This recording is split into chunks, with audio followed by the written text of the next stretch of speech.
Hi, welcome to another edition of Commercials I Hate.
Hey, dude.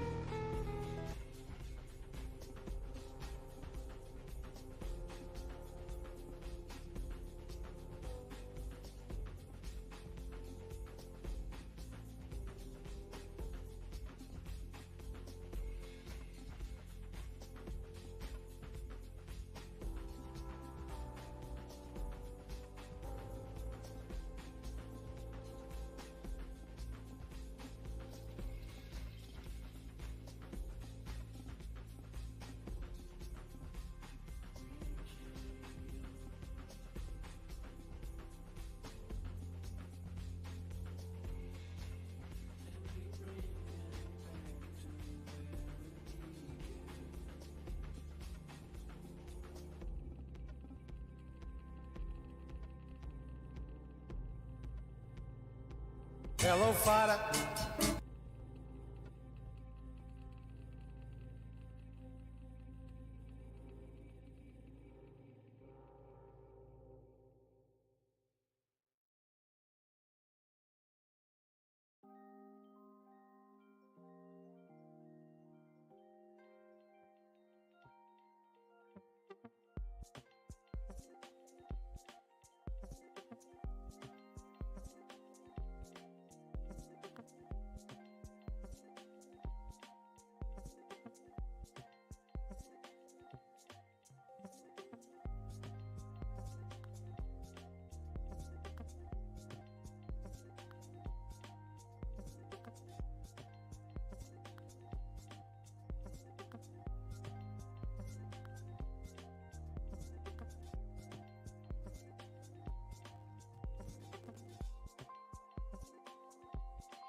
Hello.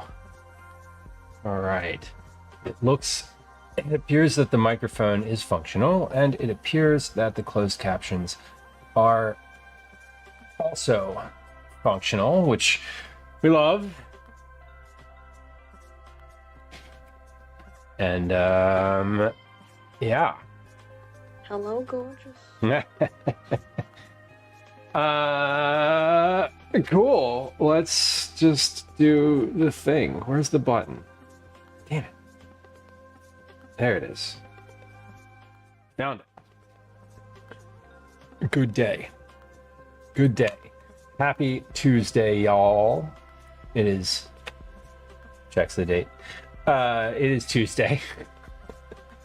I feel maybe today like my time zone is like back in the right place. We'll see. Ashik, welcome in. Good to see you. Lemon, hello. Welcome. Not and Getty, good day to you. Hello. Twinderella, welcome. Shayna, hello. Good day. Happy Tuesday. Joldowski, welcome in. Welcome in. Saragard, hello. Hello. Twinderella, hello. Good morning, afternoon, evening, or night. Take your pick. Take your pick. Depends where you are in the world. It is decidedly afternoon for me. It is 13:42. That is 1:42 p.m. for all of y'all 12-hour people. So far, welcome. Welcome in. K20R, welcome. Dr. Hex Mikey, hello. Good day. Your good day reminds me of Schmidt from New Girl. Do we like Schmidt? I'm not familiar with Schmidt. Who is Schmidt?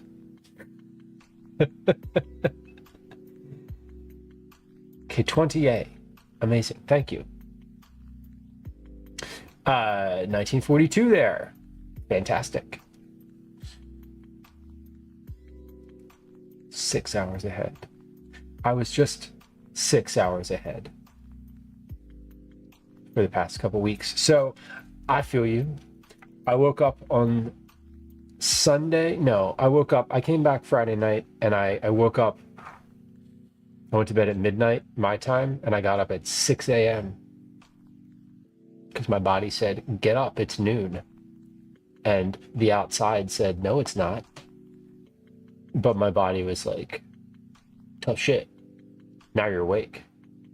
Anyway, that was Saturday. It's now Tuesday. I feel recalibrated, mostly. Today is an experiment day, doing two things.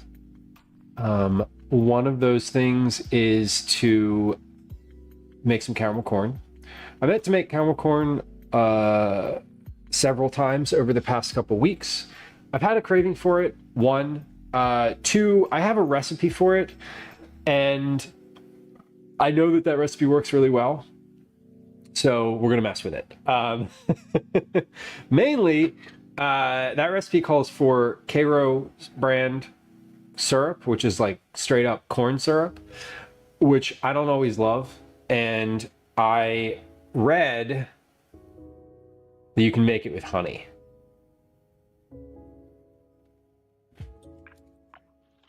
So we're going to try it with honey and see what happens.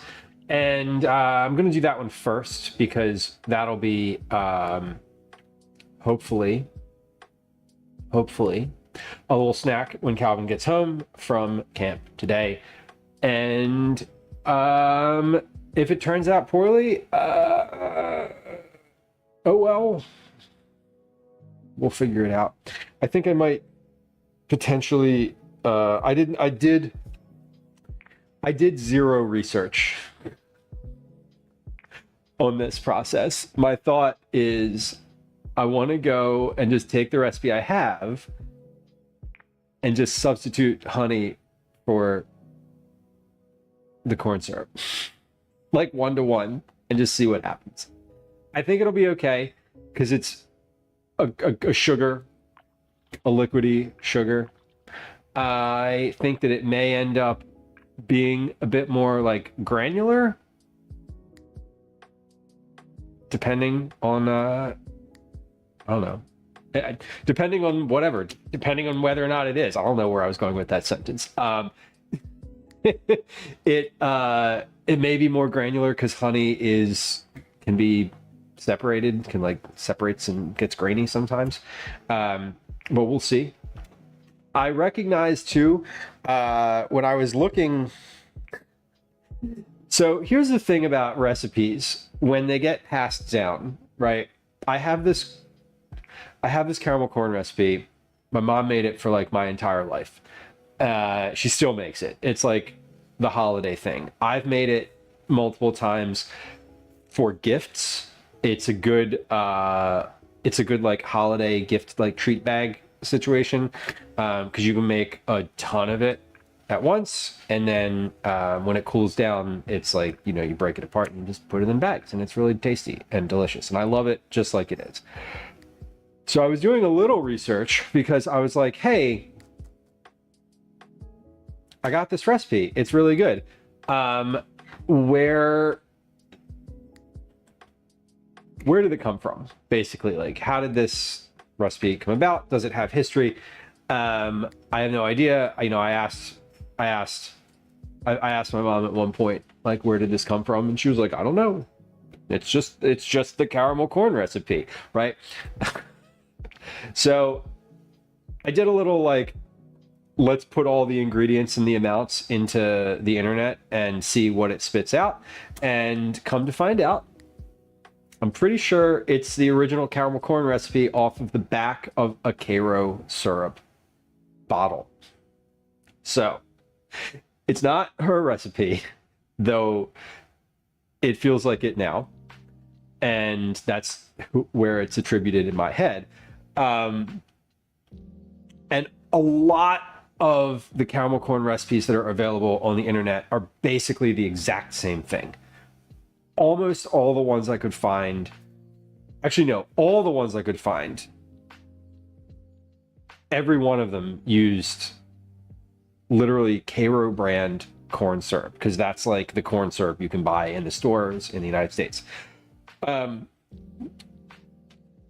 So of course I'm going to try it differently and see what happens. That's the goal.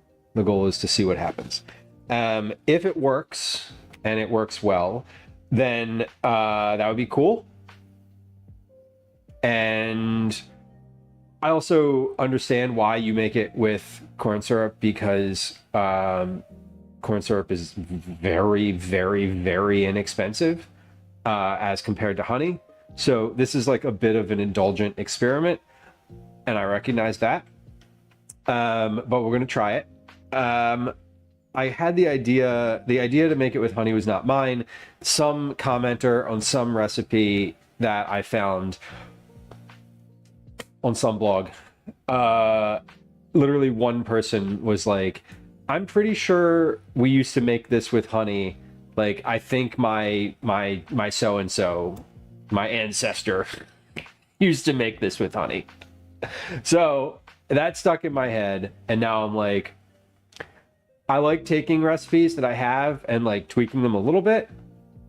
And if it works, that would be really cool, because then it's like unique. Anyway, that's step one today.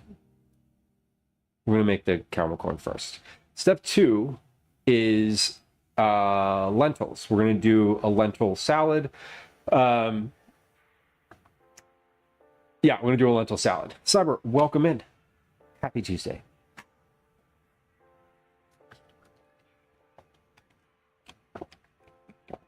Excuse me.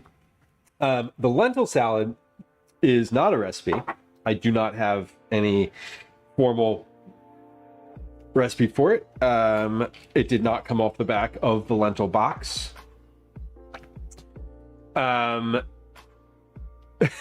It came, the one that I am gonna make today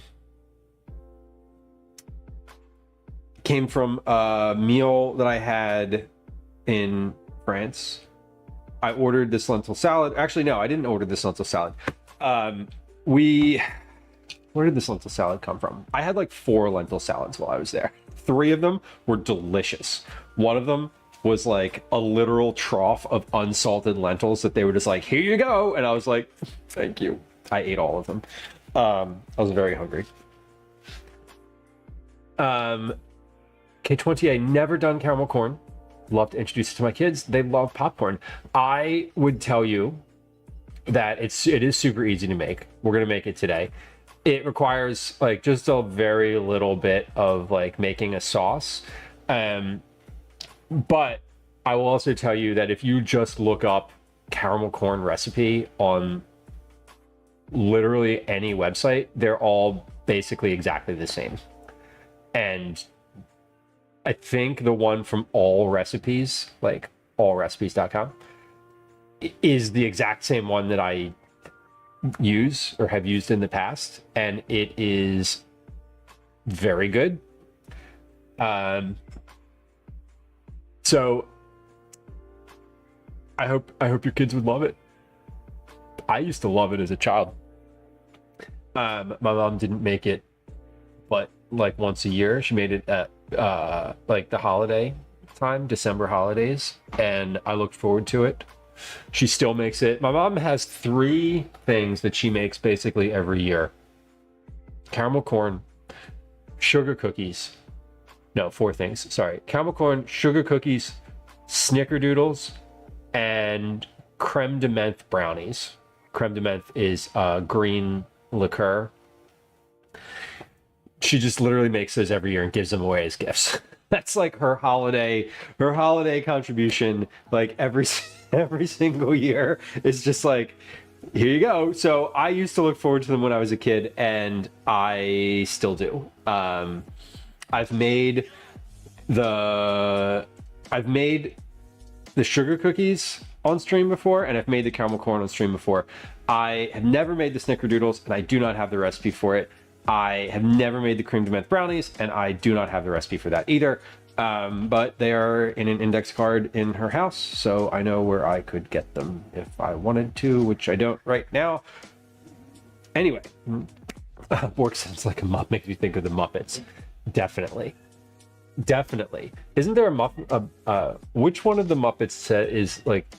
Isn't there a Muppet that like says Bork? Is it the chef? Dude and Mesa, welcome in. Here's a cat. Elsie is here. Hello, Elsie. Are you saying hi? No, that's my water. Thank you. Oh my God.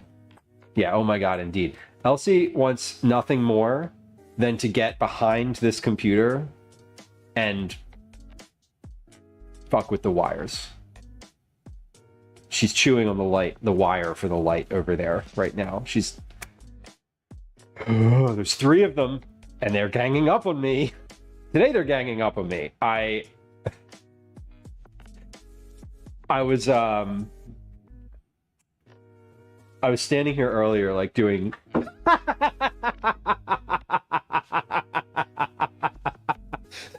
oh, baby girl just rolled off the counter.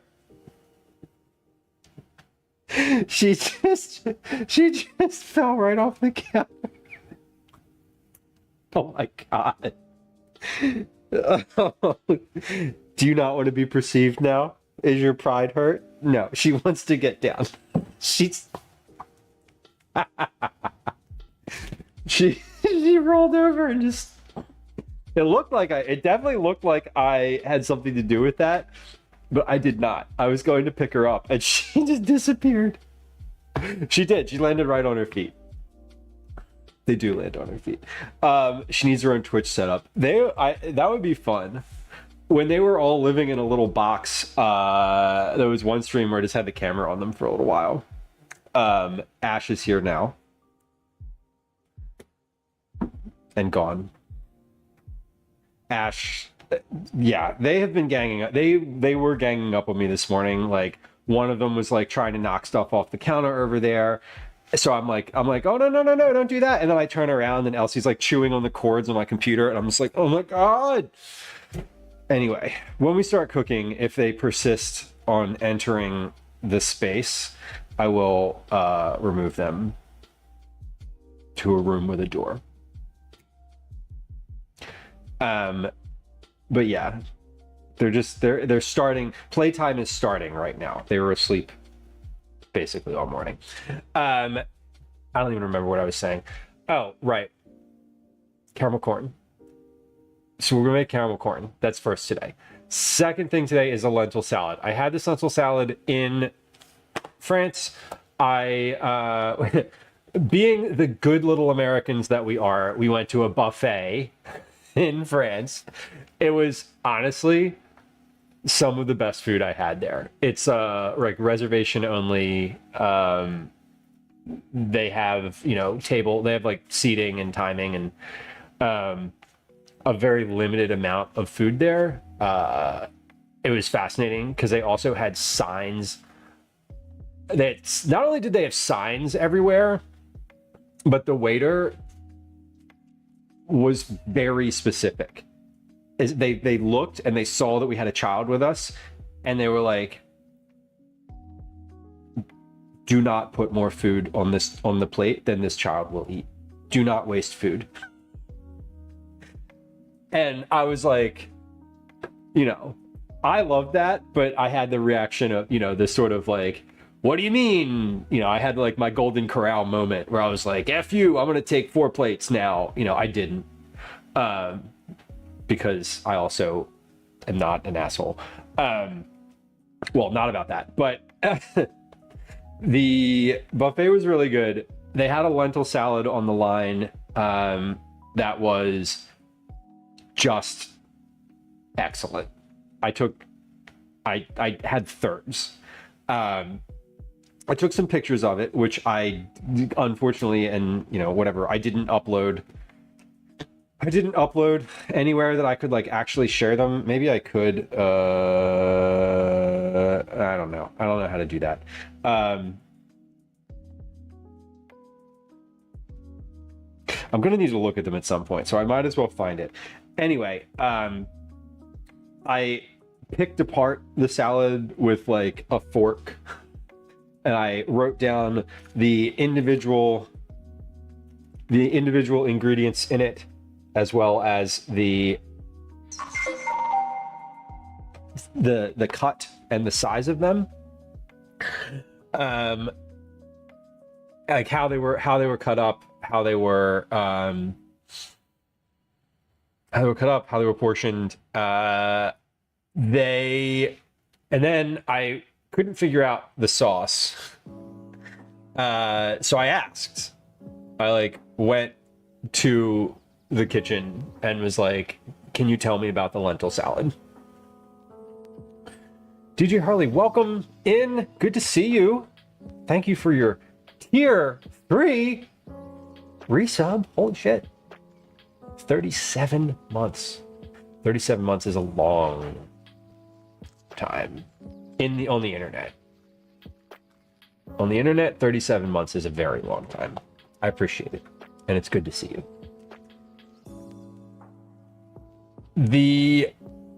So I ended up talking to the chef, or talking to one of the line cooks, or I talked to someone who was cooking some food back there, and they told me what was in the dressing. So I went out and on Sunday, I got the ingredients for the dressing. I don't know what the volume of the thing was. I'm pretty sure there was like some kind of oil in there that I didn't necessarily understand. Probably olive. Anyway, so we're gonna make that today. Feral Terminator, welcome in. It's good to see you. The salad itself, let's see. Can I? Hold on. how do I do this? I have a picture of it on my phone. Anyway, it doesn't look all that exciting, especially when I just throw my phone.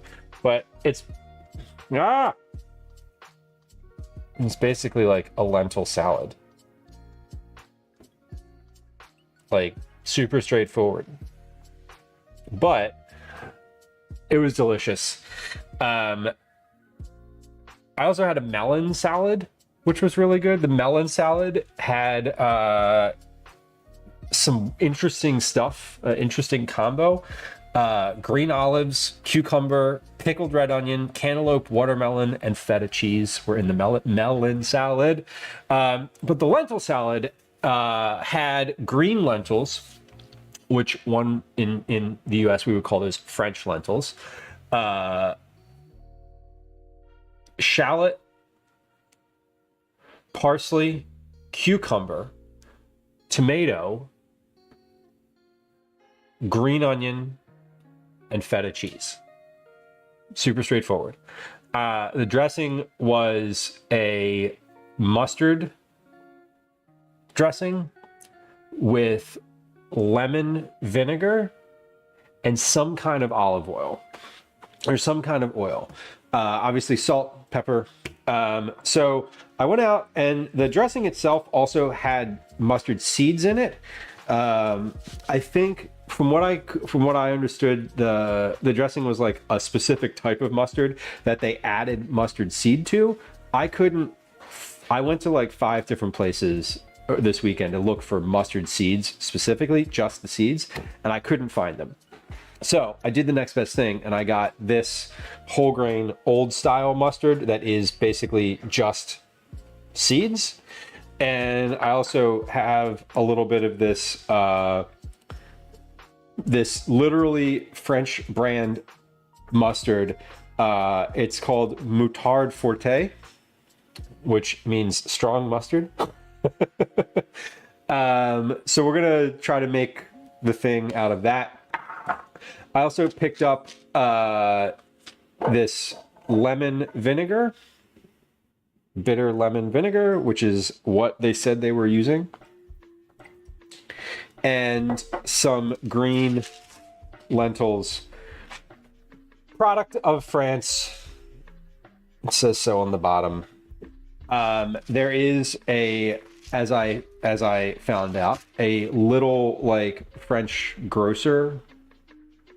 They're not really a grocer. Like I wouldn't say they're a grocer because they had an extremely limited variety of groceries. I would say they are a restaurant with a small like selection of goods. Anyway, they had the vinegar, the lentils, and the mustard. So that's where I went for those. And then the rest of the stuff I got at the farmer's market because it's vegetables. And I also, there was a bunch of stuff that I had there that I ate that I wrote down the ingredients to that I will probably attempt at some point. But the lentil salad was my very, very, very, very, very favorite thing that I ate the whole time I was there. Which is weird because it's just like a lentil salad with vegetables. I was expecting it to be something like fancy and whatever, but I didn't really eat a lot of fancy stuff. So whatever. I ate a lot of salads, which is what I wanted. Okay. I also drank a ton of water and walked like 12,000 steps a day, which was great. There are cats all around. You can't see them, but perhaps you can hear a jingling in the background. That is, who is that? That's Obi. That's Obi playing with a toy. Would you like to see Obi? Obi's the only one who hasn't made an appearance today. Obi, come here. Come here. Obi has not made an appearance. Here's Obi. Obi is basically a rubber band. He doesn't mind any of this.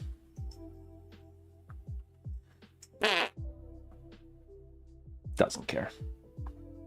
doesn't care. Just, that's it. Anyway, I'm gonna go back to playing. Maybe. Jealous. Elsie's jealous. Okay. Everybody. Okay, everybody's getting down. All right. Sheesh. Okay, let's start. I was talking about the lentil salad, but we're going to start with caramel corn today. We're going to start with the American side and then go overseas. Okay, the caramel corn recipe, though, is one that I have written down. I'm going to put this corn risotto recipe back on the bookshelf with the others. And where is the caramel corn recipe? It's somewhere in here. Chef Oldwolf says, favorite salad includes kidney beans, corn, canned tuna, and a mustard vinaigrette. I definitely love that. I love salads with like cold beans in them. I love like a 3-bean salad. I love any number of beans is an appropriate number of beans. But canned tuna is really good. Caramel corn, page 42. Okay, caramel corn. Recipe for caramel corn is 3 quarts of popped corn. 3 quarts is 110 grams worth of popped caramel corn. I have plain popped corn. I have a note here for myself. For I guess when I made that before. Good to know. A half a cup of butter, 1 cup of brown sugar, a 1/4 cup of corn syrup, Karo syrup specifically is for this recipe, half a teaspoon of salt, half a teaspoon of vanilla, and a 1/4 teaspoon of baking soda. Recipe says put the oven at 300. Melt the butter, add the sugar, corn syrup, and salt. Boil for 5 minutes without stirring. That's a note that you don't see very often in recipes. Usually it's like stir occasionally or stir continuously. No. This says boil without stirring. I think that's a candy thing. I don't make a lot of candy, so just a guess. Then you add, remove from heat, add the vanilla and the baking soda. Then you combine it with the corn. You bake for 30 minutes, stirring 2 to 3 times during that time. You do not overcook it, it says. Then that's the end of the recipe that I have written down, because after that, you leave it sit out on the tray, on the counter, until it is cool and crispy and ready to eat.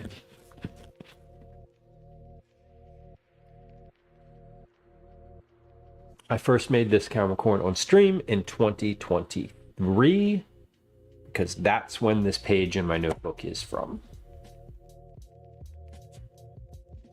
Yes. Chef Oldwolf corn syrup. Yes, Karo brand syrup would be what it's calling for. I'll show you what that looks like. I'm not using that today. I'm using honey today, but Karo brand corn syrup is basically this.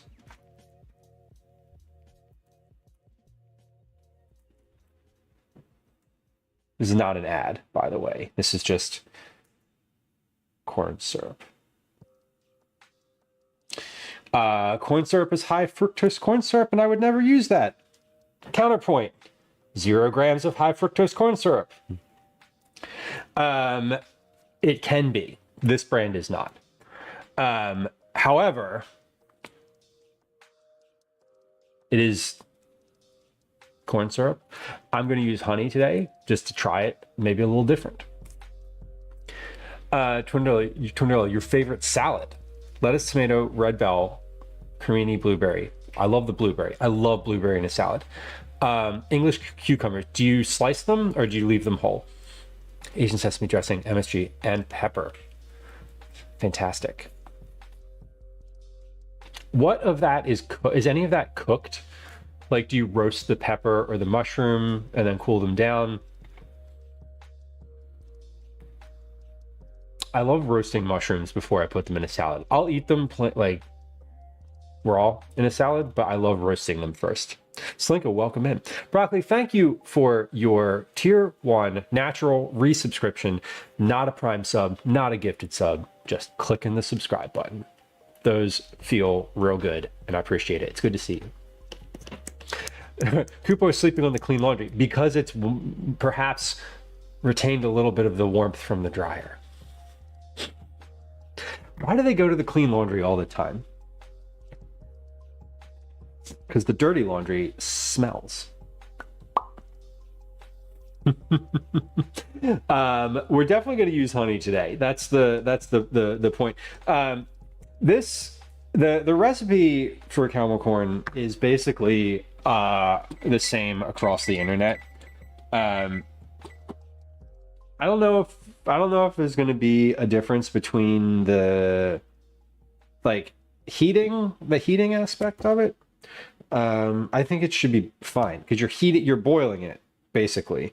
You're adding sugar, honey, salt, and butter, and just boiling all of that. I was saying I was worried about maybe it separating. I don't think I'm actually worried about it. But we'll see. We'll see. It also says to not stir it at all, but that's for this.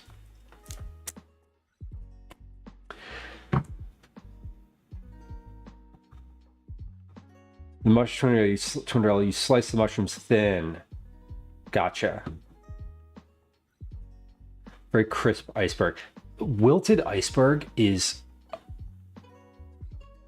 so awful.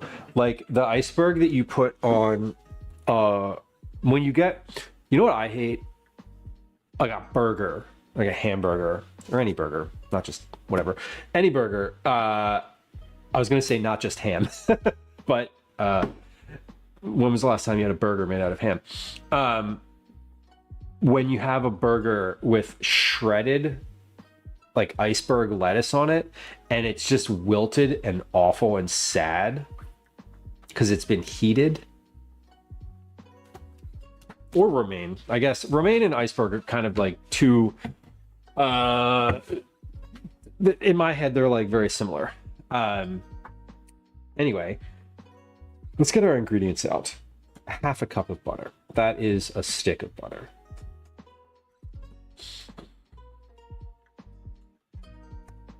Nothing cooked. Pasta salad. Pasta salad with uncooked noodles would be like very aggressive. Broccoli, diced English cucumber, and Italian dressing. I do love that. I've been a fan of the trend of not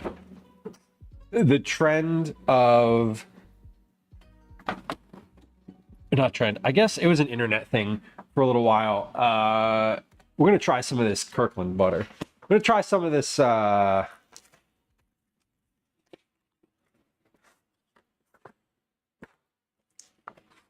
Yeah, I'm gonna try some of this Costco butter. What do I need? A half a cup? Yeah, so there's that. We're melting it in a pan, so it doesn't really matter if it's frozen. Sharpie. Climb, welcome in. Should not heat honey over 60 degrees Celsius. Oh, it will separate. I feel like it'll separate. I guess this says to boil, but I think I'm just gonna like heat it and we're just gonna go with it. Listen, here's what happens. If it like really messes up, it messes up, and we'll do it again.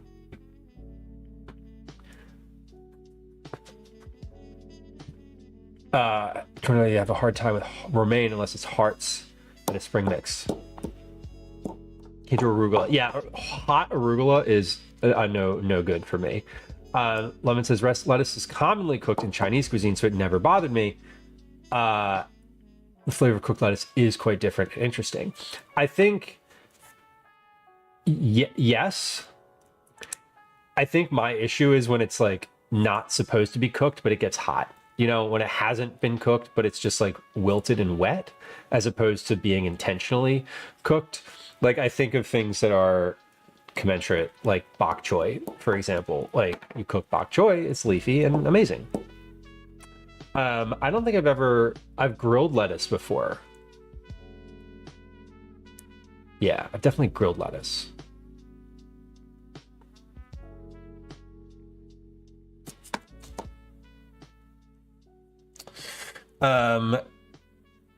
Okay, half a cup of butter, brown sugar, and vanilla, and baking soda. Baking soda, wait, that's vanilla. There's the vanilla.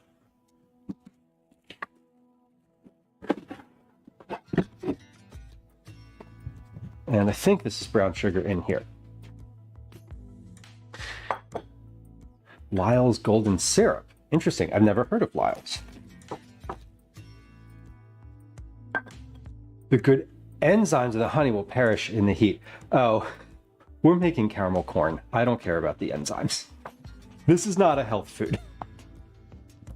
I'm worried about structural integrity. I'm not worried about health benefits of honey in this situation. Sorry if that wasn't like clear. I'm not using honey for health reasons. I'm using honey for curiosity reasons because I've never made it with honey. And I read somewhere on the internet that you could. So that's more about that. Cyber, you have some weird good cooked lettuce dishes. What cooked lettuce dishes do you have? Cooked cucumber, Lemon says, is also common in Korean food. Also very interesting. On purpose is different from wilted due to poor handling. And that was kind of my beef with the cooked lettuce in my head is like when it's not actually cooked and it wasn't supposed to be, it's just hot and not great. I'm curious about this Lyle's Golden now. I want to find that. Enoki mushrooms. Oh, I love enoki mushrooms. I'm sorry you can't have those. Baking soda. This is baking soda. Yes, soda, confirmed. Salt, half a teaspoon salt. Okay, so we're just gonna go ahead and make a single batch of this. Generally speaking, when I've made this in the past, I've made like a quadruple batch of it because I'm making it for like gifts and I eat a lot of it. So let's start. We're just going to pop some corn and go from there. So this is a super familiar process for anyone who's hung out on stream ever during Cookie Club. So popping corn is easy and can take a little time. You know, here's what I'm thinking. I'm thinking if I make a batch of this, one, I want to make a batch of this according to the recipe, with the only difference being the honey instead of syrup, corn syrup. If it turns out, I might make a second batch because 3 quarts of caramel corn, honestly, is not enough caramel corn. Ash just tried to get on the counter over there and did not make it. There was a lot of like terrified scraping as he fell off the counter. Anyway, let's get popcorn out. Nope. Here we go. Yellow popcorn. We got new popcorn for this. Because the popcorn that I have, that I use for packaging for Cookie Club is not that great. It's like the cheapest popcorn I could find at the store. Which is fine for packaging purposes, but I wanted some like good popcorn today. Tucson, welcome in. 45 Celsius. Jeez. I hope that you are indoors. It is 27 in Philly today, at least the last time I looked. Sidebar, sauteed romaine with garlic and lemon. Sesame soy lettuce stir fry. Both of those things sound good. Yeah, I feel like if you're intentionally cooking lettuce, it is different, and that does sound good. I don't think I've ever intentionally cooked lettuce except grilling it. The Brits call it treacle. Okay, I've heard that word before. I'm not familiar with it. Lyle's Golden in the dark, which is basically molasses. Love molasses. Molasses was one of the secret ingredients that I picked for Food Fight last year. Because it was a weird one. And also I had pomegranate molasses I wanted to use up. Use normal sugar, chef. Yes. Yeah, I mean, as I said, this recipe I'm using, I'm pretty sure came from the Cairo brand syrup bottle in like 1953. It's the one that you find on the internet when you Google or when you search for popcorn, caramel corn. It's like all of the caramel corn recipes I could find are basically the same thing. All right, so we're gonna make some popcorn here. There we go. Let's get in a little closer. Ta-da! And this is an easy process.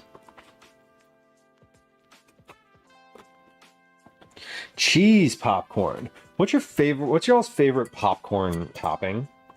I do love a cheesy popcorn. I recently have had popcorn with nutritional yeast, which is really quite delicious. And I've also my all-time favorite popcorn topping is, of course, Old Bay, because it's really good on everything. I should put a lid on that, huh? I should. Okay, we're going to make 3 quarts of popcorn. I don't know. Oh,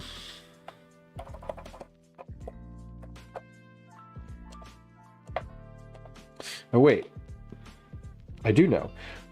Man, past me was very thorough with documenting this recipe, because not only do I have the amount that 3 grams of popcorn weighs, or 3 quarts of popcorn, I also have the tare amount for the bigger bowl, which is a specific bowl. It's this one.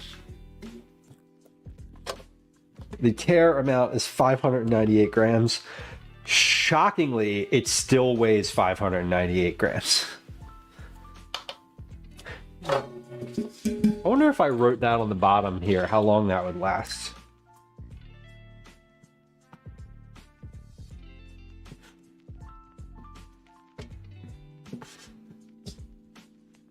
Probably literally until the next time I watch it. Broccoli says popcorn with powdered cheddar cheese and ground pepper. The powdered cheddar cheese is absolutely where it's at. I like popcorn with a little bit of like Parmesan, like shredded Parmesan on there, but it has to be the shaky cheese. If you use like real Parmesan, it gets all sticky and weird. Popcorn is not a time to use like real quality cheese. It's just not. It's when you, there it is. It's when you do the sawdust cheese and you just embrace it.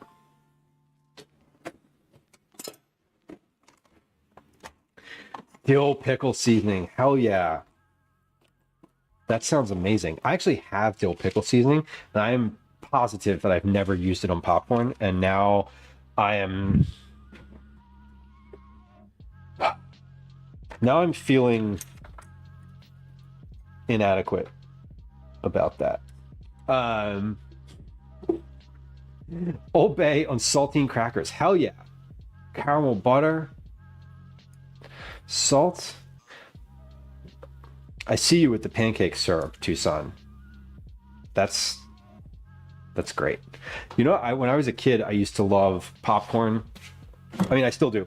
When I was a kid, I used to love popcorn with just like regular popcorn with butter, but I would have it with orange juice, and I would the orange juice sort of like melts the kernels in your mouth, and I loved that. And maybe that makes me weird, but it was real good. Yeah, Twinderella, just like a mix, like a popcorn mix in a separate jar would be really fun. Old Bay on fries. Yes, absolutely Old Bay on fries. Like mandatory. Yeah, I love dill pickles. I love pickles just in general. Sticky popcorn. Rice Krispie treats with popcorn. Ooh. That's a good one. That is a good one. No Rice Krispies though. Okay. I think that like the second half of your culinary life begins when you realize that you don't need Rice Krispies to make Rice Krispie style things, that you can make like Lucky Charms into Rice Krispie treats, or like Cocoa Puffs, or literally anything.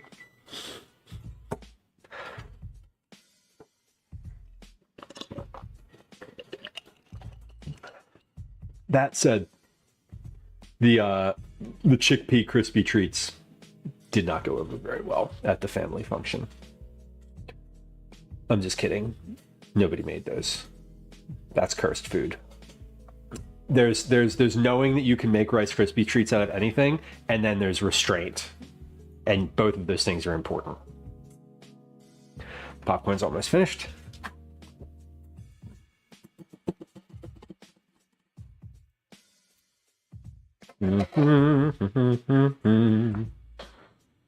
Okay. This popcorn goes really quick, and it is a nice size.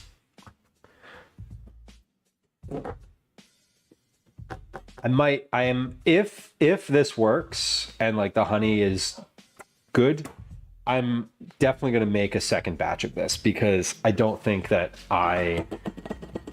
I think that if I only make a single batch and it's like 1 quart of popcorn, I think that what will happen is I will not get as much as I want to, because my family will eat all of it. Because they like treats and snacks and such. I believe that Gwen likes caramel corn. I don't actually know. I don't remember. But like, my head tells me that's true. Pretty sure that Calvin will eat it. Eating the grandmas. What are the grandmas, Broccoli? That's not a term I'm familiar with. That feels like a culinary term for like half popped, or the pieces that are like sort of popped or like just starting to come out. The kernels that don't pop? You mean just popcorn, unpopped popcorn is what you're speaking of? That is food that you can, they call those grandmas because only grandmas with like steel teeth can eat those. I'm making an assumption that that's true. That's wild. A Rice Krispie treat ice cream sandwich? Hell yeah. It sounds so good. You slice it like thin, like pretty thin. Like 1 Rice Krispie treat sliced in half. You know what always annoyed me? The Rice Krispie treats, like the commercial ones that you get in the little like packages, right? You had to eat like fucking 5 of those things to even feel something. They're like, somehow they make them the least satisfying size that you could possibly make a snack. like buying a box of them is like 2 servings. Rice Krispies. Get your shit together. The elves are like, we're trying.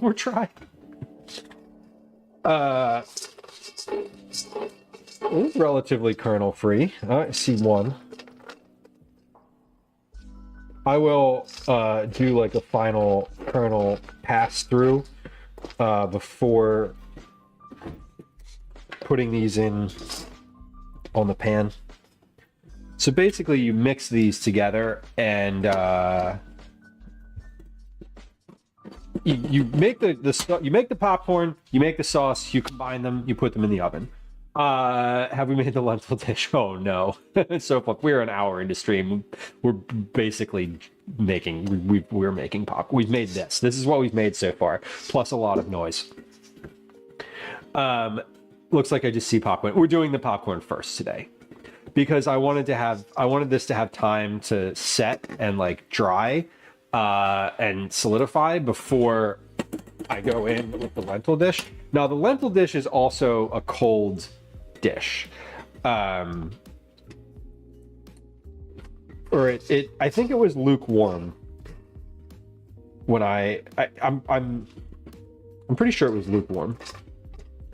But I don't know if that was because it was just proximal to other things, because it was relatively fresh, or what. I do know that it was not hot. So I'm not that one. I'm sort of like, it doesn't need to be served hot, and the caramel corn should not be hot. So yes, yeah, you missed one of the cats upending themselves off the counter. Very in a surprise to that animal.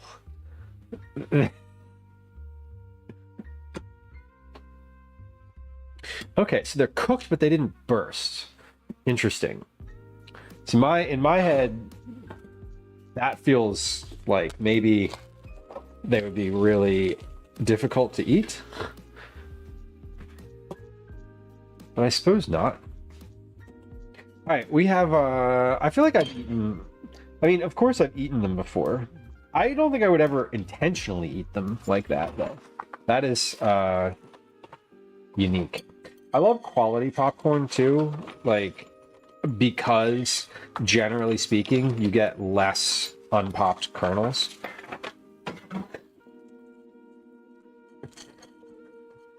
There we go. All right, we are, while this pot be popping, we're going to take our first Words on Stream break of the stream. We're, in fact, going to play Words on Stream. Here's the screen for that. Did I fire up Words on Stream, or do I still need to open that? That was rhetorical. It obviously is not working in this moment. Oh, here we go.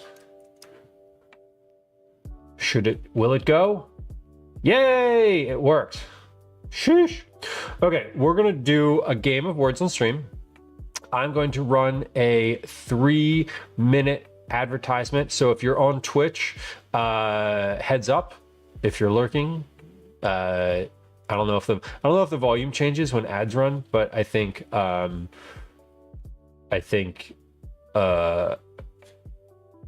it's just good to know. When we come back, we're just going to continue with what we're doing. But it's a good time to run a quick ad because we're going to start. We're popping some popcorn right now. So let's do that. Here comes a game of Words on Stream. Here comes a 3-minute ad. We'll be back in just a moment, and I'm actually going to switch to the stove camera so that you can see the popcorn. Okay. Be right back. Welcome to another edition of Commercials I Hate. Lateral. Woof. That's a word. It's a good one.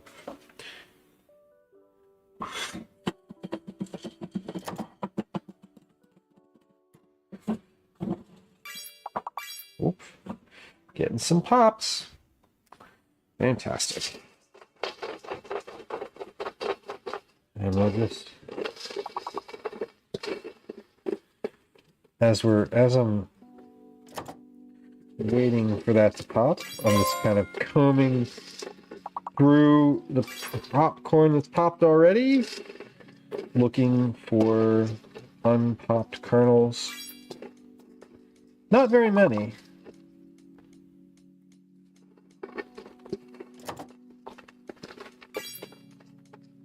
There's always a good balance of like getting the right temperature.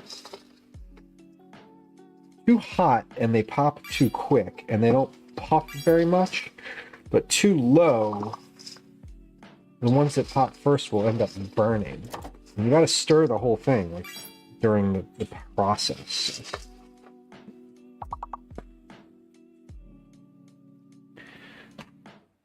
Three quarts is 110 grams, which is more than what I have here. So we're gonna make double what we need.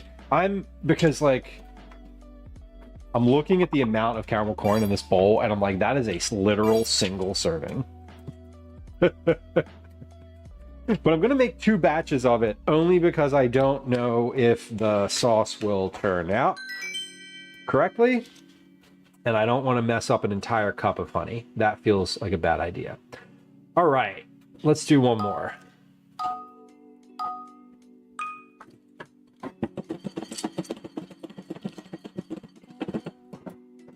Popcorn's coming along.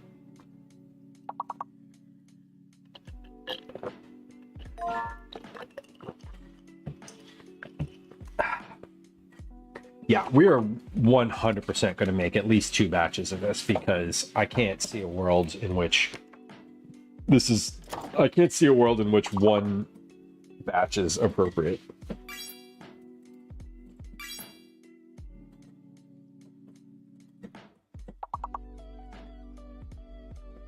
Oh, wait, I forgot to put there we go. I turned the text off and then ran an ad. I think the text on this screen should always be off, and it only come on when I actually hit the run ad button. Or I could even change it. Anyway.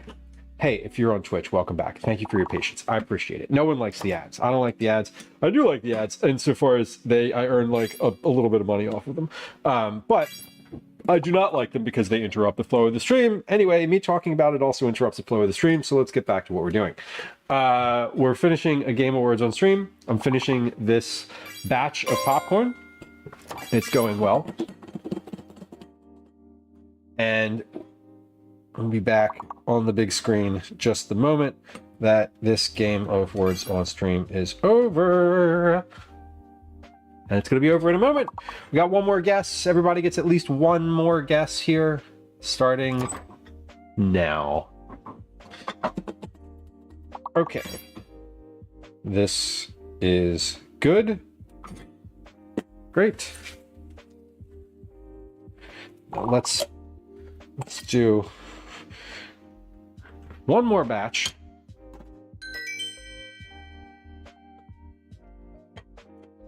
One more batch. Good work.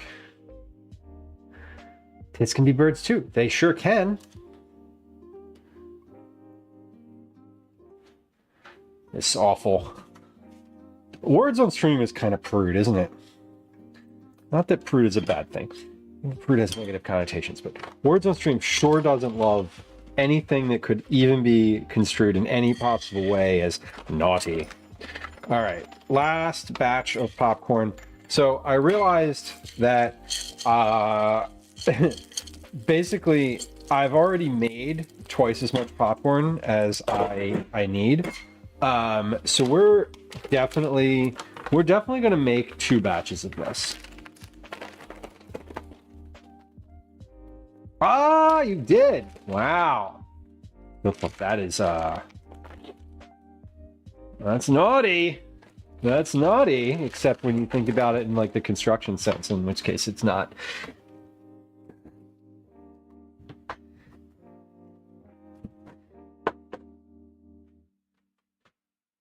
Erector sets were just a subtle way of early childhood education.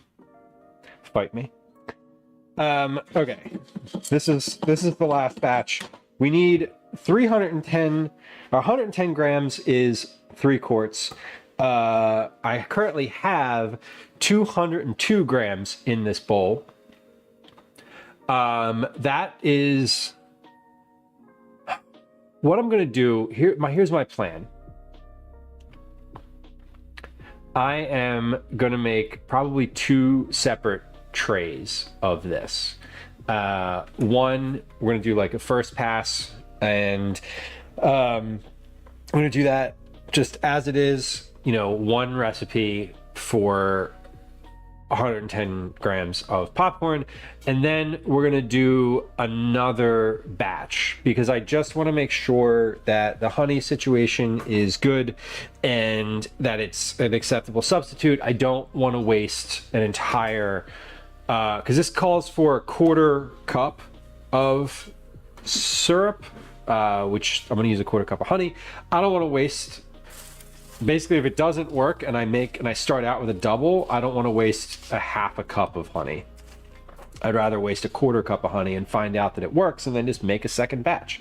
Because there's not a lot of effort to make a batch. So then what I will do is we're just going to put them on 2 separate trays in the oven. My oven is definitely up to temperature. And shockingly enough, it's filled with cast iron pans because that's where I store them. And now they're all quite hot and ready to cook on, which we're not doing.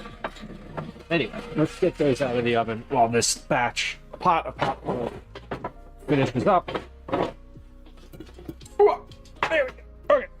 Hey Lou, remember not to touch those. They're pretty hot. Okay, I won't do that. And by won't do that, I mean won't remember. All right.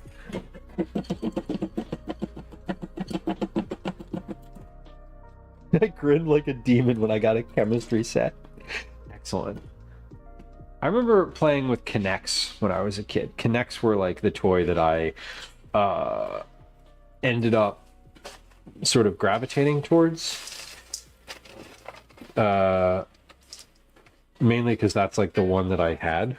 It wasn't like I had options. I had a bunch of Kinects, and those were really fun. It's funny now as a parent because I have tried to interest Calvin in building things, and he's sort of like not, but every once in a while he'll like latch onto something. Last year, for Christmas, he got a marble. What's the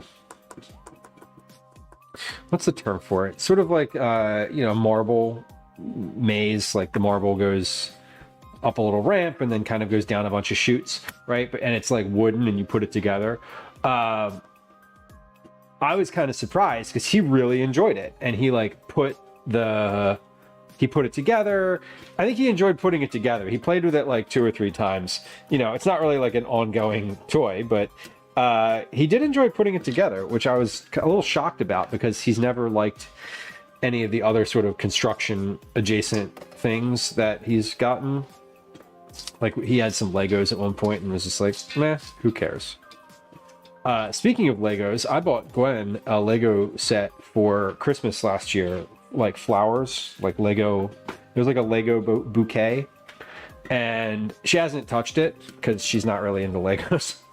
And I was like, "Hey, can I like make that?" And she was like, "I guess so." Well, her actual response was like, "Well, I was planning on making it," and I was like, "Right, but I got it for you in December, and it's August, so you know, maybe this year for Christmas I'll put it together for you." Anyway, she said that she was like, sure, go ahead if you want to make it. Like, seems fun because I like stuff like that. So at some point we're going to do another Lego building stream so that we can make one of the weird Lego bouquets of flowers, which they feel a little different than like regular Lego sets. The Kinects Ferris wheel. So I built the Kinects Ferris wheel when I was a kid. I did. Like I kept getting Kinect sets, so I had a literal like gray tote bin of Kinects. Ferris wheel was fun. I always wanted the roller coaster, but I sort of I stopped playing with Kinects while they were still like basic, if that makes sense. They got more complicated with like motors and stuff later on. Amber, welcome in. Hello.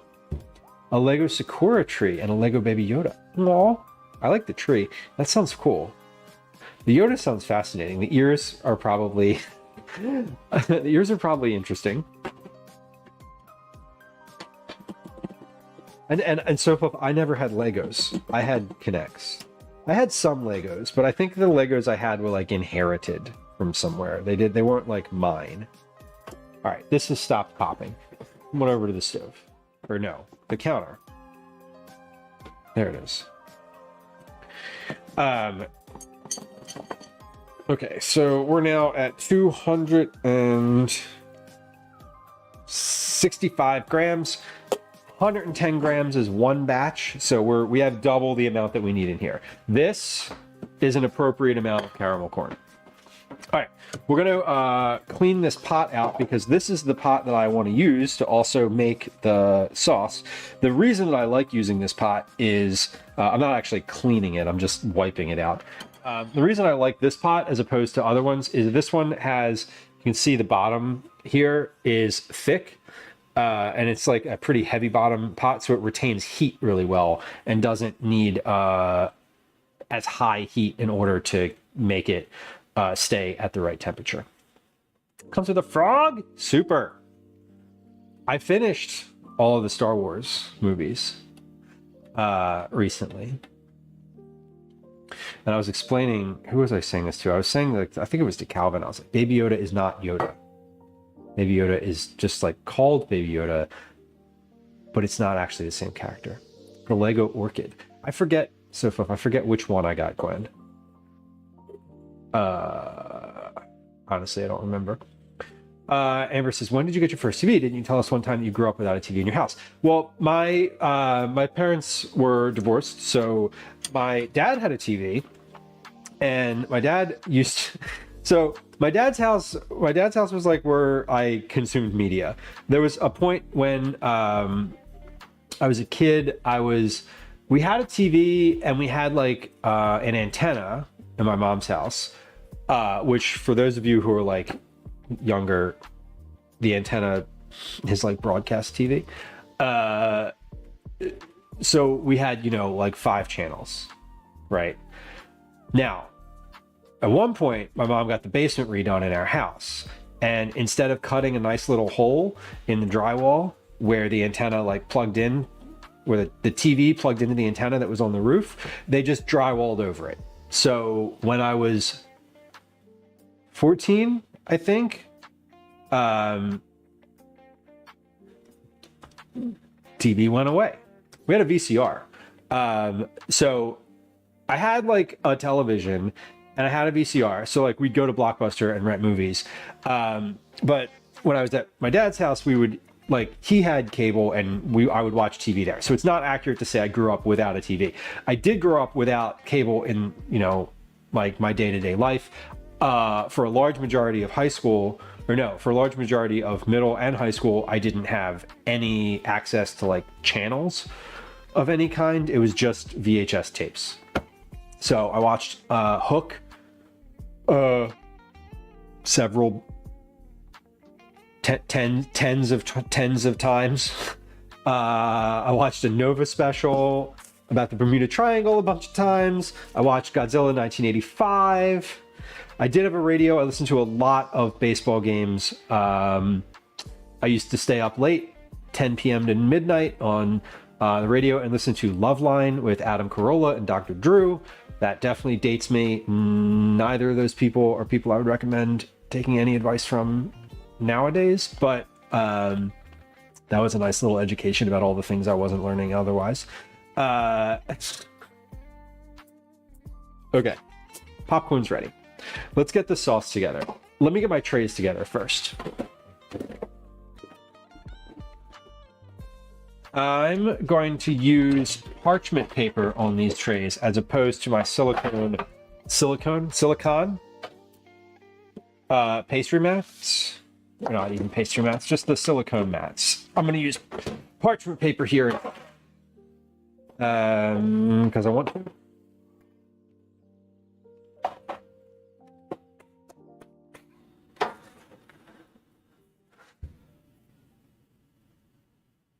A Phalaenopsis orchid. That sounds. What's the word? What was that movie with like Nicolas Cage and he played like all the characters and he's like obsessed with orchids? Big Nicolas Cage vibes on that one. Kind of in the same boat, fellas. Yeah, I didn't miss it either. Like I didn't, I went from being able to watch cartoons in the morning on like CBS and Fox to not being able to watch cartoons in the morning, but also it was in a time of life where I was like no longer really interested in watching cartoons on Saturday morning specifically. So it didn't really affect me very much. Twinderella, a fellow love liner, amazing. Yeah, that's where I learned, I don't know, everything. Let's stick to the bootleg VHS tapes. So my dad had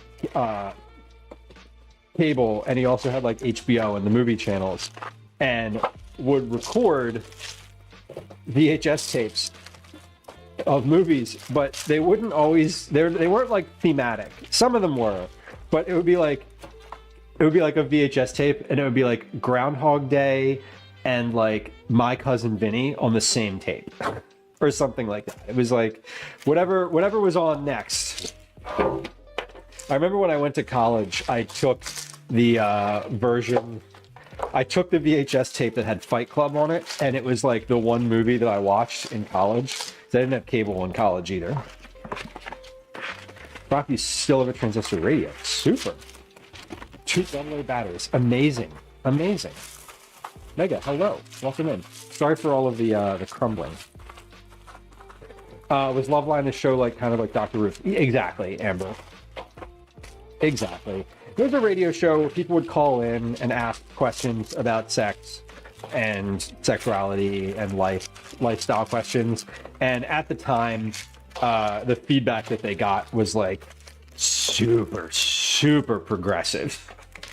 Like really actually progressive.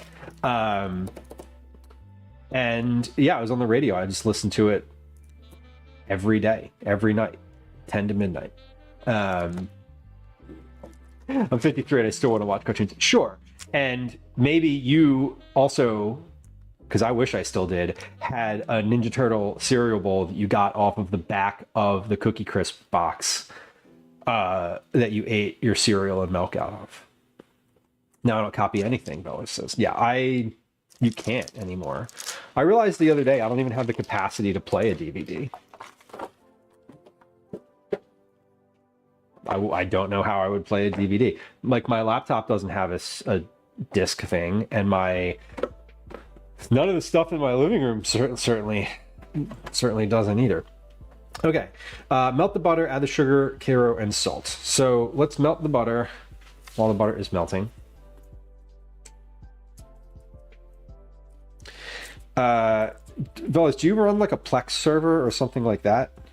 I know some people that have those that really love them, or that do that, and they really enjoy, like, they can, they just have like a huge library of movies they can stream from sort of wherever they are. Peter Matthews, welcome. Ren and Stimpy, hell yeah, Broccoli. I'm with you. Yeah, Adam Carolla cracked all the jokes and was sort of the color commentary, and then Dr. Drew gave like real advice, and now they're both crackpot right wingers. So amazing. Shocking. I lost touch of like what either of them were doing with their careers, and now I'm like, what the fuck what happened? Like, y'all taught me to be liberal. Where did you go? A Star Wars cereal bowl. Nice. I had 3 of the 4 Ninja Turtles. I never had Leonardo, and I was honestly a little bit annoyed about it. USB stick is how you would do it now. for sure. Okay, we're gonna melt that. We have honey here. This honey is 1 tablespoon of honey is 21 grams. It's dense. So I need a 1/4 cup, which is 4 tablespoons. So that's 2, 4, 6, 84 grams of honey. Here's what we're gonna do. Because I don't want to put the honey into another container and then transfer it again, I'm going to, when this is melted, I'm going to take the pot off the stove and put it on the scale on a trivet. Trivet? Trivet is the sound that French frogs make. We're going to put it on a trivet on the scale and just measure it directly into the pot. Gotcha, Velos. Yeah, the digital media is... I'm always concerned if I like buy something on Amazon or whatever, that they're just gonna like take it out of there, or they're gonna lose the rights to it in their library, and then I just won't have it again. Yeah, Peter Matthews, Ren and Stimpy was like, what? What? I remember feeling that too. I remember feeling that it was weird that they allowed that on the TV. The Plex server, though, Velos, is basically just like a server that you have in your home that you can stream from wherever. So if you have digital files, it's just always online, and it, you know, you can stream your files from home, and you know it's multiple terabytes or whatever. So I think Plex is, I don't even know if Plex is a brand or like what, but I do know that it's a thing that some folks have that I know. Melt the butter, add the sugar, honey, and salt. Alrighty. Sugar, brown sugar.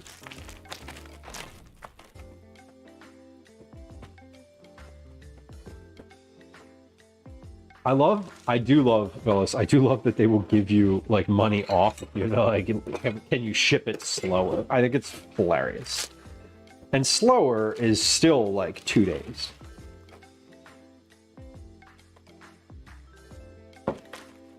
Broccoli, I remember getting a computer for the first time that had 2 CD drives, and it was like, I was like drunk with power. That was also in the day, back in the days of like Napster and downloading files. And I'm like, yeah, I'll get that. You know, just whatever music came out, just down, got it. The Velos, the free digital downloads are always kind of hilarious now. I'm like, I just want the download. I don't need this piece of plastic. Tornillo, you have a Plex? I often am like, oh, that might be fun, but then I realize that I don't really watch anything anyway. I really would like to have just a thing to keep my photos on, because it's all like in iCloud, and you know, I don't trust that because it's not, I don't control it. So yeah, the Pirate Bay.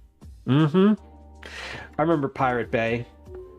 Broccoli, thanks for the bits. I appreciate you. That's a CDR amount of bits. You pay your friend 200 bits and they burn you your CD.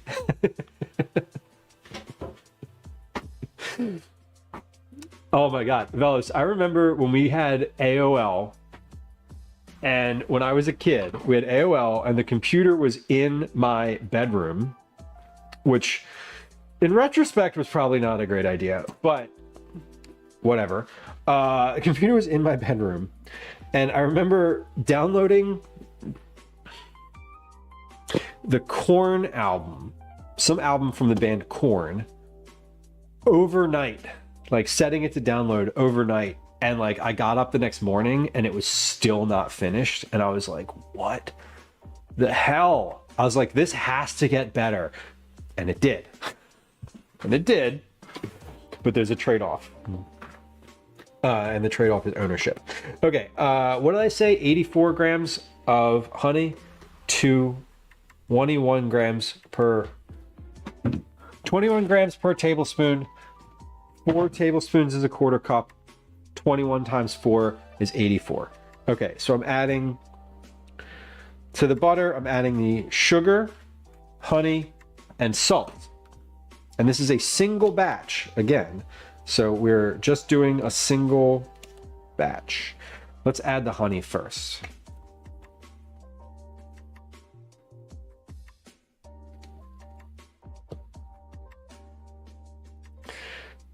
$50, $60, $70, $79, $81, $82, $83, $84. Great. 84 plus 1 cup of brown sugar and a half of a teaspoon of salt. 1/2 of a teaspoon. I'm going to stir that in. I'm just going to stir it in once. Stir it in once. It says to boil it without stirring, so we will. But I want to stir it in first. Just like stir it, and then we'll put it back on the stove. Abo, welcome.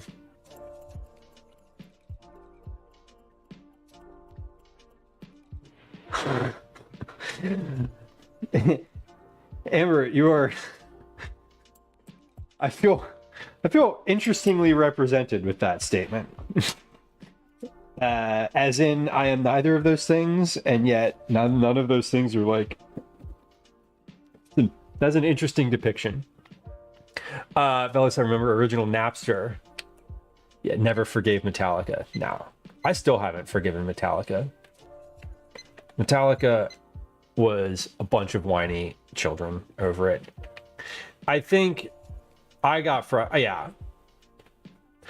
I think Metallica was just like the last throes of a dying industry. Not a dying industry, a dying way of doing things. Their righteous indignation over people wanting to listen to their music was so weird to me. As someone who was like, cool, you know, I would listen to more Metallica if I could, but I can't.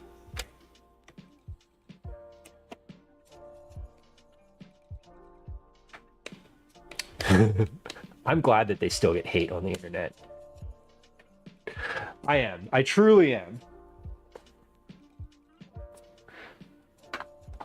Yeah, Master of Puppets was never the same after that. And she was not the same after that. No, I think of things that I downloaded. And you know what that did? Being able to listen to music, it made me like live music. It made me want to go to shows. Like, you hear a band and you get to go to the show then. Like, it was strange where I'm like, exposure seems like really the value here. And now, you know, I can use Spotify for free and still get the music for free. So I don't get it. I didn't get it then and I don't get it now. And some people were probably listening to this conversation being like, y'all are fucking old. And like, yup. But not that old. Some people were listening to this conversation being like, I remember when it was only records. Which also fair. Second favorite heavy metal band. Need I ask who's number one? And is it Korn? Savory Sailor, welcome in. Yeah, I feel like downloading music made me it made me more of a music fan and like wasn't that valuable. Like, I get that you didn't get the money from me buying your album, but like, if I can't listen to you and I'm not allowed to listen to you, then I'm probably not going to want to go to your show. CD Now for independent musicians. So was CD Now like one of those mail order services?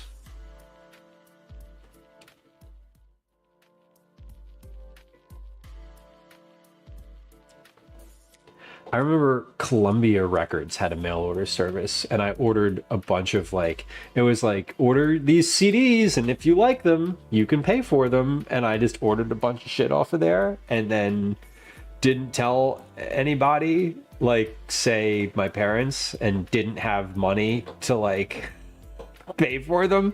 So I just kept them, and they kept like sending nasty mail to the house. And I think there was one point where my mom was like, why are we getting all this mail from Columbia Records? And I was like, I don't know. Yeah. Fun times. And it wasn't anything good either. I don't know, maybe it was good. I don't remember. I think it was like the Dixie Chicks and Beck and like, I don't know, some other random stuff. Oh, Blues Traveler. That's where I got my Blues Traveler cassette from. It was from Columbia Records. I think my mom just paid for them. I think eventually she was just like, all right, we got to pay for this. Like, you can't return these anymore. Like, we can't give them back. Ozzy Osbourne. R.I.P. Ozzy. R.I.P. Ozzy. For sure. I'm genuinely shocked that he made it. I'm genuinely shocked that he made it to the point where he was just like an older human. I was reading a article, so I was reading something or something somewhere. It was probably like a post on the internet about how like, wow, I can't believe he made it there and didn't like didn't die much earlier. Okay, we're going to add to this a 1/4 teaspoon of baking soda and a 1/2 teaspoon of vanilla. Then we're going to combine it with some corn. We're going to mix it all up, and we're going to put it in the oven. That's next. Okay, so I need 110 grams of popcorn.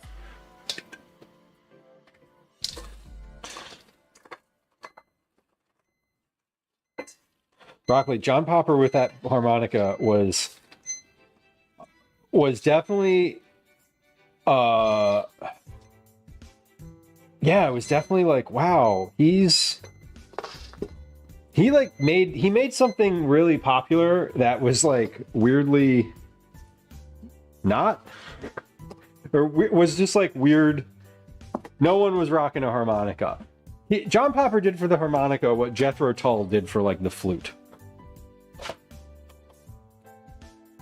Okay, we're adding a 1/4 teaspoon of baking soda and 1/2 of a teaspoon of vanilla.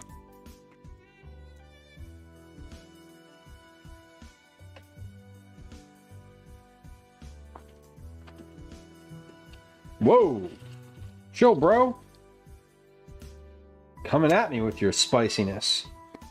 Okay, add vanilla and baking soda. It doesn't say anything about stirring it after that, but like the baking soda is just kind of sitting on top, so we're gonna do that.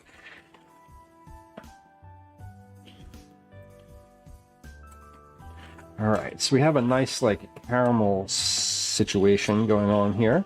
I'm gonna add this to this bowl. I weighed my popcorn here.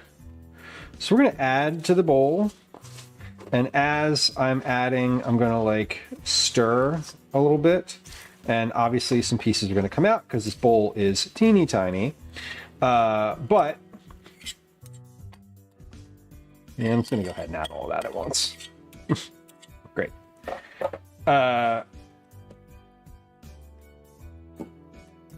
Any more? Did I miss any? Yes. A Slipknot lover. Slipknot was definitely a different sound. I mean, Black Sabbath and... The thing with caramel is it's really fucking hot. God damn, I just burnt my hand. It dripped on my hand. I'm like, that's going to be red. Cool.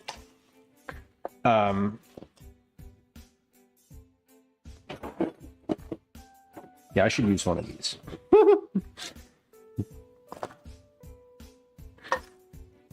I should also use a larger bowl. Whatever. So this doesn't need to be completely coated just yet, because what happens is you put it in the oven and it continues to sort of melt, and you stir it like 2, 3, 4 times while it's in there. You cook it for roughly 30 minutes.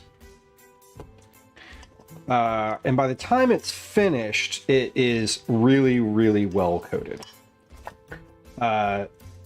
So you don't really need to do like the whole thing. It is good to not have like big chunks of caramel. God damn, that was so hot. That was an actual like burn. I just burned my hand with hot caramel. That was a real one. Of all the things to like burn yourself with. Anyway, command burn in chat. We'll add one to the counter. Okay, this is relatively well covered, so let's get this on a tray. And I'm going to put this pot in the sink.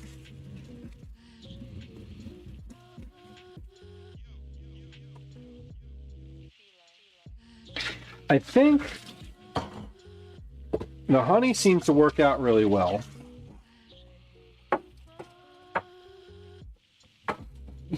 So we're just going to do one more batch just like that. Let's get this on a tray though before it starts to completely dry.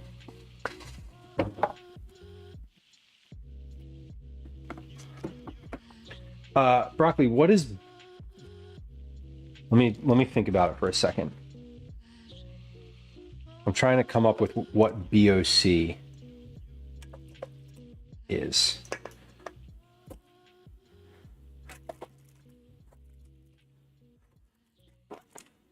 I don't think it's coming. Liz, welcome in. Hello. Good to see you. Broccoli, what is BOC? As soon as you say it, I'm gonna be like, oh yeah!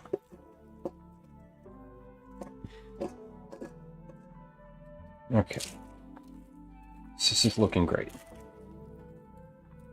Now that this is a little cooler, let me taste just a bit of this and see if this tastes the same. BOC is broccoli, Liz. Blue oyster call. Okay. Okay. That's probably true. They were like Primus, right? Okay. All this caramel. You mix it, and I left it in the bowl for like just a second too long, which is fine. It'll melt again, but.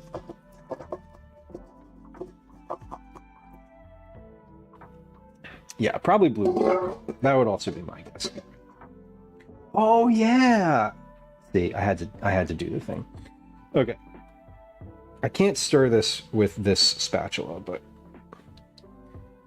when it's hot, I can't stir it with the spatula.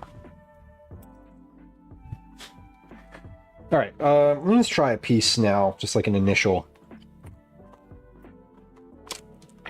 taste. Let me try another one. I'm probably a third. It was terrible. This is really bad. Okay, I'm just kidding. It's really good. All right, I'm gonna put this in the oven and start our second batch.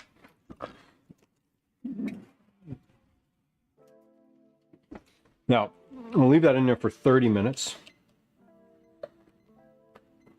roughly. Stirring it 2 to 3 times. So, if we wanted to stir it 3 times, that would be every 10 minutes, but that's not quite accurate. So that would mean like stirring it and then taking it out. I want to stir it 3 times while it's still in there. So let's stir it.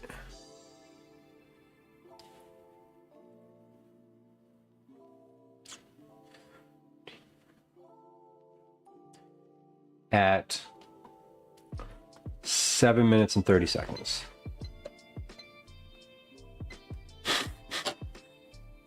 Weirdly specific, I know. Okay, and we're also going to, let me just see how much popcorn do I have left here.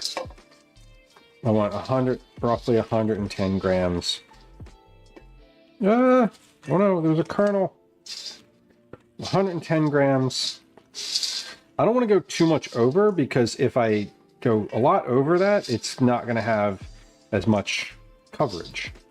So that's 115. That's good. Let me take this. I'll take this popcorn and just put it in. I don't want to put it in a Ziploc bag. We'll use this for like packaging or something like that. We'll use this for packing cookies in. There.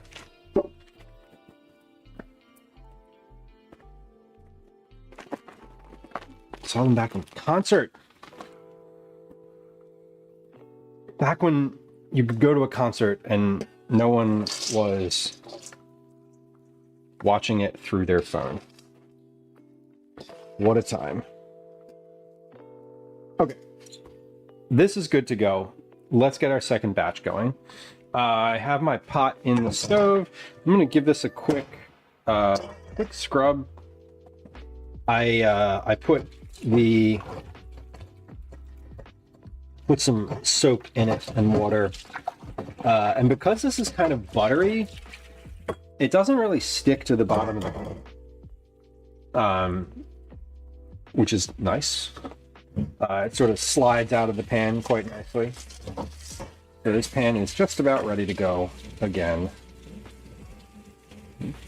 I did just now melt the tip of my blue spatula a little bit, because it is not meant to be heated in the way that it does. Or I did. Okay, so let's melt another stick of butter.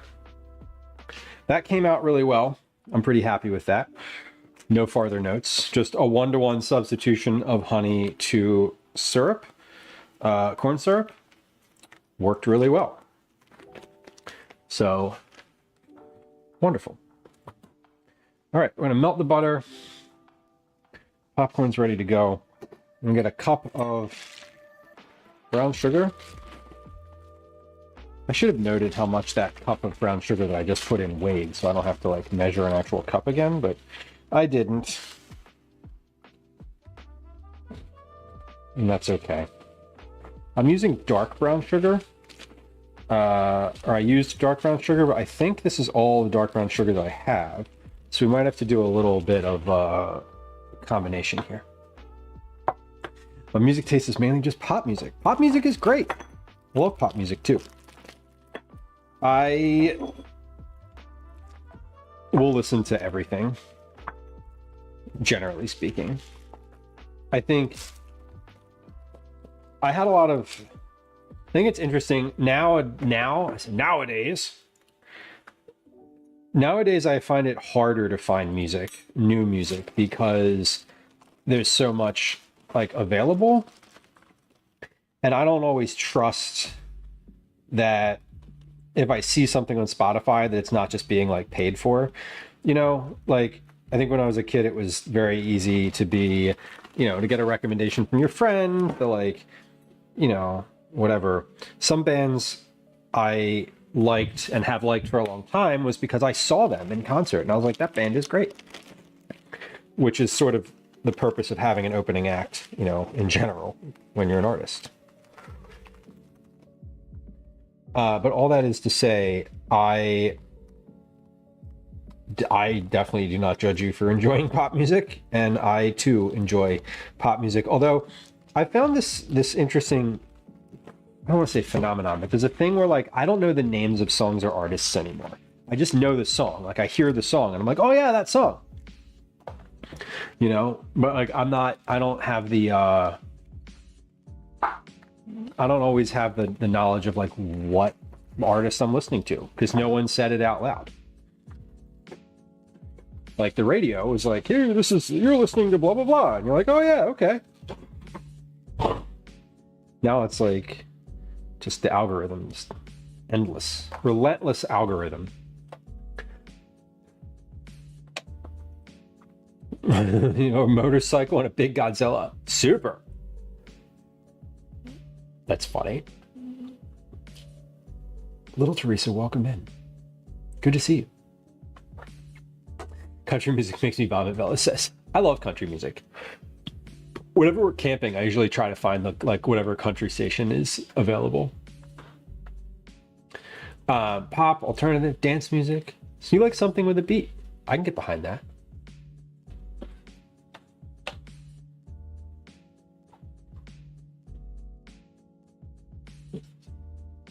Dua Lipa. I was listening to Dua Lipa while I was working out this morning. So there you go. I don't mind polka, Velo says. Sure, why not? I'll listen to anything, generally speaking. I don't think I've ever said like I'm in the mood to listen to polka, but if it comes on, I'm like, this is all right. No disco, no bluegrass, broccoli. Okay. And I think you're Twinderella says Weird Al is as polka as I get, right?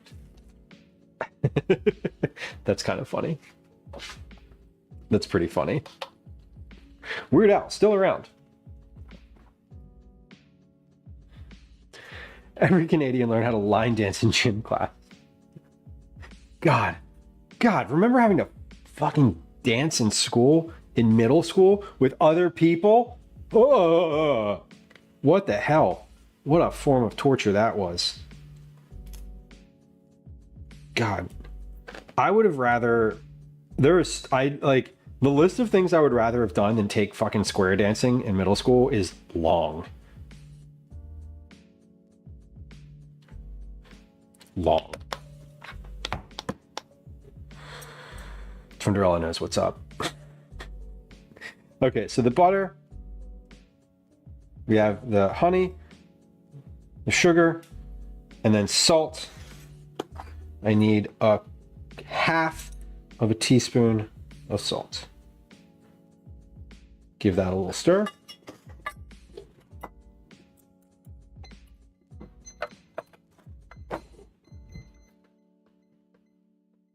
Speaking of giving a little stir, it's my timer just went off. I should stir the stuff in the oven.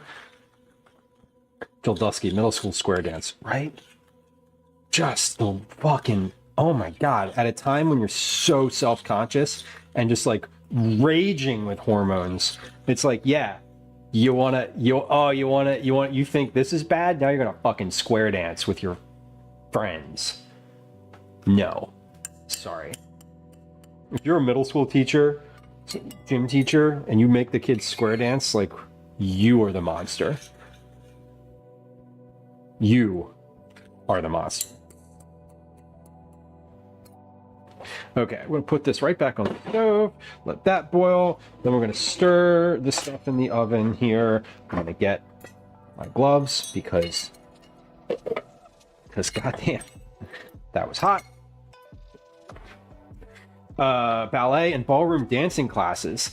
Yeah, the ballroom dancing classes as a kid. Ballet, it's like, I mean, ballet has some individual elements to it, right? It's not all hoisting and touching. But yeah, ballroom dancing, all set. No thank you. I don't like to dance now. I'm not a dancer. That's like a hard no for me. There's certain things I don't like to do that I am now of the age where I am not going to do them, and I'm not going to be made to do them. Those things include partner dancing and any type of board game. Just don't want to do it. No, thank you. Really, any type of game at all. I'm not a card game, whatever. Calvin taught me how to play Egyptian rat screw the other day, and I guess that was kind of fun.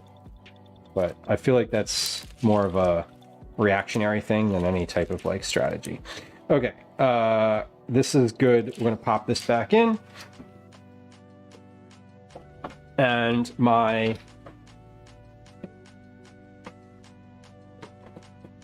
sugar is about to boil. It's bubbling, so let's just start the timer there.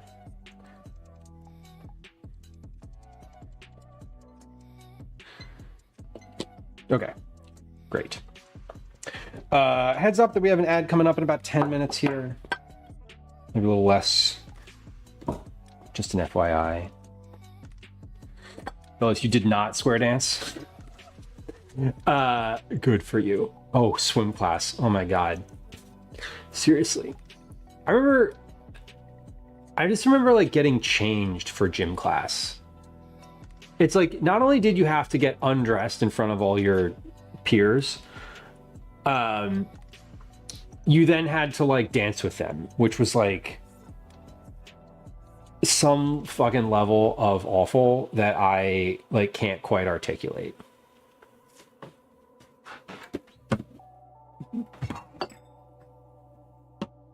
Yeah. Just no good. No good. Salt, I'm going to leave out because lentil salad. Let's put this away. And the baking soda I can leave out here. The vanilla I'll leave out here. All right, this is going and we're not stirring it. I don't need this anymore. All right, so what we're going to do when we finish up this caramel corn, we're just going to leave it sit on the counter for a little bit till it hardens up. So that's just going to sit over here for a little while. And then we're going to start on the lentil salad. I don't really know what the steps to that are because I've obviously not made it before. I'm just making it up today. So I suppose what we'll do is after this is wrapped up, we have like 3 more minutes on the caramel. We're going to get this next tray of caramel corn in the oven. And then we're going to take a quick break. When we put that in the oven, we'll stir the other tray. So we have just kind of a few things happening here.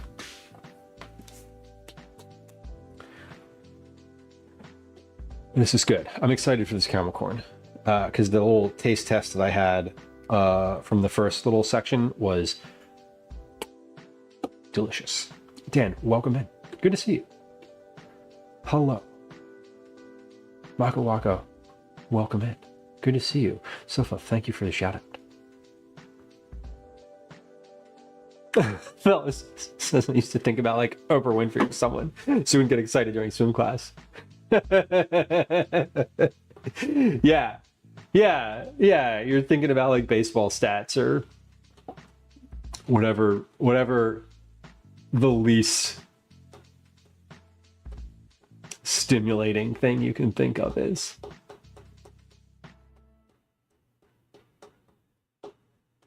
Yeah, that tracks. I never had to swim in school. Thank fucking God. My school didn't have a pool, so it wasn't a thing. There was no pool. I think square dancing was the worst thing that we had to do in school. Did anyone else have to do anything more embarrassing than swimming? What about wrestling? Did anyone have to wrestle? I never had to wrestle in school. I feel like that would have been pretty bad. I just think that like making middle schoolers touch each other is weird. Just like that's just like my complete opinion. Like if you don't want to wrestle, if you want to wrestle, great, join the wrestling team. You want to square dance? Great. Go to the 4-H club or wherever they square dance. I just feel like making kids do that in school is a weird form of like adult control. All right, we're about to get the last little bit done here. I have a 1/4 teaspoon of baking soda going in and a 1/2 teaspoon of vanilla. About 4 minutes, we're going to run an ad. So just like keep that in mind. that will be happening. I have a couple minutes until I need to stir this, or a couple seconds here. Timer's going off for my stirring. Timer's going off for my caramel.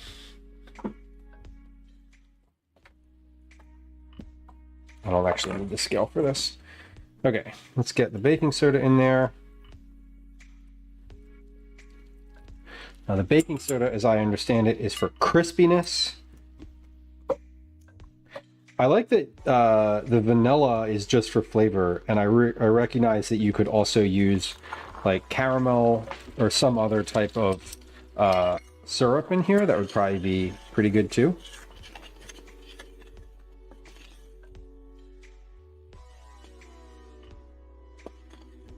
Changes color really quickly once you put the baking soda in. Wow, this is my senior year of high school. I signed up for weightlifting. It's the only girl in the class. The teacher went easy on me and often let me leave early. And was that good? Was that like, did you feel cheated somehow by that? Or was that like a welcomed weightlifting experience? Sounds like it was welcomed, but I don't want to speak for you. Okay. So this is how you're supposed to stir this in, which is to say a little bit at a time and constantly. That other bowl was too small for what I was using it for. And I'm using my heat-proof spatula right now because I melted the other one. Not completely, it's still useful, but it was definitely a little more pliable, and the tip of it was a little melty. Okay, we're gonna get this in the oven. I'm gonna pull the other one out of the oven, and then we're gonna take a quick break. I'm not pulling it out to end the thing. I'm pulling it out because it needs to be stirred. So that's next. Let me get this onto a tray. So this is caramel corn with honey instead of corn syrup.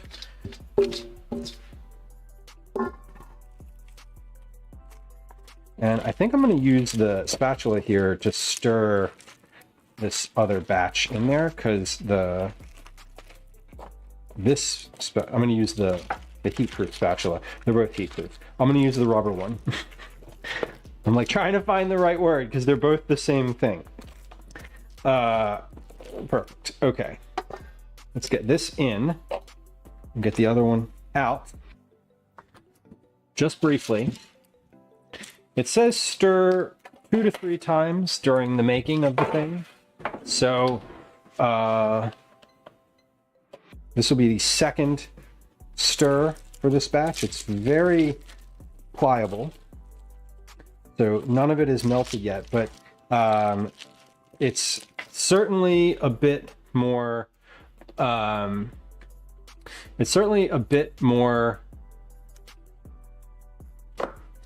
covered than it was when I put it in.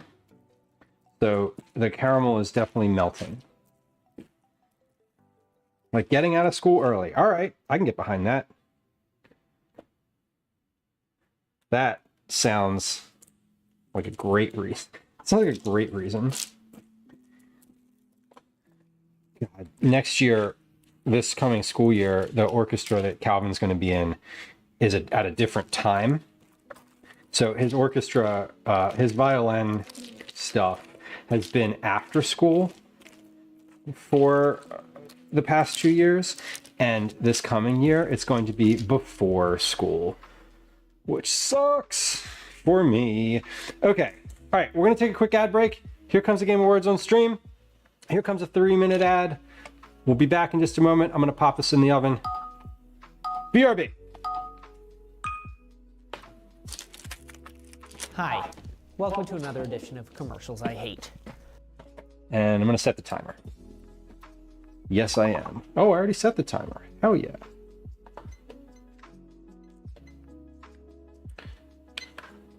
Okay. I'm also setting a 30-minute timer. Perfect. All right, while this is running, I'm gonna clean this counter up a little bit. Hello, Obi. Now, I have 3. I want to clean all of these bowls that I just did because I'm going to make a salad.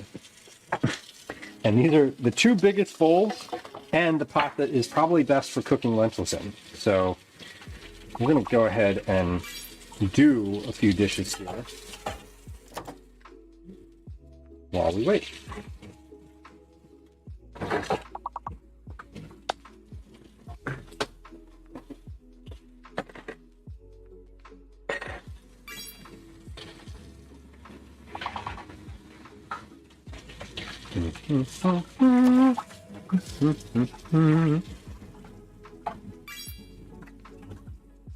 Now, when you're cleaning caramel off of things, it really is best to use hot water, because otherwise it doesn't come off.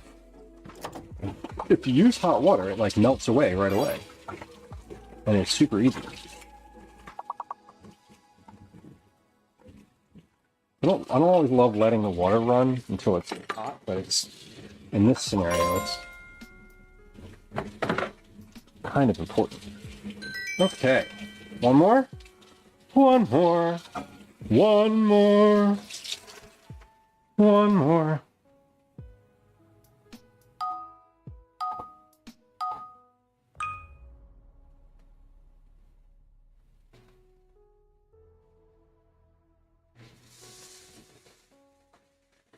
One day more.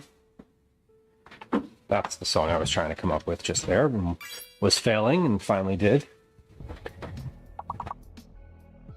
I was on the flight back from Paris and I was trying to look for Les Mis on the in-flight entertainment and they didn't have it. I was annoyed. I figured it's one of those things that they should just have. It should be mandatory for them to have the option to watch Les Mis on Air France. But I digress. All right. I'm cleaning out these 2 bowls here so I can use them for salad. I don't know that I'll need both of them, but I know that I'll need at least one of them. And if you've hung around here on this stream for long enough, you know that when I'm making things up, I use all the bowls. So, that's what we're doing.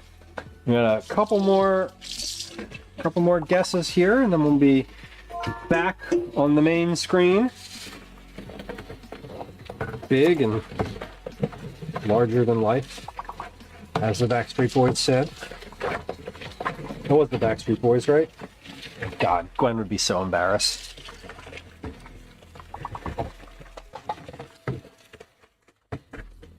Of me, specifically, for not knowing that. Okay. Whatever. Last guesses. Get them in. Get them in. I am also sinking right now, but in a very different way. Okay, that one little piece is not coming off, so we're going to let that soak in hot water for a few minutes, along with the pot. Beautiful. Okay. We are good and good. All right. Just a couple minutes here. We'll stir both of these batches at the same time, and then in about 5 minutes, we're going to take that first batch out of the oven. We do need to let this cool for a little bit. It's not ready right away. I mean, it is ready right away if you want to literally burn every part of your mouth all at the same time. You can feel free, but otherwise, you want to wait for a few moments. Okay. Now, that's good. That's good. The only thing I have left from the caramel corn on the counter here is this spatula, which I still need for said stirring that we will be doing momentarily. Okay, good to go. The recipe, I don't have a recipe for the lentil stuff. I wrote down all the ingredients that were in it when I ate it, but I am just going to kind of wing it. I want to I have the thought that I want to measure it. I want to measure the ingredients as I'm making it so that it's something repeatable in case it's good. And I also know what the volume of things that I put in there was, because what will happen is if I really like it, I want to make it again. And if it needs adjusting, I want to be able to say, okay, this is the specific thing. So as we're working through the making of this, I am going to measure and weigh all this stuff and actually write it down so I can make a recipe from it, because that's the point. That's what I want to do. I want to have something that is repeatable, because I know what was in it. Usually when I'm making something up, I am throwing a bunch of things in and I don't really know what all is going in, but this time I know what all the ingredients are, just not the volumes. And I don't think anything was cooked in it either. The lentils were cooked. So we'll need to do that. Yeah, we'll definitely need to cook the lentils. Now, I've also historically had a really difficult time cooking lentils, not because they're hard to cook, but because they're hard to get perfect. And so today I'm going to follow the directions on the box, the volume and the timing, the volume, the timing, the temperature, all of it. I'm going to completely follow the directions, because that hopefully will ensure that it turns out the way I want it to. I need to turn the air on in my house because it is hot as hell in here. And when we have one of those Nest thermostats, and when no one walks by it for a few hours, which I haven't, it turns itself off, or it turns on to whatever eco mode or something, instead of cooling the house. So I'm also in the kitchen and it's hot, so eco mode needs to go off. All right, let's get stuff out of here and stir. Let's stir my first. So my second tray is the one on the bottom. We're gonna stir that first. Oh yeah. Whoa! Some of it escaped. That's fine. So the goal of stirring this a couple times is similar to making candied pecans, where the caramel, you put the caramel in, it gets loose, or it starts to harden up, but it's not completely covering the popcorn yet. When you stir it a couple times, you get more full coverage and it melts into all the cracks, which is really what you want. You don't want caramel corn where half of the kernel is still uncovered. I don't know the level of cooking that actually happens here after the fact. I think that it is generally not cooking anymore. Although the color of this one versus the color of the one that I just pulled out is distinctly different. This one has been in here for 30 minutes and this is finished. You definitely don't want to heat it too long. Then it burns because it's a candy. So I think we're good. I think this looks about like what I want it to here.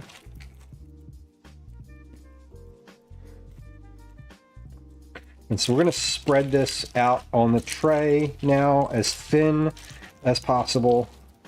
Because the other thing that happens is when it cools, it solidifies, and if it's in huge chunky piles, it kind of stays stuck together like that, and then you end up with like a thing of caramel corn that like is the size of a baseball, which like counts as one, right? But is not, it kind of ruins it.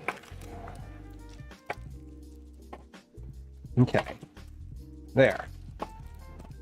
This is a tray of finished caramel corn. Wow, it's very pixelated. There it is. Wrong side.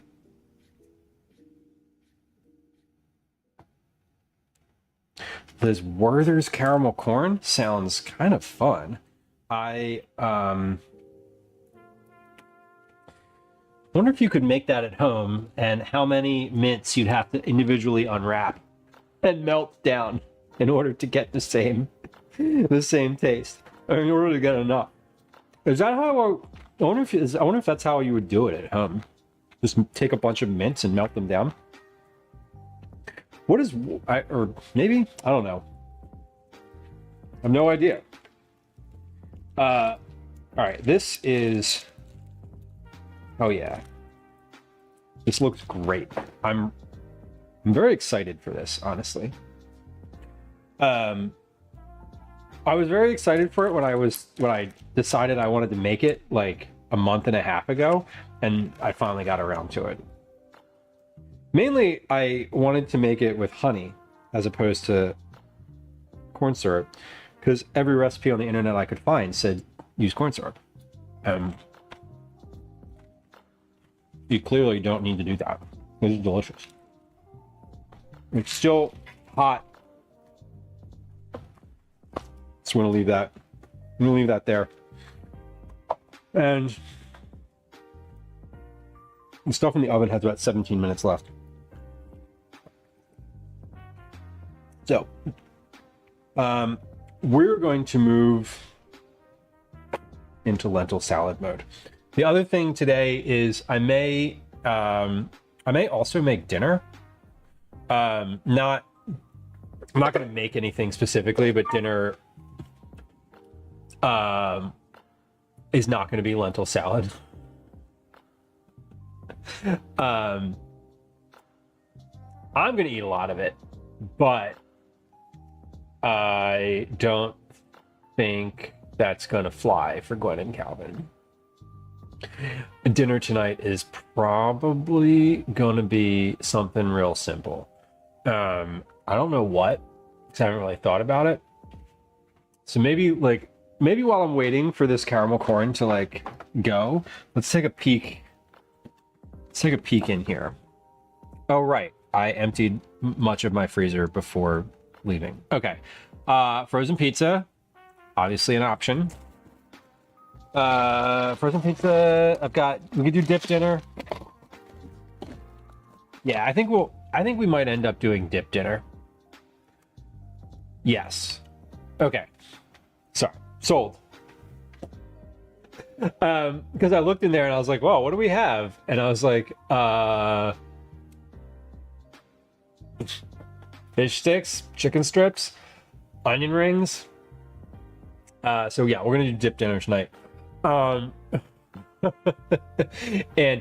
what's dip dinner? Dip dinner is just a term that I made up for taking a bunch of stuff from the freezer, like fish sticks, pierogies, chicken strips, fries, onion rings. What else goes in dip dinner? Potato puffs. Basically any of those like frozen food, like toss it on a sheet pan stuff. Filling a sheet pan with all of that. Just fill the sheet pan and cook it basically all at the same time. There's no like cook it for 400 degrees at whatever. No, it all just goes in there until it's all finished. And then we take a bunch of these little like pinch pot bowls and empty out all the condiments from the fridge. So today's selection of condiments will include mayonnaise, ketchup, A1 sauce, barbecue sauce, mustard, hot sauce, chili oil, and yeah, and lentil salad. We'll have a side of lentil salad so Dad feels good about it. That's going to be dip dinner tonight. So we'll do that. We'll do that as well. The nice thing about dip dinner too is you can just turn the oven off and leave it warm for a while. Like, it gets hard after a bit, but like, you know, whatever. Dude in Mesa says, I have a guilty pleasure for holiday popcorn tins. Yes. I have a guilty pleasure for the popcorn inside, but no one's judging you for having a thing for the tins. Do you like the ones with the dividers in them? And why is it that the cheese popcorn always goes first? It's because it's better. Liz says of the Werther's caramel corn, use the soft Werther's caramels. Okay. I wonder if you could use it from the hard candies. Probably not. Probably because they have something that makes them like hard. And if it re-solidified, your caramel corn would be dangerous to eat. I'd love to make rice burgers though, Liz. Yeah, I was thinking about that recently. We don't have any. And I ate some turkey burgers the other night. Actually, I have burgers in there too. We could do burgers, which would be just as easy. They're frozen burgers. How many burgers do I have made? Have I ever made quinoa or farro salad? Broccoli asks. Yes, I have. And a quinoa salad is on my radar because, looks for my notebook, there it is. One of the things that I had while I was there that I wanted to recreate was quinoa, feta, roasted orange and yellow carrot, cherry tomatoes, and like really bitter orange greens. I think they were dandelion greens, but I don't actually know. But I love quinoa in a salad. My favorite quinoa salad is the one that has, it's like goat cheese and then quinoa, and then you sort of like mix all that together with the other stuff. Because quinoa on its own sort of just falls through the cracks. But when you add like a sticky cheese or something to it, it's so good. Fenrella said, you're making birria in the crock pot? I got nothing to do till dinner time. That sounds like you planned well for a Tuesday. And dips were definitely involved. Yes. Half cheese, half caramel. Okay. I can get down with that. I like both of those things pretty equally. Although I don't think I can make caramel corn at home. Obviously. I'm thinking about it now. I don't have any like cheddar, like dried cheese food product. The closest thing that I have is like the sawdust Parmesan cheese, which I do like on popcorn, but it's not the same as like cheddar dust. It's a very different vibe. Okay, this is looking really, really good. And I got about 10 more minutes on my timer for this. I'm not stopping I've set a main like 30-minute timer. I'm not stopping that when I take this out. So I'm ending up taking about 27 minutes or so to bake these. Not that it's much different than 30, but I'm just kind of noting that in my head that they're not in there for the full 30. And the thing with dip dinner is, I was going to say I can leave the oven on, but I'm going to make lentil salad first. So the thing with dip dinner is we'll have to turn the oven back on.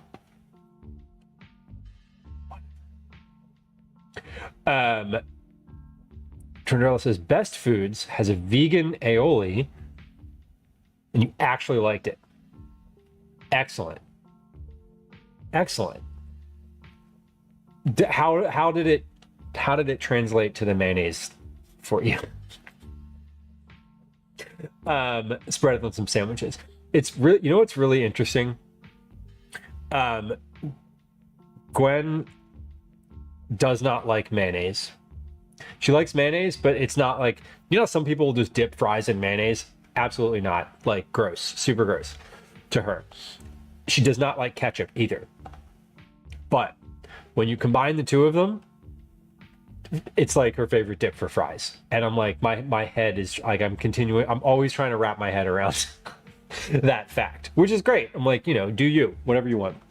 But it's always kind of funny to me. I'm like, oh, like, yeah, you don't like either of these things unless they're combined, which is interesting. It's like, I'm trying to think of an analogy for that, but I'm coming up short. I was going to say Captain Planet, but like, who doesn't like the elements? Broccoli says sweet and sour chicken for dinner. Super. Do you use orange juice in that or anything orange in there? I remember one of the things I made in home economics when I was a kid was like a sweet and sour sort of orange juice based chicken. I think it was actually the orange juice concentrate, like the stuff from the Minute Maid, the like orange juice glop, not actual orange juice. Extra mac and cheese powder. Oh, hell yeah. I don't think we've ever had extra mac and cheese powder. We would definitely have to buy it separately here. A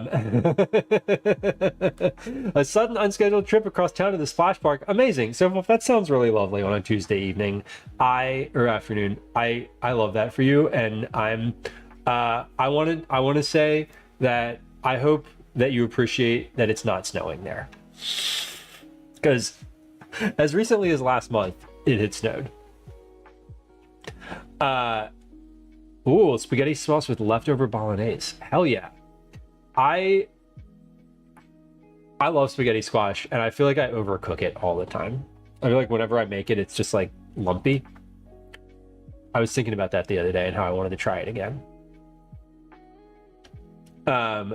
It lacked the gross, filmy mouthfeel that mayo gives me. That would be the oil, I would imagine. Interesting. Nice to verify that the egg caused it. I mean, I'm glad you found something you love. It's nice that you kept trying. Pineapple juice in the sweet and sour. Nice. You know what I ate for a snack last night? An entire can of crushed pineapple. And then I drank the juice.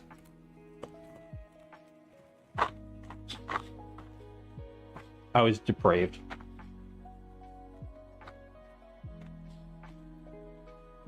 Man.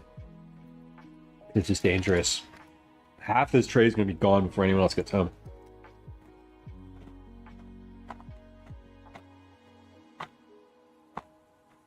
$40 minutes at $350 for the spaghetti splash rubbed with oil cut side down. There's something in it that I always just mess up. It's not that I mess it up. It's just it takes, I don't know. It is that I mess it up. I feel like I just don't. I feel like I always overcook it. And then I sort of expect it to have the texture of spaghetti, which it doesn't generally.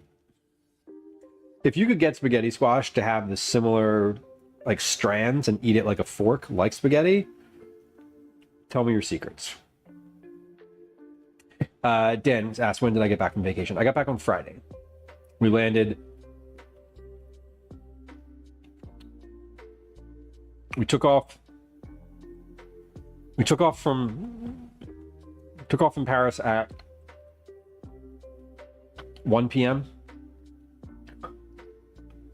Flew to Boston, had a 4-hour layover in Boston. I landed here in Philadelphia at like 8:30 p.m. So for those of y'all keeping track, that is 7 hours on the clock. But it was not 7 hours. So yes, we got back Friday night, and then Friday night I went to bed at like midnight here and woke up at 6 a.m. like completely wide awake because my body was telling me it was noon. So today is the day I feel like recalibrated. Interesting, and cooked with a crunch.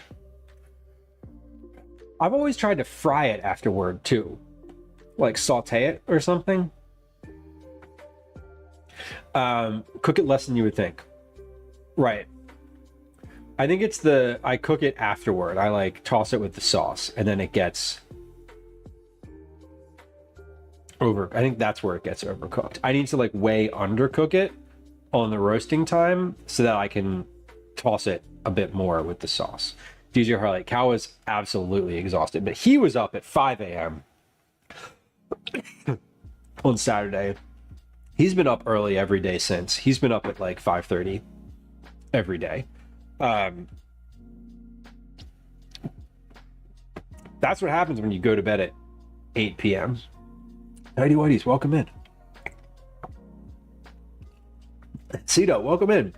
Clicks can of pineapple. Yeah, I made that Rosa Marina salad with the orzo and maraschino cherries, orange wedges, mandarin oranges, and pineapple chunks. Maybe like 2 months ago. And I was looking for snacks last night, and I was in the cabinet, and I was like, oh, this doesn't have any added sugar in it. It's just pineapple juice and pineapple. This is great. This is like a snack. And so I ate it, and it was great. You won't mind, but just put toss on top to serve. Okay. I think, yeah, and what happens with me is it's always like, I'm trying to get it crispier than it is, right? Like I want it to be more toothsome, and it always is like, it's squashed, so it's like kind of mushy by its own nature. So I'll keep trying it. I think my expectations are too high too, if I'm being honest. Like you call it spaghetti, but it is not spaghetti. And if you expect it to be spaghetti, you're always going to be disappointed.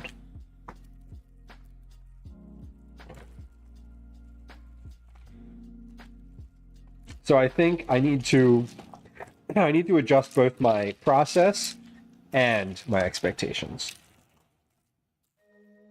which is tough.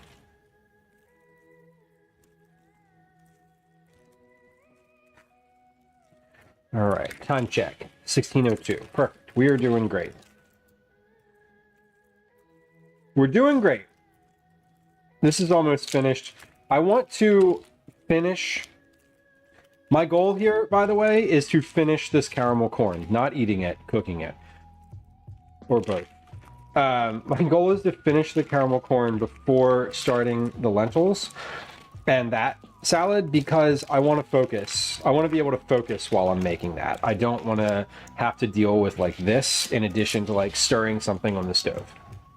So I'm taking it a little slow at this exact moment because I'm almost finished with the caramel corn, and I want to make sure that I do that completely, and then I can focus on like taking notes while I'm doing the lentil salad. So just a little bit about like why I've paused on cooking activities. It can't overcook it or it's mushy. Yeah, this I'm aware of. A diabetic cat wakes up my husband at 5 a.m. screaming, "Feed me," and he falls for it and never makes her wait until like 6, like I would. Yeah, I would pick the cat up. I'd carry them out of the room, and then I would put them on the ground and close the door behind them. That's what I would do. What if Cookie Club became Caramel Corn Club? That's a great idea. Last year during September, we did one of the sub goals. One of the gifted sub goals was or not one of the rewards for gifted sub tier was spiced pecans or candied pecans. So we could definitely do that. This would ship really well. And you know, it is August 5th. Maybe we should do some sort of September promotion this year. I was thinking of doing that this year. I'd really like to replace this laptop that I have with a different server that I can also use for IRL stuff. So I'm thinking about that. But Sita, to your question, what was the Cookie Club news? The Cookie Club news, which I alluded to yesterday and then totally didn't say or talk about, and I will, if anyone wants to remind me later at some point, like please just go ahead and ask again. But I am having a really hard time with my schedule for the next couple weeks. So what we're gonna do for a cookie club is we're not gonna skip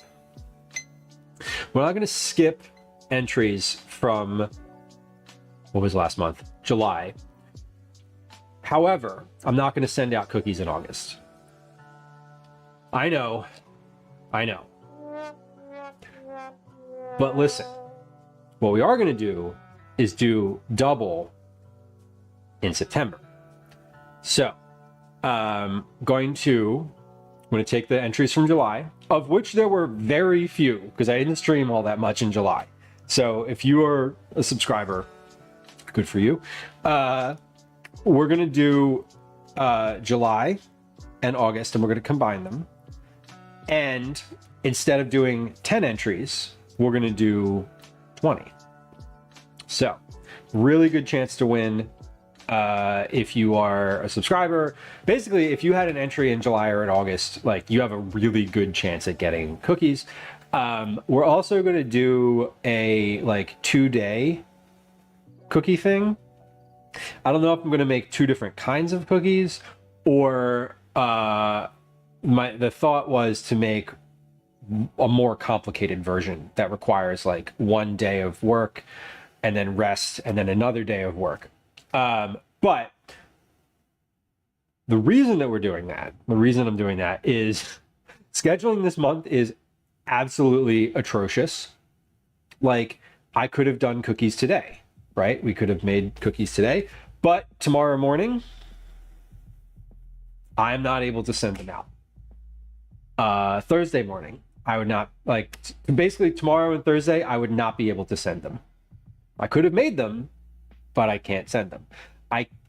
I basically couldn't find the time to do the work and the stream and the setting. The work meaning like the boxes and the addressing and all of the stuff that goes along with it. So we decided to make it a little bit more comprehensive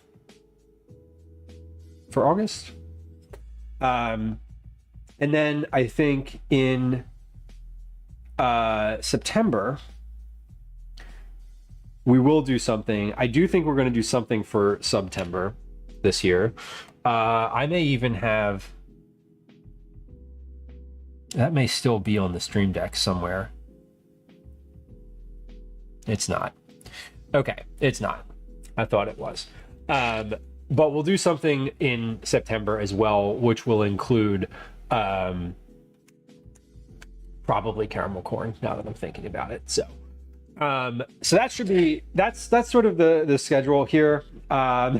Sita, thank you. Well, welcome in. Hello. Fermented cookies. That would be fascinating. But yeah, I just I couldn't find the time to make it work in a way that was satisfying.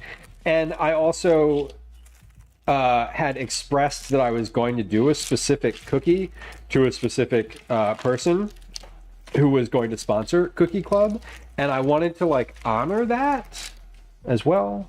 Woman says, I kind of assumed you were skipping this one. Yeah, I also only streamed 7 times or something in July, and so not that it's not fair, because if you're a subscriber, you're probably going to win. But what I did say was look, if you were in for July, your entries will still be there, and since we're going to do 20 names in August, there's a really strong chance that you're gonna win, right?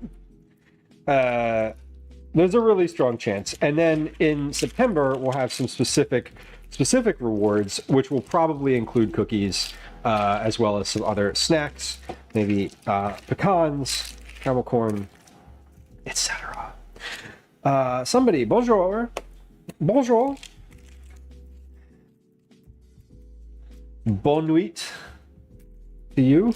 I believe it is 10 p.m.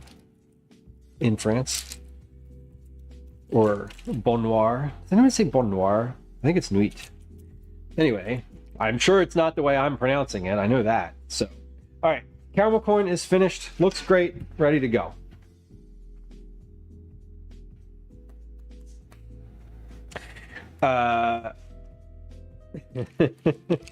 Have I dealt with any jet lag? Well, a little bit of jet lag. Here's some caramel corn. It's fresh.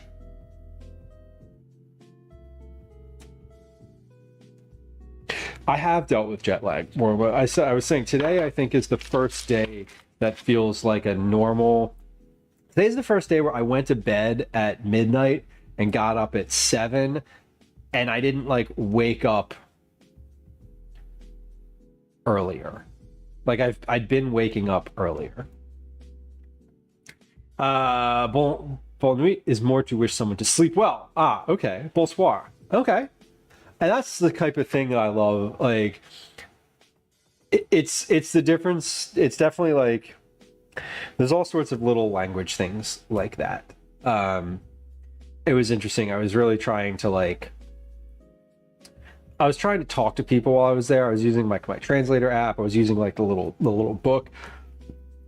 There was one person. I was in a cab or taxi at one point, and the guy didn't speak English, and I don't really speak French, but like he asked if I spoke Spanish, and I knew I can hear Spanish a little bit, and I know a little, just a tiny little bit of Spanish, and so it was funny because we were both just like really fumbling through Espanol for like a few brief conversational minutes. But I did learn how to say, I'm sorry, I don't speak English, or I'm sorry, I don't speak French. That was pretty useful. I think that's probably the first thing you should learn. It came in very helpful for me. Someone would start talking to me and désolé, je ne parle français. And they're like, ah, okay. And then they switch to English because everyone has more education there than we do on languages. Midi Moon, welcome in. Caramel corn iced chai latte. There's a lot going on in that, but it sounds delicious. Caramel corn, where's the corn aspect in there? Is there physical caramel corn involved somewhere, or is it just the sort of flavor? Hi, Vibe Mike, welcome in. Hello. I just heard you and said it. There was a few key phrases, but I got the guidebook that was talking about language, and it was really helpful because there was some notes in there around like, hey, if you're just polite and you try, that's more than a lot of people do, which is what I was trying to do. I got through some interactions by like pantomime, or like, you know,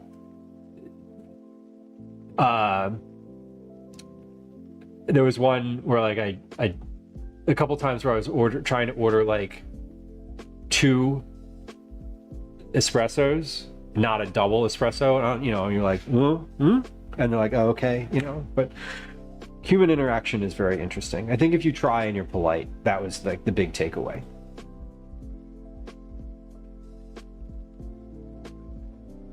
Drink more water and eat more fiber. I can't give a duck. It's good advice. I've had 2 of these water bottles today. Bon nuit is literally good night, but in Spanish, buenas noches is just a greeting for the end of the day and night. Right. Which, again, like, I was taking Spanish for a little while. I'm getting back to it because I enjoyed taking it. And I was funny because I'm like, when you hear, I was hearing a different language and my brain was sort of going into Spanish, and as opposed to anything else, because I'm like, oh, how do I respond in another language? I'm like, oh, the only other language that I have experience with that's not English. Physical caramel corn. Interesting. In a coffee beverage. That is fascinating. I want to know more. Brocky says, I forgot about 90% of the French I used to be able to speak. It got me through France and French Morocco. I mean, if you don't use it and practice it, it definitely goes away. Right? It's not like riding a bike. It certainly is not. Find them easier to read and understand than hear spoken and understand. If someone's speaking Spanish slowly, I can pick up a good bit of what they're saying. I can't my brain will hear the word and be like, oh yeah, that's what that means. Whereas if I'm trying to speak it, my brain won't come up with that word. It'll translate it from Spanish to English, but it won't go the other way. And I don't have enough experience with the language to know, to like feel in any way like I'm thinking in that language. I think that's the difference, is when you like start to think in a different language. You start to form your sentences in the other language as opposed to like forming them and then translating them. Okay, we're gonna get to this lentil salad because it is 16:15. I've been streaming for almost 3 hours now, and I have made a tray of caramel corn. To be fair, I've made 2 trays of caramel corn. So, we're gonna get to the lentil salad. Lentil salad includes green lentils, finely diced shallot, large format parsley.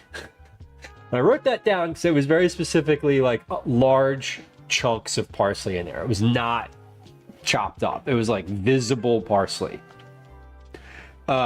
Cubes of cucumber, really small pieces of feta, small halved tomatoes. Now, I've been encouraging Calvin to take these grape tomatoes for lunch. So, okay, we have a few. I have a few left over. This is probably the right amount.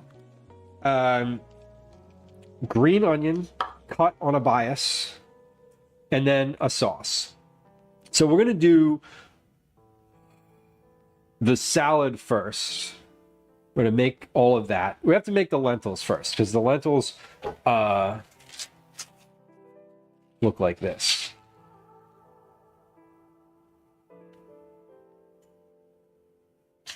Because they're anyway, because I haven't cooked them yet. Why do we call the salad French? Lentil salad French. One, because they are a product of France. This one specifically is a product of France. 2, in the US, green lentils. In the US, green lentils are not as common. Mostly, if you go to the grocery store, you're going to find brown lentils or red lentils. Green ones here are specifically, most of the time, referred to as French lentils. So those two things. 1, they're less common and they're referred to as French lentils.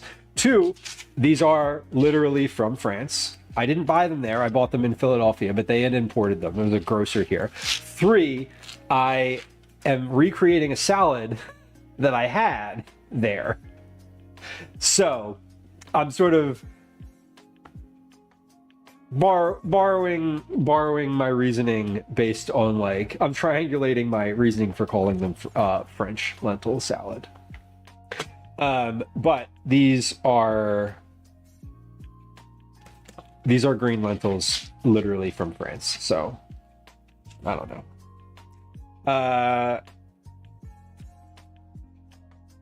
The packaging is in English, clearly meant to be imported.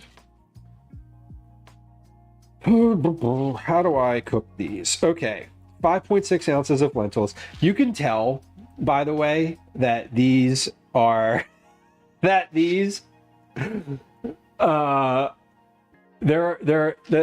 measurements on here, they didn't translate very much. You put 5.6 ounces of lentils into 0.13 gallons of water. That's not a measurement anyone would ever use. That is at 212 degrees Fahrenheit. Now, I bet you 0.13 gallons is some specific metric number in milliliters that's not completely unintelligible. And I bet you that 5.6 ounces is also a specific metric number. Okay. It's because of your weird measurements. I know. Wait, hold on. Wait, we have the wrong camera on. I have the wrong camera on control. Trust me. I know. I don't like the US-based measurements. I prefer measuring the way the literal rest of the world measures. Command merch. You can buy this. It's one of the, what do we call those? It's one of the emotes. Couldn't come up with the word emote right there. That's embarrassing. Okay, the poi green lentils are easy to cook.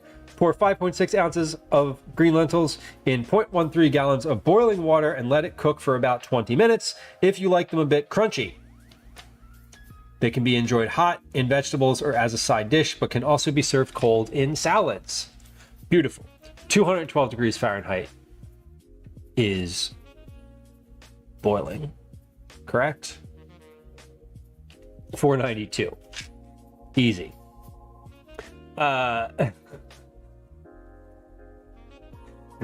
That's 500 grams also, just like 5.6 ounces. Yeah, this is why people get confused. But that's easy. This product is suitable for vegetarians and vegans. Made in France. Any other notes on here?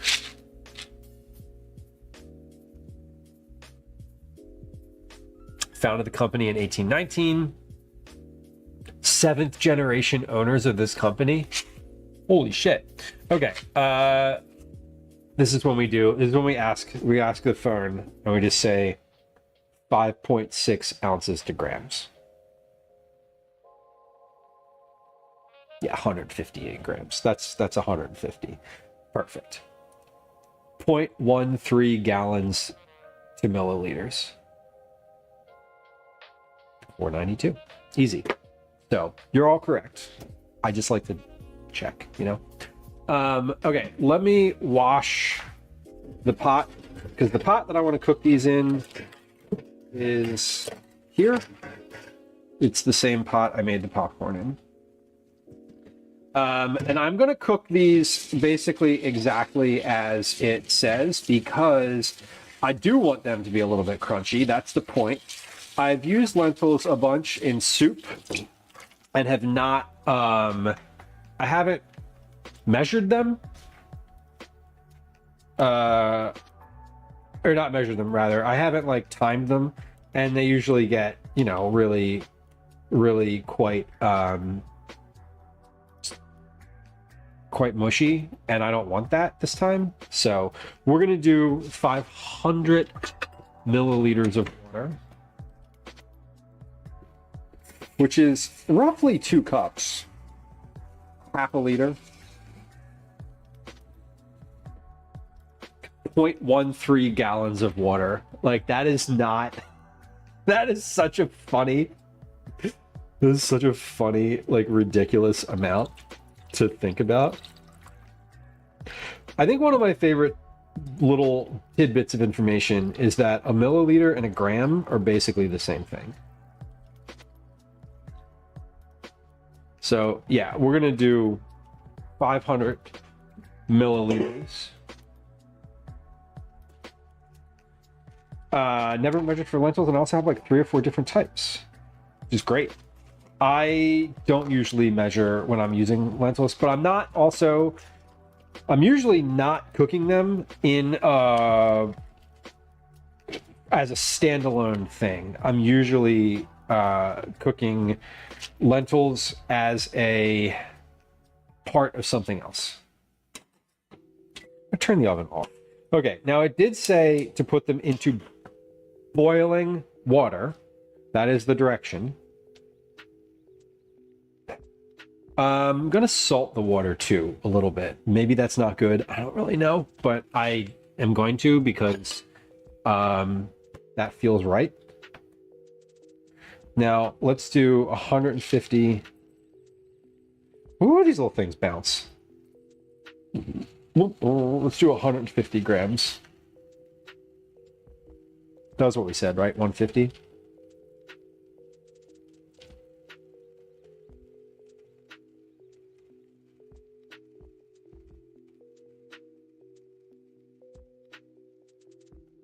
$150. Beautiful. Okay. I'm also going to go ahead and like sift through these. I'm going to sift through these because there may be little rocks in here or something like that. So let's just make sure there's no surprises in here. Usually there's not, but every once in a while you get like a little something gets through, a little piece of hull, something like that. Because of the definition of density, right? But like, again, this is a hill I will absolutely die on. Like, that's the type of thing that makes the metric system better. Like, what the hell? We have ounces here, which mean nothing. I mean, it means something, but like, imagine thinking that the system that the US uses is better. There's a reason no one else uses it. Hot soup with clovers. Oh, that's fun. It sounds kind of seasonal. Like clover as in clover honey clover. I realized that honey is not made out of clover. I realized that it is the plant that the bees get the pollen that they make the honey from. But you know what I mean. All right. So we're just going through, checking for rocks. Same thing you do with any beans.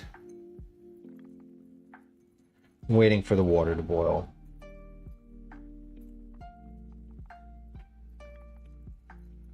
And I'm just kind of dumping these onto my hand and then letting them fall off slowly.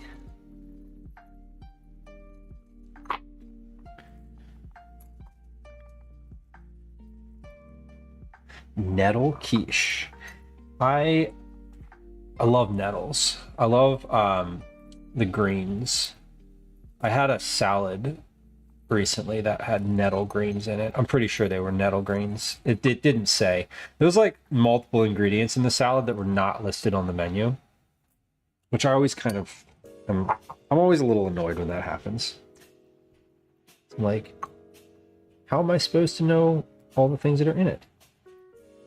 I got something. I had a meal there that didn't have any mention of almonds in it, but did have almonds on it. And they were very apologetic. That was the other thing I learned how to say right away, was what I'm allergic to. Because that is kind of important. And like what the things that I'm allergic to are in a different language. Like the French put hazelnuts and all sorts of stuff. But they don't call them hazelnuts.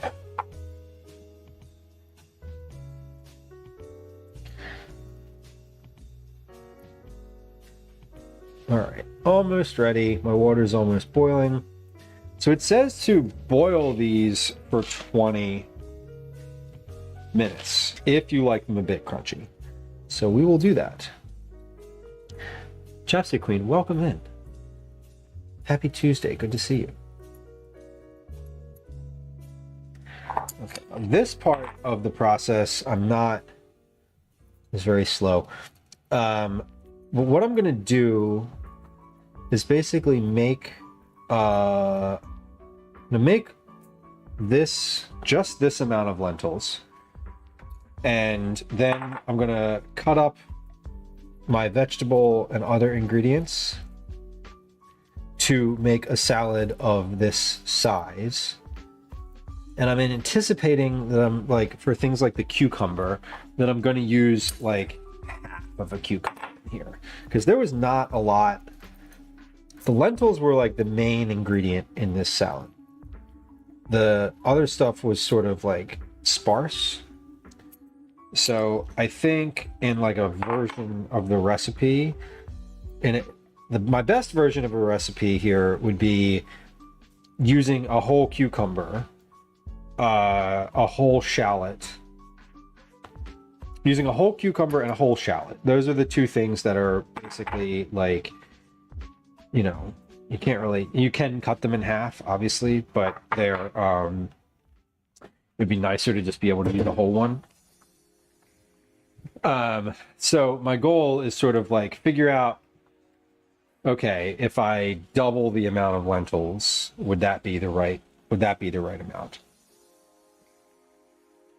I'm going to use like half a shallot, if that makes sense, and then sort of scale up from there on the rest of it. Okay, so these look good. I salted the water a little bit. I'm going to toss these in there. We're going to start a 20-minute timer. And we're going to let these, we're just going to let these boil.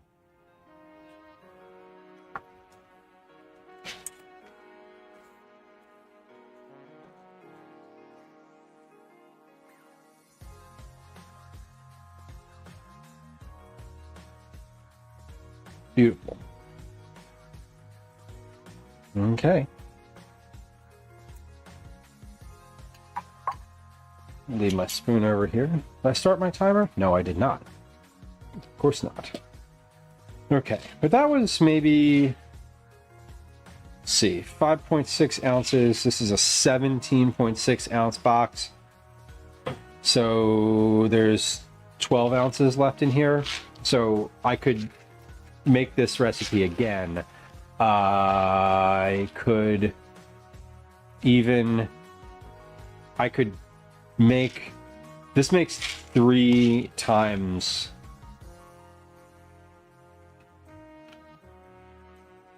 Yeah. Yes. So I could make these 2 more times using what's left in this box, which is nice. Because I kind of feel like I'm going to want to do that. So Fluff says, I would love if recipes had gram measurements for vegetables, even if that meant not using a whole one. That would make my brain happy too. And I will tell you that when I write recipes and submit them to, I submit them with cup measure. So it'll say, like my note on the thing will be like 1 medium shallot, fine diced, half a cup, and then it will have both ounces and grams. Because I think that that's good too. Like, you know, your medium shallot might be a little different than my medium shallot, especially if we don't shop at the same place. Now, when those get published, do they publish the gram measurements? No, they don't. But for the sake of testing, I know that someone else is trying to recreate the thing that I've been working on, and I don't want them to have any confusion around exactly how much I mean. My hope is, and I've never actually asked, my hope is that when they do the testing, they weigh the thing. But who knows? Who knows?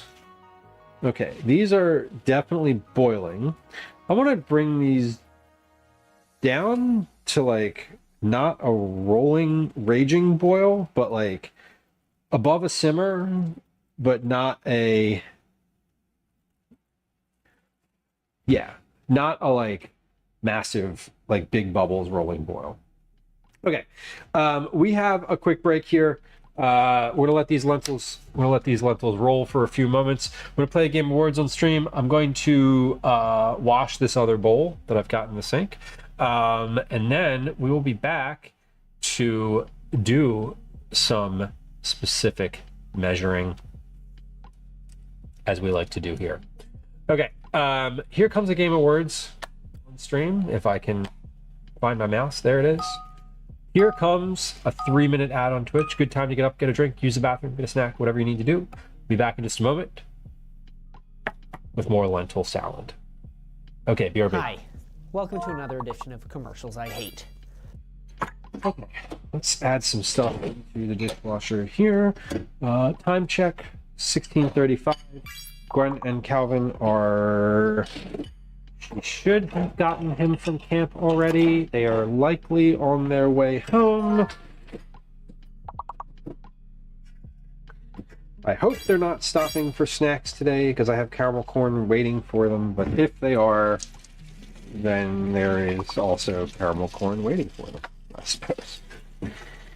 Okay, but we're just going to do a couple dishes here. Let's let these lentils go. A little more.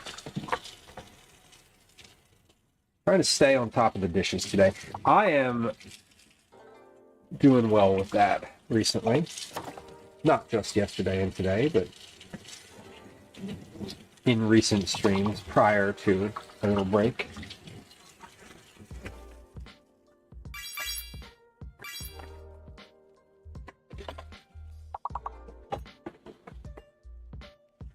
Okay.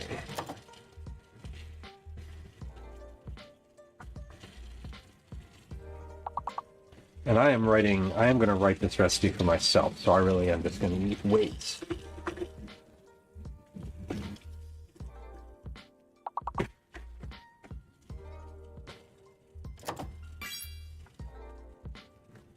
All right. Last guesses. Oh, we got two more.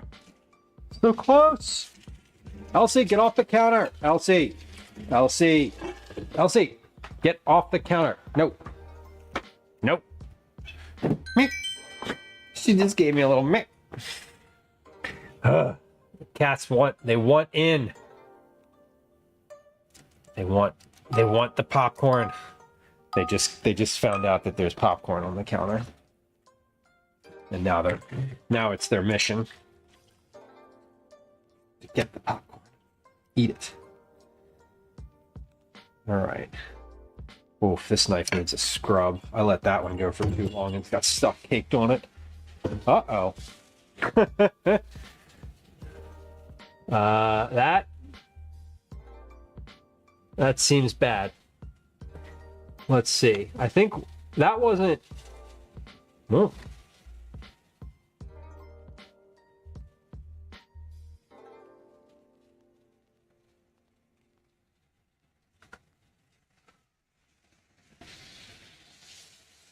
Oh, weird. The sound isn't working on there, though. Unless I'm missing something, I don't think the sound is going. That's a browser issue.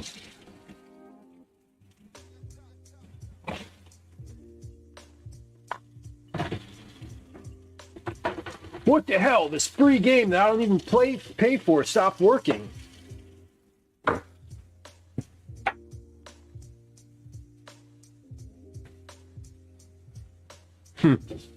Anyway, welcome back. If you're on Twitch, thank you for your patience. I appreciate you. Playing a game of words on stream. I'm doing the dishes that are in the sink here. I'm actually going to get to finish the dishes because the game paused itself for just a few moments there. So it gave me like the extra 20 seconds that I needed to get through the dishes, which is kind of amazing. So it's just talking about how I was doing a good job of them. All right, but is that still working? We got a cat. Damn it, Elsie, get down. Elsie, this is not a cat time. No. Do you hear her little voice? Every time I pick her up, she protests just a little bit. Meow. Elsie, I will pick you up in a second. It is not time for you to be on the counter. Nobody wants your face in their popcorn. You know what? I don't want to speak for everybody. Most people, I would imagine, don't want your face and your little gross cat tongue in their popcorn. Okay. Good job, y'all. Whoa. Aggressively loud. I think all the sounds just happened all at once. Okay. Do you want to be seen though? Are you ready to be perceived? Do you want to be perceived? We have a cat here. This is Elsie. Elsie is hanging out. She's been in the kitchen most of the day, just off screen. She is a very good girl. Elsie enjoys being in a different room from her brothers, and she's definitely a lap cat. She enjoys the laps. If you're in the bathroom, she'll come sit on your lap. She's doesn't have boundaries like that. She's like, yeah, I literally shit in a box and don't have clothes on. What are you talking about, boundaries? Anyway, here she is. Now she's very interested in the lentils right now. She's like very focused on what's happening in that pot because she can see it. Like if I move her, she like maintains her locked gaze on the pot. Look at her. Look at her head just rotate. She never stops looking at the pot. Very funny. It's the toilet pets, I know. She will come sit on your lap though. It's funny because all three of them want to be on a lap at one point or another. They're all very used to being handled. They've all been flipped on their back and scratched like this on their belly and their chest for every day of their life except the first one. So this is just normal behavior now. Just like, let me scratch your belly. She's like, okay. Okay, but popcorn. All right, you getting down? Go ahead. All right, let me wash my hands. I'm also gonna wipe the counter because I'm like using the counter. And Elsie, you are not getting back up. Okay, agreed? She's like, F you. I'm getting up if I want to. I'm literally a cat. You cannot stop me. But listen, what if we just didn't? Okay.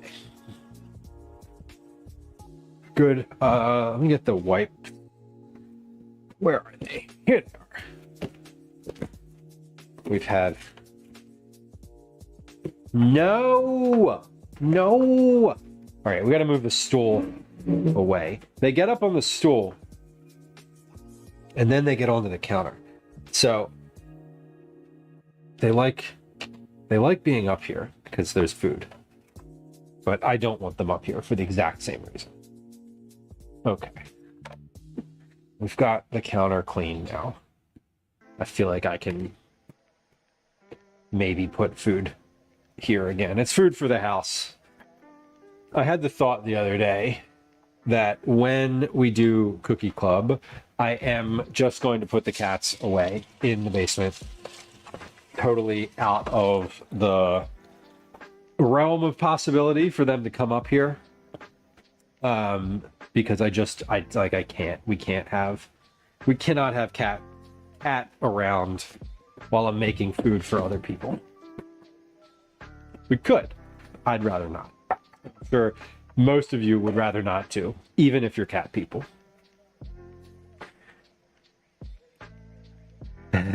Broccoli, that sounds cute.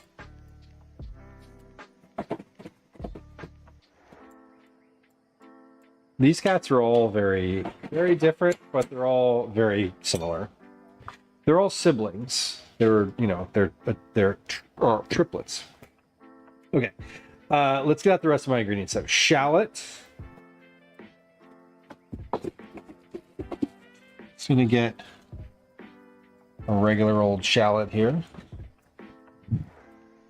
Not old, it's actually brand new. Okay, shallot, parsley, cucumber, and have our tomatoes here. Parsley. It's gonna go with 1 cucumber. Green onion. And then mustard seed, and lemon vinegar. Okay, so we're good. This is the basic ingredients here. The sauce was really the special part of this, so I'm hopeful that I can get that somewhat accurate.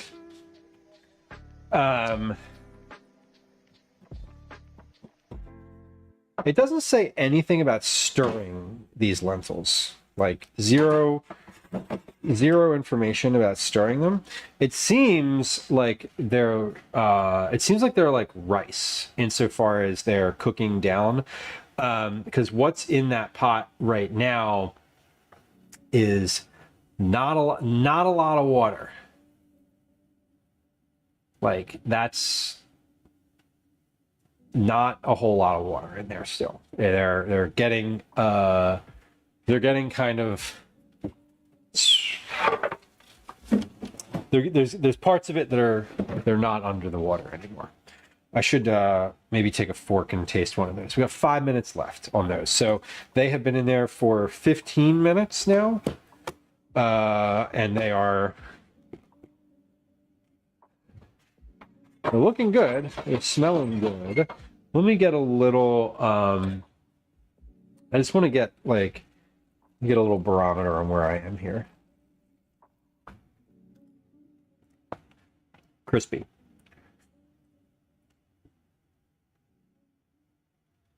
Yeah. Hoping another couple minutes should be good here.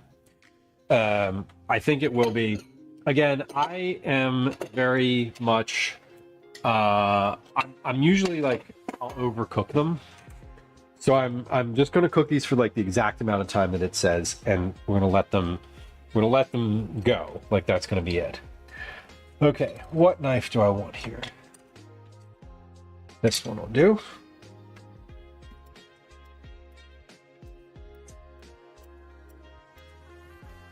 So I'm just going to chop a whole cucumber and a whole shallot, because why not? And I'm going to add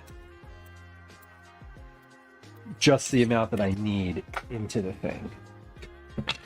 So I may not end up using the whole shallot or the whole cucumber, but we'll see. I do want to take notes though. Sorry, I meant to take some more notes. So let's get to a blank page. Did not know they turn brown when cooked. They might. I don't know if the. There. Is that better? We'll just adjust the white balance on there. They're really quite dark though. Let's see. I just had these adjusted so that it was like. That's basically where the other cameras are. I think they're a little bit dark. They're actually a little bit blacker than what you're seeing on the screen. A little bit darker. I don't know. I'll show you on this camera when they're finished, and you'll see a little difference in color. But no, they're certainly not as light in color as the ones that I recall from this salad, but they're probably older.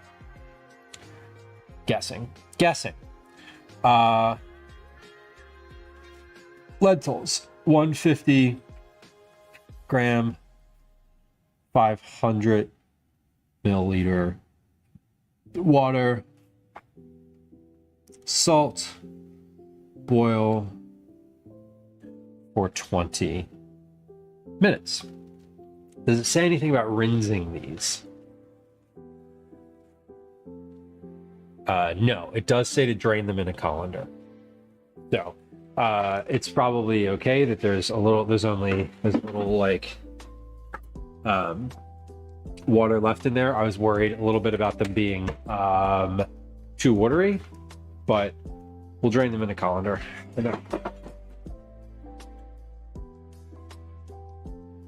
Yeah, or there's really not that much water in here at all, actually.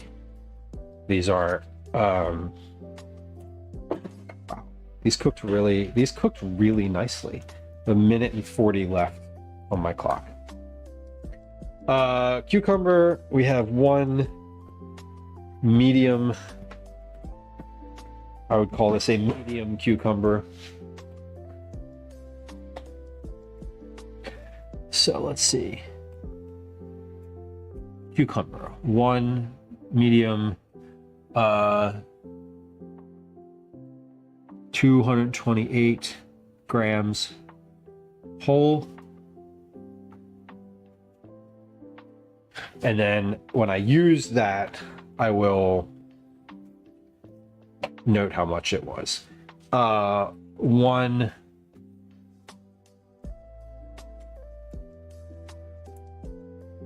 shallot, 1 medium, 50 grams whole. Use. Fill that in a moment. Okay, and then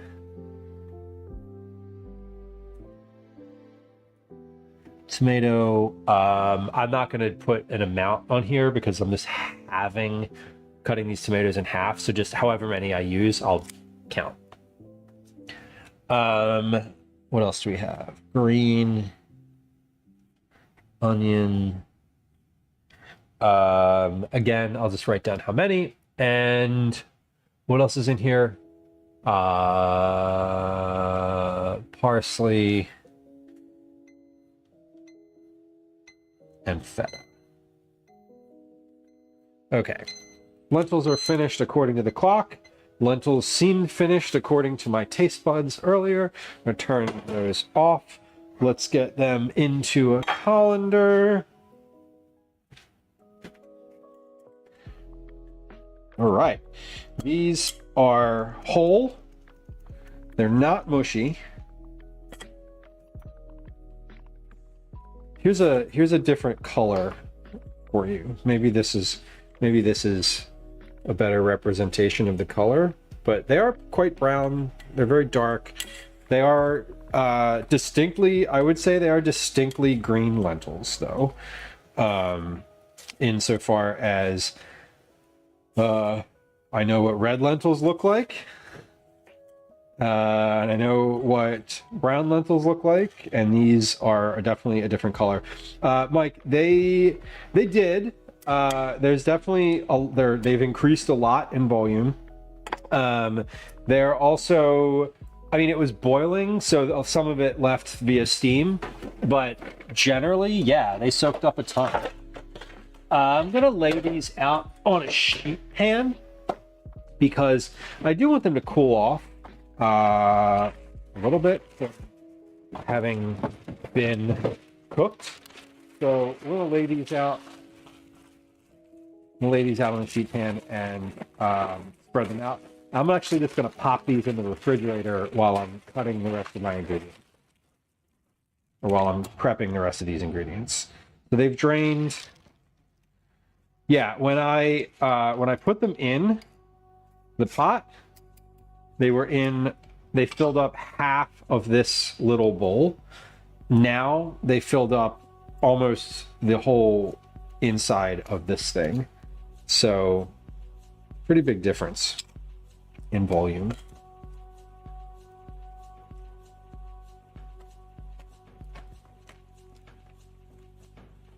And that was a straight 20-minute cook time.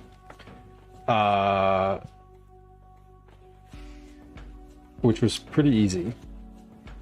I'm feeling accomplished having done that and having had these sort of turn out to be a little bit crunchy and chewy.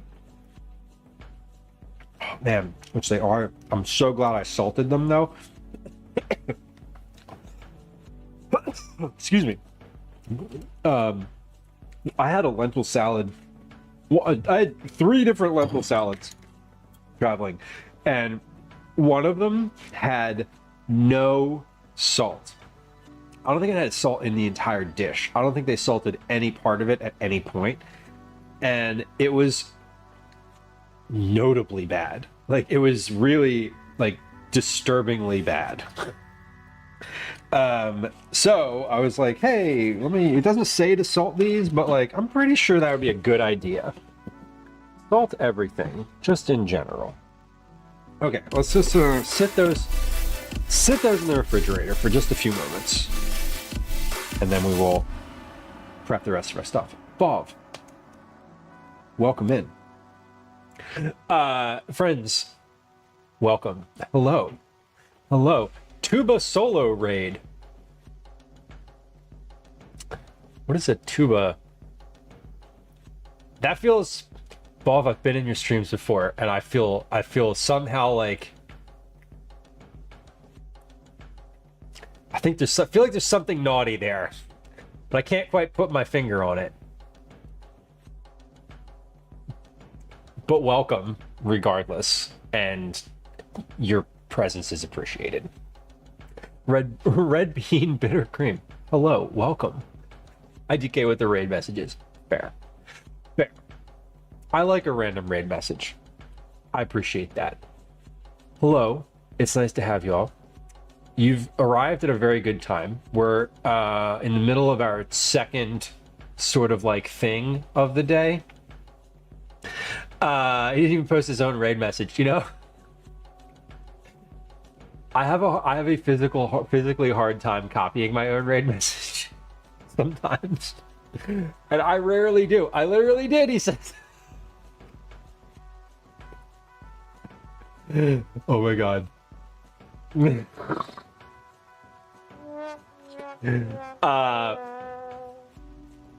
There's a copy button. I'm learning. I didn't know that. Hold on. Is there really? Shut the fuck up. There really is. Ava, watch this. Did you see me type? Because I didn't.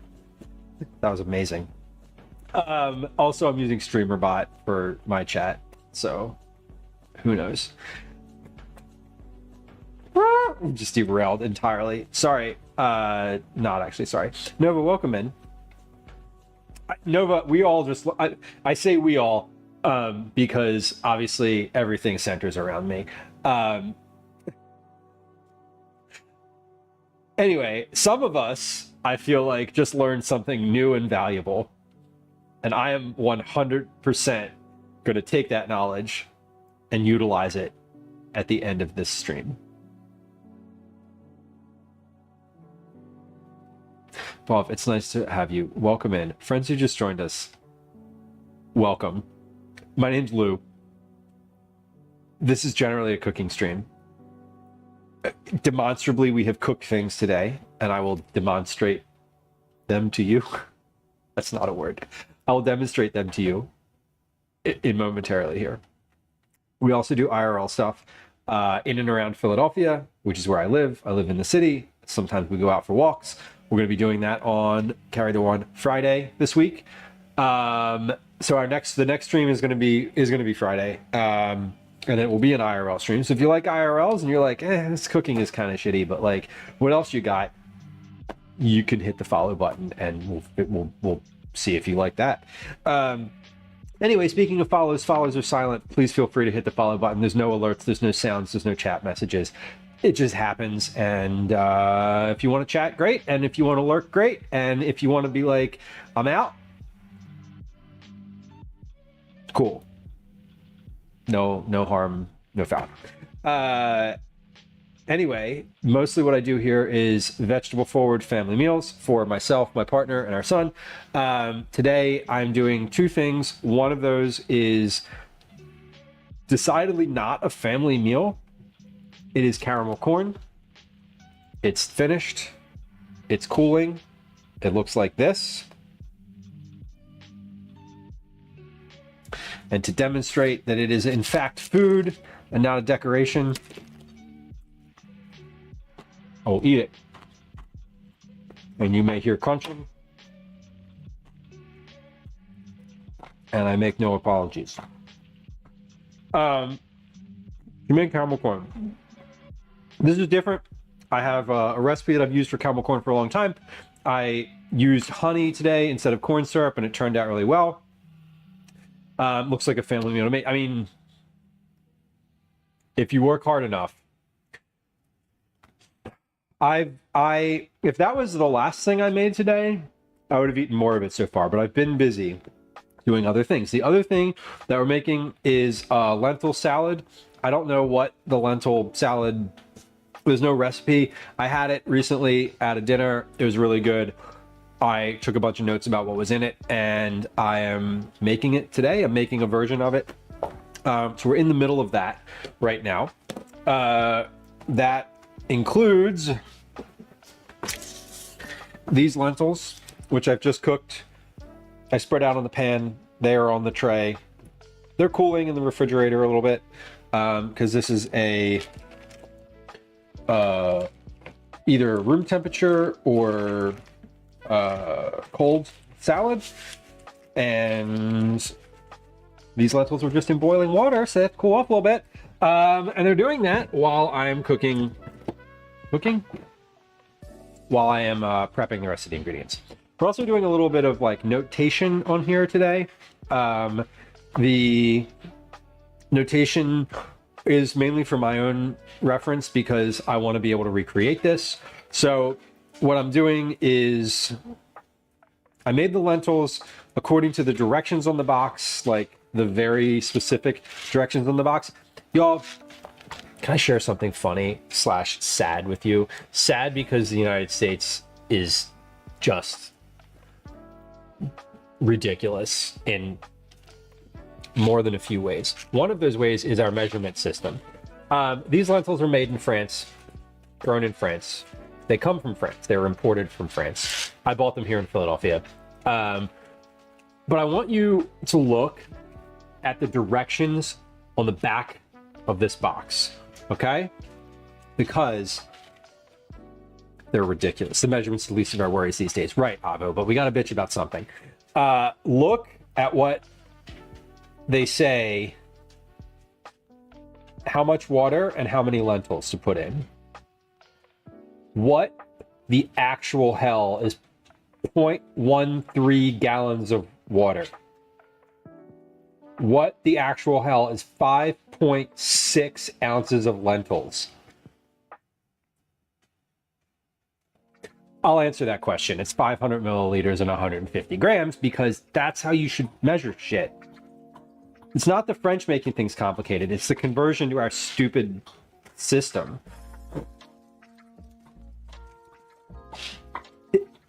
The lentils that I made, I put 500 milliliters of water and 150 grams of lentils, and they turned out beautifully. Because that's what you get when you convert 0.13 gallons. Anyway, it is absolutely English packaging, lemon. Well, all they did with this was translate it, right? And because the directions are in English, like the note, all the other stuff is in English, but someone was just like, see, this is the kind of petty shit that I love, where some French person was like, no, I'm gonna make them do math. You want to eat these lentils? You're gonna figure out what 0.13 gallons of water is. American. Ha. And I did, and it turns out it's a very specific. Turns out it's a very specific number, which is really easy to measure. Anyway, it's actually 492 grams or 492 milliliters, but whatever, it's fine. 500 is fine. Nova says my partner is French and can confirm that they are petty, and I love it. And I love it. I'm here for it. I'm so here for it.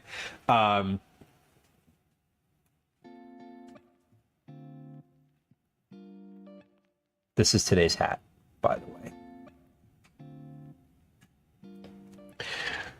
It's also one of the emotes on the channel.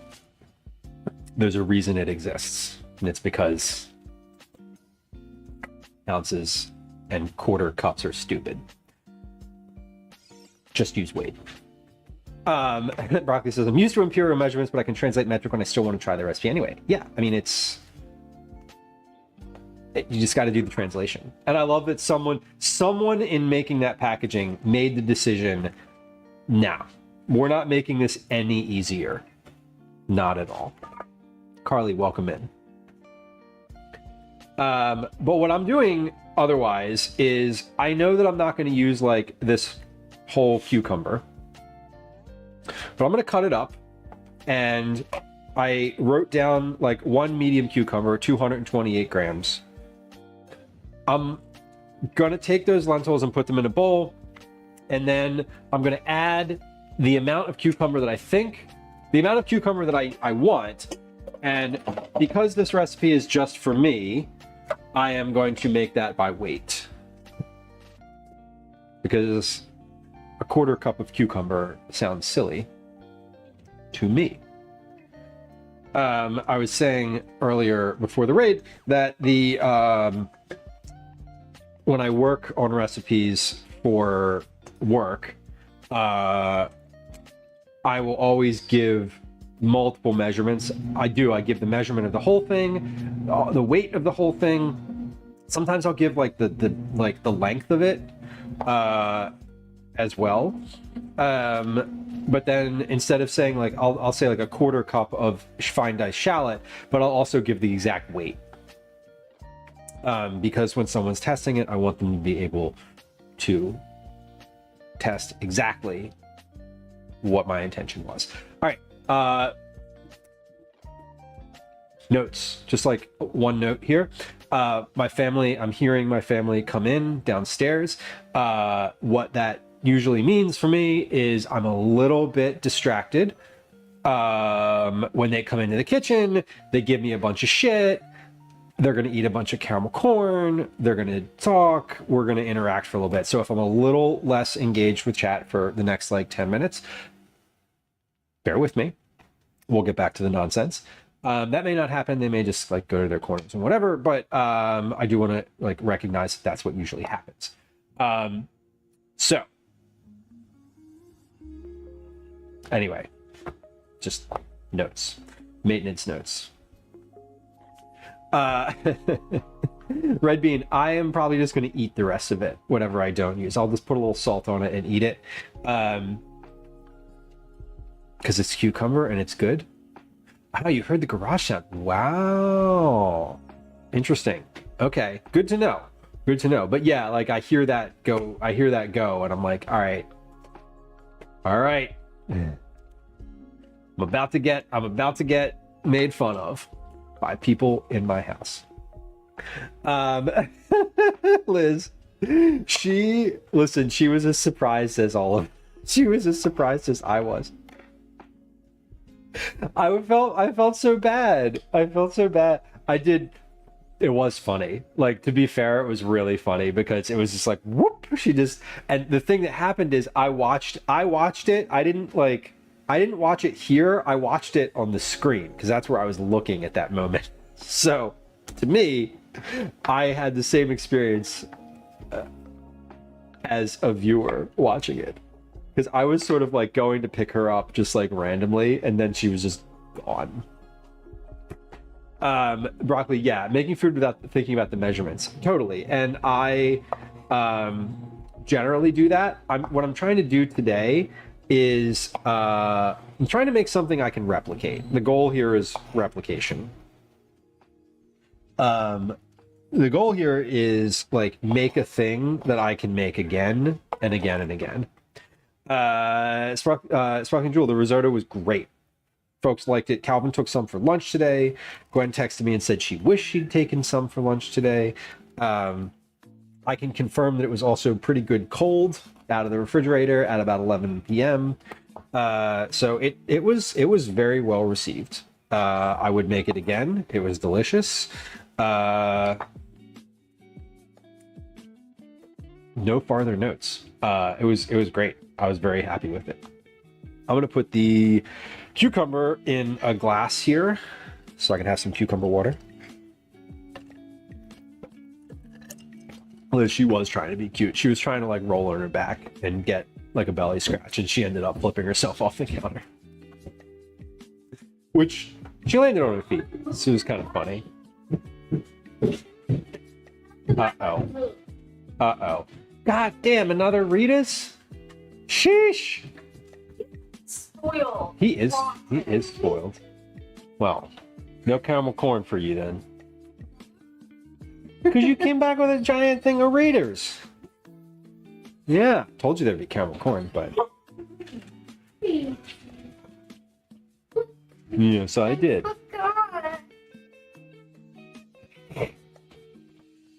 Okay, well, maybe you can try a little bit. Maybe you can have some for an after dinner snack if you're finishing out Rita's. Where's the chat's Rita's? Never made Rita's. See, Gwen came in and immediately Elsie's just like up in her business. Elsie earlier was on the counter right here, like right on the edge, and she like went to roll over. Oh no! She went to roll over to give me her to get her belly scratch, and she just rolled off the counter. It was pretty funny. That would be embarrassing. I mean, she didn't seem embarrassed. She's come back several times since then. I got my prescription sunglasses. Yes, you did. I can see that. I couldn't tell if those were new or not coming in. I like them. Are you happy with them? Got Rita's, so like, Ooh. I'm an adult. And so I did my. so you have ostensibly the ability to exercise restraint. Jamie, welcome in. but he doesn't have the ability to exercise your body. Oh my god. Get out. You little shit. Oh my god. God. Oh my. The level of shade. Unimaginable. Yeah, now all the cats are here. All the Behind you. yes, I see. There's a Daisy behind me. Ash is here. Obi's over here. Literally. This is really good. You like it? Gwen likes it. Eat more later. Great. Yeah, it did get clipped, so you can watch. You can watch. Yeah, every creature that lives in this house is in this room right now.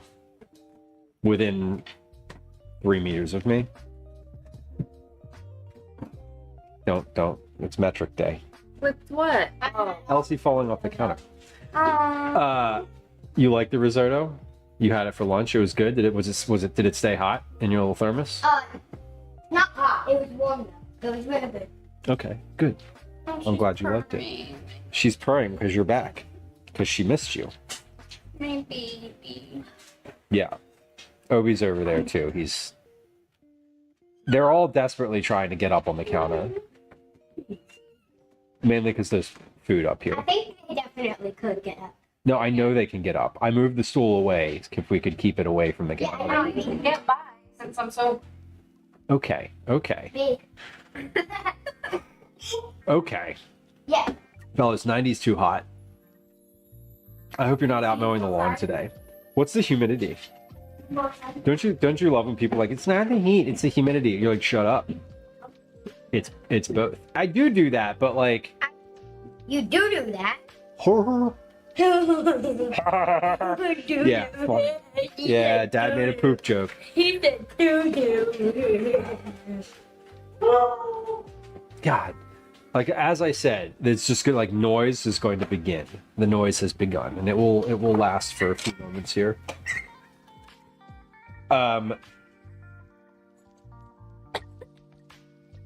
Dip dinner.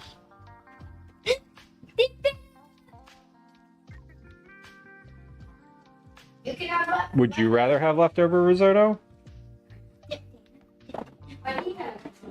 Yeah, he did have it for lunch, and there's two big servings left in there, so you can definitely take some for lunch tomorrow, Glenn. You can have that tonight if you want. I'll just make less dip stuff. Is that your preference? Is that your preference? Yeah. Okay. All right. Thank you. Move that chair. Move that stool. Oh, I do not want the stool next to the counter. Okay. Okay. Okay. All right. Good day? Yeah. All right. Good. Okay. Dessert for an appetizer. Yeah, totally. And, you know, if you eat... What? Daisy pissed in the basement. Yes, I heard that. Okay. Um, Sounds fun. yeah. If you... Okay, never mind. I'll see you later. Dip dinner and lentil salad for dinner. Don't do it. Don't do that. You haven't even tried it. You haven't even tried it. You had it. We were in France. You liked it. I'm trying to make something that we like. Is what we had. The buffet. Okay. Well, we're gonna have that and then dip dinner, just to ensure that it gets, you know, a little bit of it goes in before fish sticks. Okay. All right. Bye. Now it's quiet again.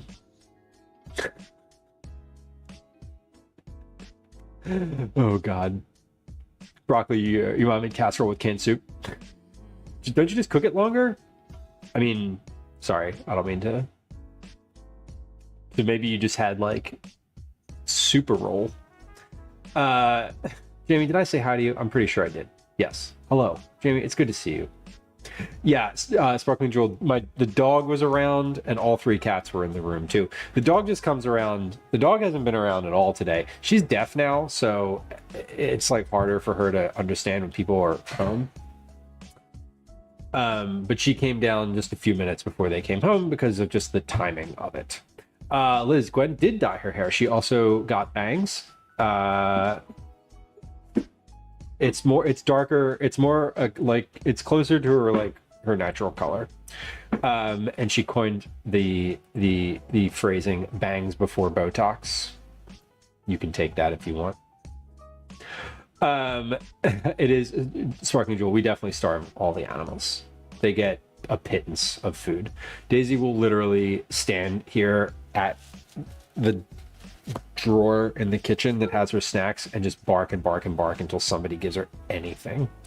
Broccoli, the cats are too old to jump up on the counter. I think Daisy's too. Our cats are just now able to jump on the counter. Daisy's too old now to like jump up on her back legs and sort of like surf the counter, which is nice and also a little sad. I think she's outside. Did she just bark to come in? She did. Ash is not being very helpful. Hold on. Let me let Daisy know. I'm here. Okay. She peed in the basement. I heard you say. I'm still letting her in. Just go throw those out. Here she is. Okay. Ash, you're not very helpful with the door. Daisy's gonna trip you on the way up the steps. Yeah, Daisy's here. We've seen all the cats today. Daisy's... She's... Oh my God. Okay. How am I cutting these cucumbers? See? Snack drawer. That's the snack drawer bark. Do you want to give Daisy a snack on camera? Okay. Daisy's gonna have a snack. We haven't had a Daisy snack in like 2 months. Come on over here and she can get a little snack. We'll turn this camera on. There we go. Whoa.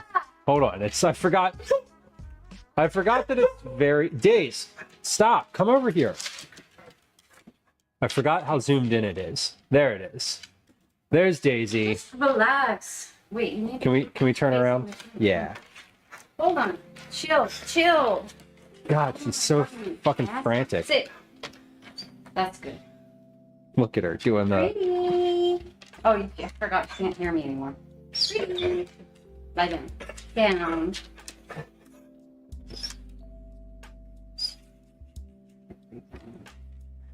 Barely sit. Yeah.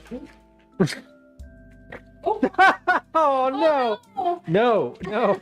God damn it! The corn come up. She tossed the. She booped the treat. It went directly into the compost bin. Oh, it's too bad you didn't have the bin on camera. Liz, she is losing her shit. She can barely. High five. She's like. High five. She's throwing all the tricks out there. Please relax. Meanwhile, Ash is right here, also curious about whatever treats are coming. Damn, her back legs really don't work. Look at them. Yeah. You good? No, Ash, you are not coming into this area right now. She will. Look, she can't even like sit on it. No. For She's. real. No. She's a. She's trying. She's trying. She does need a carpet. Oh, babe. Yeah. She's like Bambi right now on ice. He's super excited and he just can't Wait, this is her. can't do it. She's like trying too hard. Yes, Ash, you're not coming over here. There you go. Okay. Good lord. Good lord. I think she overexcited herself here. Oh my god.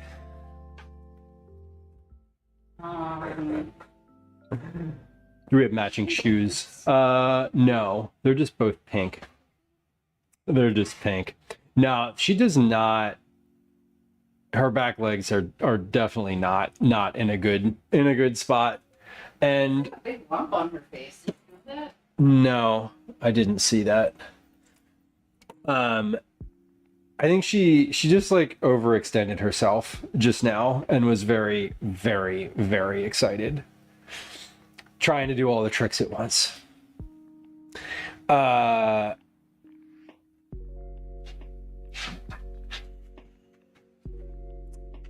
she got her treats.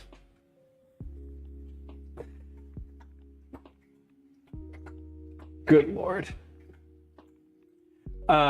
Liz says not to be grim, but would you get another dog post Daisy or 3 cats enough? You want to answer that? The boss says 3 cats are not enough. I don't know if that statement means more cats or more dog, but I need a dog for sure. I don't know. Not immediately. We'll see. Not immediately. Okay. Like you Look, can't. she's still here. Stop talking about her death. She can't hear. Oh yeah. She literally can't hear. Well, at least she's standing up right now. Yeah, now she's walking around. She got like overexcited and sort of. Hips are like out of her seat. Yeah. What are you doing, girly? Right here. Yeah. Like I'm pretty small. Gwen's. We have not fostered dogs. We've only fostered cats. Gwen says she would foster a dog. It's just an adoption pipeline. Don't give me that look. You know that's true. I want to try out some little ones. Yeah. Okay. That's how we ended up with 3 cats. You know it to be true. All right, let me wash my hands here because it's been a minute. We started cutting cucumbers a while ago. But Liz, no, I mean I think there's definitely an animal household. So I think speaking for myself, I would want a little bit of time to like grieve, you know? Merwin, that's how I ended up with 12. Yeah. Listen, Gwen just said, like, yesterday, she was like, oh, in a couple weeks, we're probably going to foster some more cats. And I was like, are you, what? A bit creaky. Yeah. Yeah. No, I think now, not to be grim, but Daisy's been to the vet recently. She has she has a huge tumor on her elbow. It was the same one that she had a couple years ago. So that's concerning. The vet was like, we can take it off, but it will probably come back. And the only way to not have it come back is to amputate her leg, which we were both like, no. And the last time we had it taken off, it was 4 months of recovery. It was not good. And I think I'm trying to just be not grim about it, but I think that she is definitely on the decline, and the goal is comfort, generally speaking. at this point. You know, she is recently deaf. She is tumorous, and so I think, you know, we're sort of on the back end of this animal experience, if I'm being just honest with myself and y'all, which is, you know, sad. Gwen was looking at ACCT, Animal Care and Control Team in Philadelphia, just last night, and they had a cat that was 18 years old that was up for adoption because the owner had like surrendered it because they were going. It was basically like the cat's health was failing, and the owner like couldn't take care of it, so they like surrendered it for adoption. And I was just like, what kind of monster does that? To be fair, they surrendered it to me. Yeah. But ACCT doesn't do that first. Okay. Gwen says the owner surrendered it to be euthanized, but ACCT is like was trying to adopt it, which is like, yikes. No good. If I knew that and I was doing that, I would take the animal somewhere else. But that's just me. Well, she has lived a wonderful life. Yeah, totally. And you know, we adopted her when she was like 2.5 months old. She was found in like a basement of a house in Philadelphia with her sister, another dog that looks exactly like her. You know, when we knew all of the things when we adopted them, they were like, yeah, she has a lot of anxiety. She has like a lot of separation anxiety. And like, true, very true. All of that was true. And she's definitely had a very good life, you know, and it's interesting because like they just don't live as long. And, you know, part of the aspect of being an animal, I don't always love using the word animal parent, but like, you know, when you have animals that you take care of, it's just part of what you sign up for. And, you know, it's sad, and you should be recognizing that the whole way and like just being kind to your animals the whole time. So, Broccoli, your husband had a cat that made it to 24. Holy crap. That's so old. Yeah, Velos, my thought, well, I think they did, but ACCT will try to adopt animals like no matter what.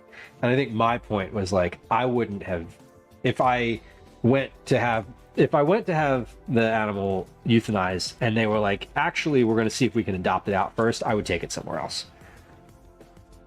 Because I think that would be the responsible thing to do. But I am not them, and I don't judge. Yeah, I do. Yes, actually, I do. Our fifth and final dog, Jamie says. Oh my god. Yeah. I'm too old to adopt a tortoise now. I'm too old to adopt a macaw. Too old to adopt most birds. So you want to sometimes you do some calculations and you're like, no birds. 2 dogs within 3 months. Jeez, Jamie, that is tough. It is a hard call to make.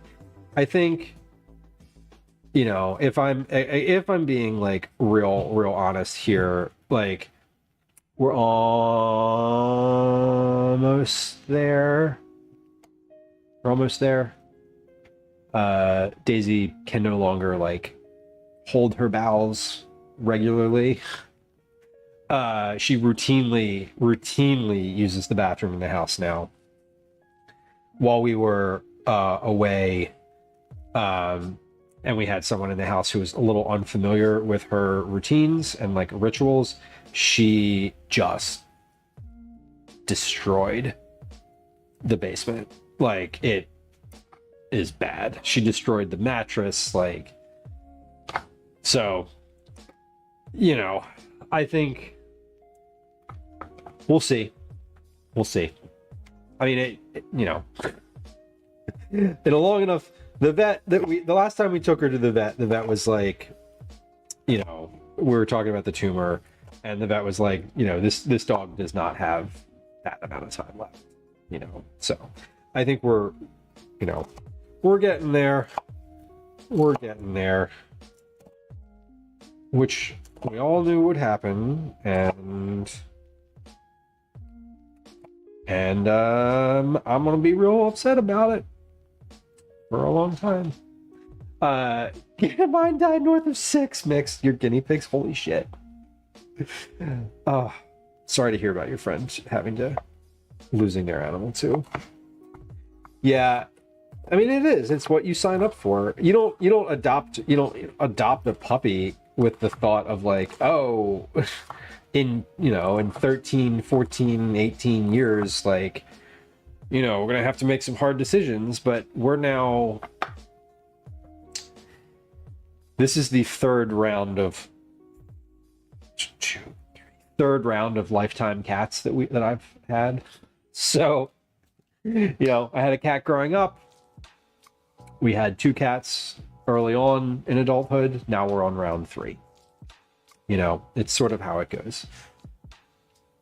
Yeah, hysterical tears, Jamie. Exactly.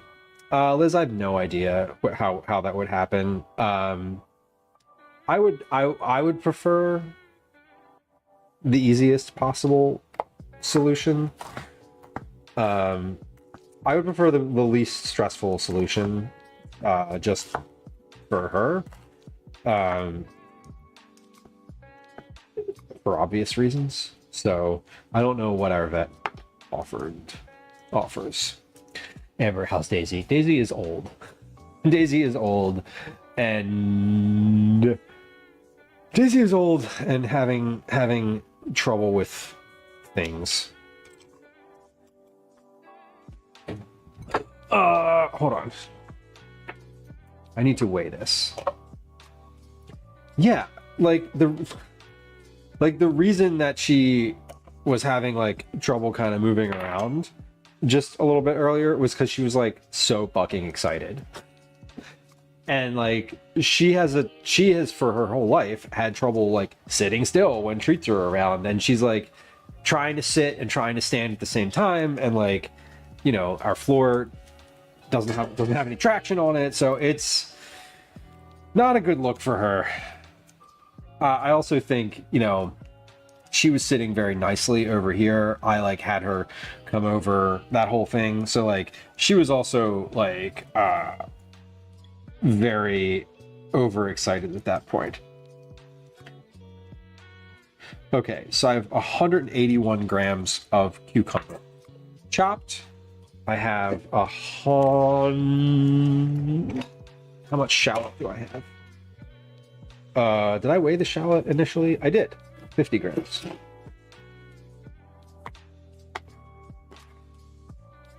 Okay. Now this is I'm weighing every aspect of this because again, I want a repeatable recipe here. That is easy. I'm not like measuring out the cups and tablespoons and all that because I don't think I need to.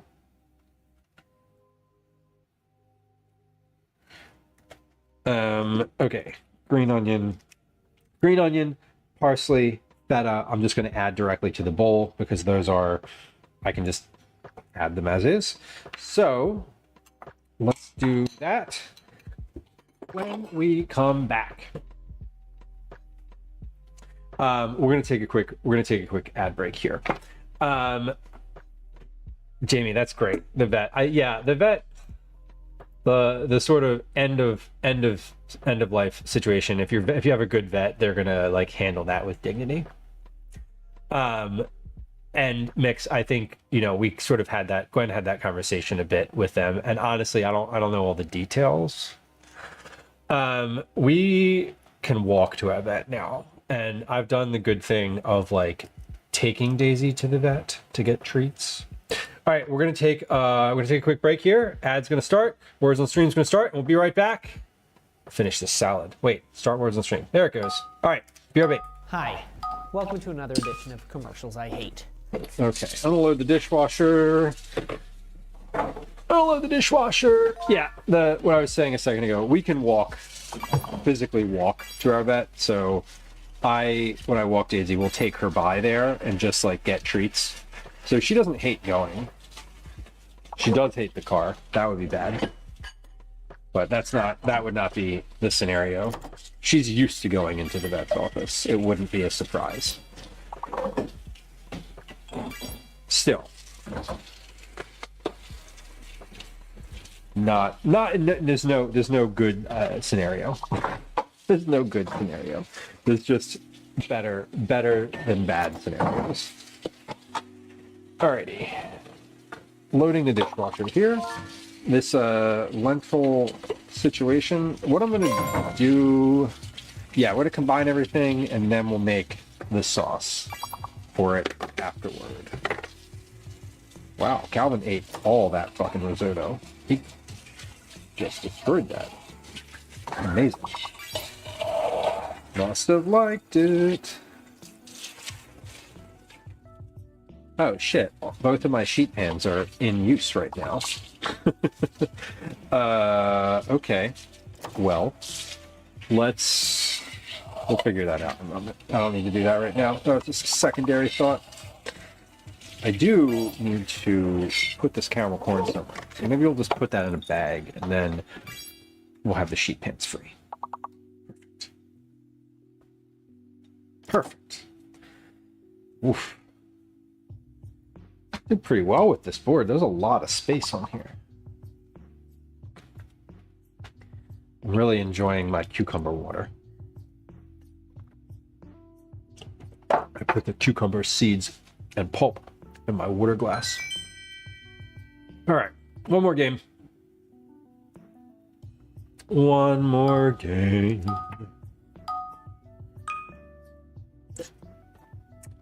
I don't think this will be the last game of the day.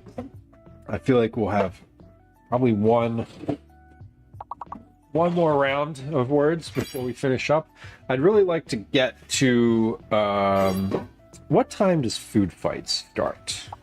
So I really want to raid over there. That's my goal, is to raid Dana's kitchen today. But I don't know what time that actually starts. I think it starts at 7 p.m. Might be 6 p.m. Eastern. He's in Centrals. I don't know. I'm talking to myself over there.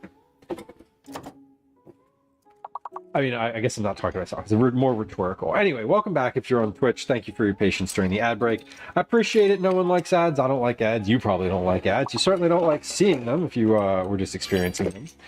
And if you stuck it out through the ads, I appreciate you.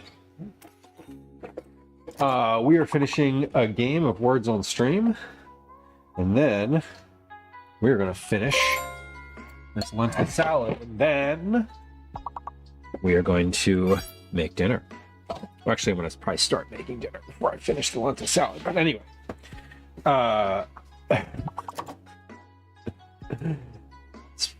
Sparking Joe says 5 p.m. Central. Okay, so 6 p.m. Eastern. Great. Oh, great. That is good. We will definitely be raiding in right into the middle of Food Fight then, which is lovely. Lovely.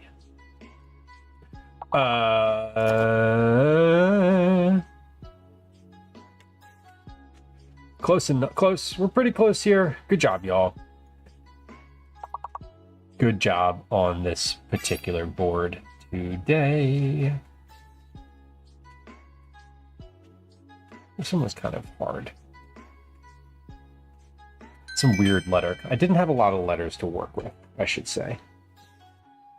Okay. Exit. Exit. Come on, words. Okay, it's not letting me exit, so we'll just hit refresh instead. Beautiful. Okay, good. We're back. All right. Let's see.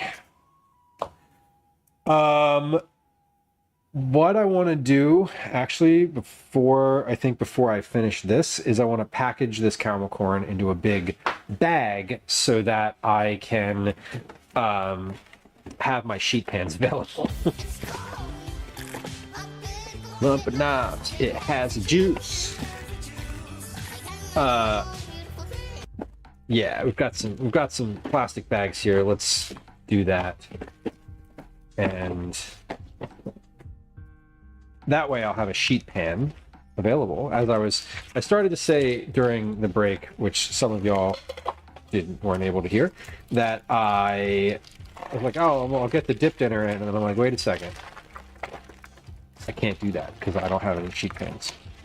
And it's just Calvin and I eating dip dinner tonight. So I'm gonna have leftover.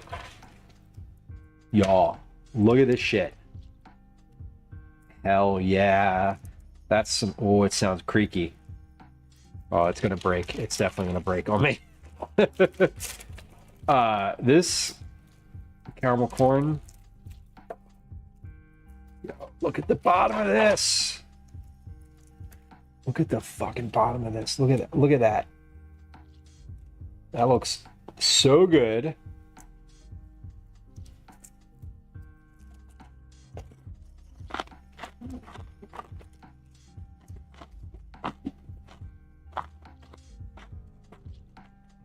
It's spicy. You wouldn't like it.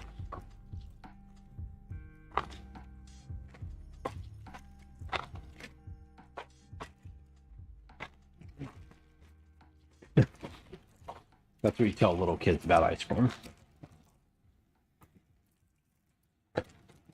Until they get the memo. I remember when Calvin was really young. He knew what ice cream was, but he didn't know what the Mr. Softy truck was. He didn't know what the ice cream truck was yet. And whenever it came around, I was like, "Oh, the music truck is outside. Listen, it's playing music for you." And when he finally figured it out, he was like, "What the?"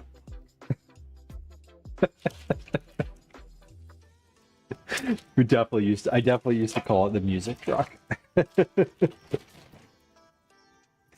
And got away with that for a few years.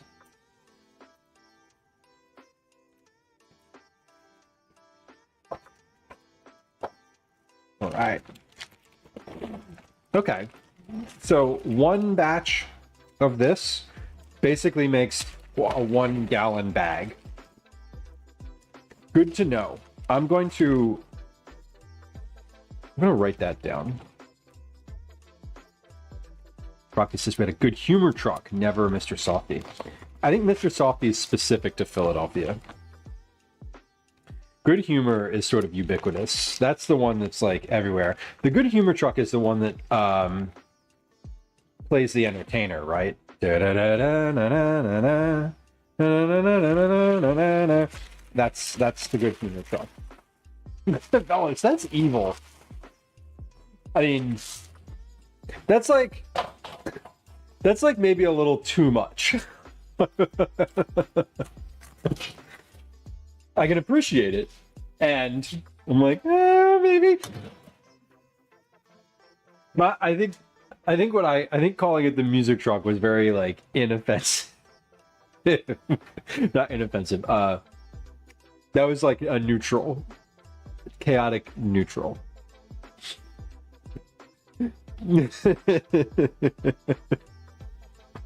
Run away from it. Run away screaming, and the other parents are like, "What the hell's wrong with those kids?"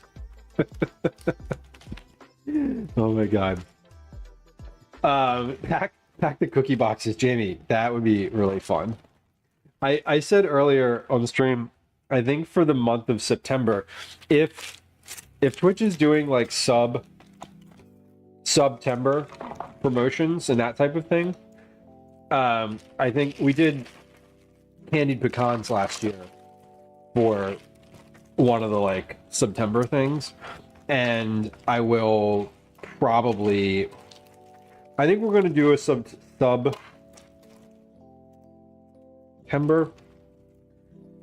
promo or whatever this year. I y'all who've hung out here for any amount of time and have heard me talk about like asking for subs or like asking for tips or asking for like literally anything other than just like attention.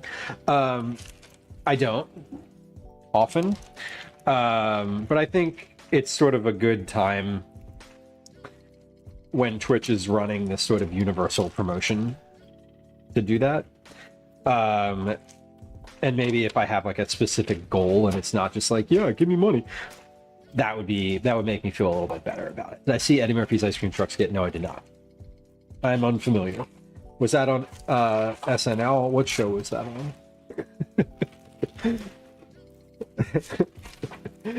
Jordan, was that for the attention? Was it laughing for the attention? Yeah, I mean, you know, I just like to talk to people. I really do. The whole reason I started streaming was because I was like, hey Gwen, come sit at the counter and like talk to me while I make dinner. And she was like, fuck that, I'm playing Fortnite. You talk to people on the internet. And I was like, okay. And here we are. Years later. Some of y'all, we've been chatting for years, and I'm very thankful that you're here. And some of y'all are brand new, and I'm very thankful that you're here too. And some of y'all are listening to the sound of my voice right now, having not chatted at all. And you know what? I'm thankful for you too. I am a lurker myself. I enjoy hanging out in streams. I like hearing what other people have to say. I like feeling like I'm part of something without necessarily needing to involve myself. So if you're hearing the sound of my voice and you're just like sitting there nodding and you're like, cool, yeah, I'm a lurker, I appreciate you. You don't need to say anything at all. And if you're lurking and you're new, I should say that I'm the type of person who, generally speaking, does not like to be perceived and like paid attention to on terms that are not my own. So if you're lurking and you're not already following, I want to reiterate that follows are completely silent. Nothing happens when you hit the follow button. Nothing at all. And I won't even acknowledge that someone hit the follow button. Feel free to just follow without anything at all happening. No chat, no sounds, no acknowledgement. And if you want acknowledgement, you can say that in the chat. Like, hi, I just followed. Okay, we're ready for dip dinner. Let's get this tray together. Next. That's a weird way to say that. I know what that clip is. I'm pretty sure I know what that clip is. All right, we're ready to get dip dinner in the oven. I had to. Fair. Listen, I say things out loud. You can choose to laugh and find it humorous or not. Adorkable, hi, I follow this channel. Adorkable, hello. If you'd like to know how long you've been following, command follow age in chat. You seem new. Do you stream too? Where are you from? 2 years, 6 months, 17 days, 23 hours. Damn! About to be 18 days.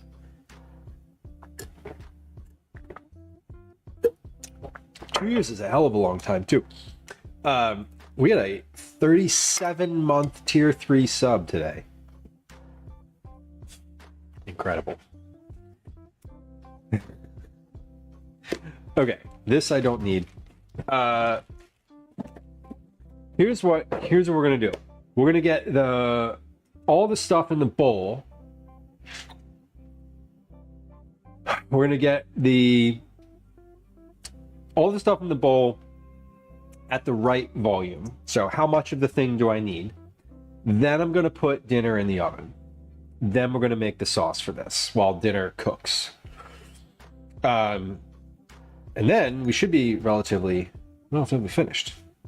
Let's get the lentils in here first though, because that is what we're basing everything on, is the amount of lentils that I have right here.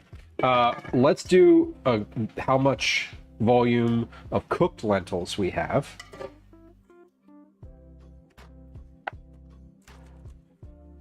Yes, these are cold now, which is fine. Like I said, just a lukewarm, room temperature or cold salad. This is not meant to be hot. 307 grams of lentil. Notebook. Okay, salt, boil, 20 minutes. 307 grams cooked. All right, I need to put a star next to the final volumes that are going in here. All right, let's see what my notes said. I have two different, I'm working out of two different notebooks because I wasn't carrying this one with me at dinner. I carry this one with me pretty much everywhere. Fine diced shallot, cubed cucumber, small feta, halved tomato, green onions, mustard seed. Okay, that's all the sauce. All right, so let me take a look at this picture again. Let me show you the picture of what this lentil situation looked like when I ate it. Oh, here we go. Okay, hold on. We're gonna zoom. Damn it! Why? Okay.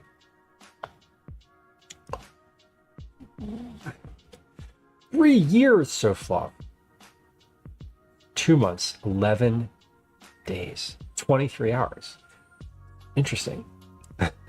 There's two 23 hours in there. This is what, hold on. A vintage follower. You and DJ Harley are the two longest term subscribers. I was going to say oldest subscribers, but that's not the right terminology. All right, this is the lentil salad as I ate it at the restaurant. So you see that it's like a little glossy. That's the sauce. Yeah, a little bit glossy. Tomatoes are in there. The white chunks are feta. We have green onions, shallot. So mostly this is lentil. I have another picture of it too from the side that is a little slightly different. So this is it from the side. As you see, like the parsley in there is like large leafy chunks. But there's not a ton of other stuff in here. So we're gonna do it this way. I think I am actually gonna, I said I wasn't, and I lied. I think I am just gonna take like a quarter cup of this at a time with cucumber anyway. I'm gonna put a quarter cup of cucumber in here and mix that in and like see if that looks like the right amount. I need my big spoon. I want the big spoon.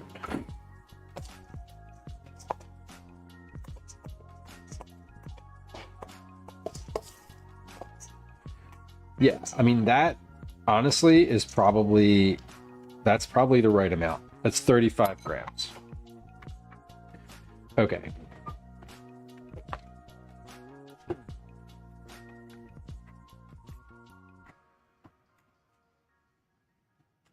That was cucumber. Shallot. Let's do 1/8 of a cup. I thought I was allergic to imperial. I am, but for the sake of completion, we're gonna do it this way as well. So shallot, that was 1/8 of a cup. That's 15 grams. That's a very satisfying number. 15 grams. And I think that's probably enough. The thing that I noted that was actually like quite specific about this salad was that it was mostly lentils. I think I would probably add like a whole fucking cucumber in here. but that's not what we're going to do. So we're going to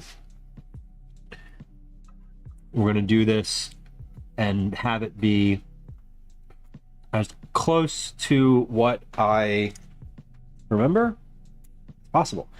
Watch time. Damn, that's a very telling number.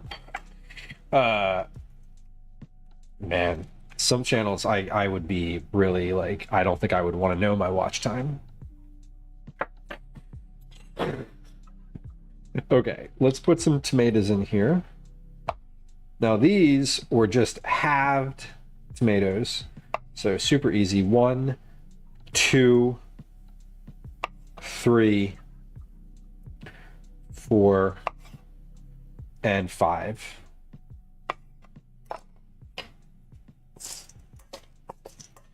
That's probably about right, because we also have parsley, green onion, and feta in here.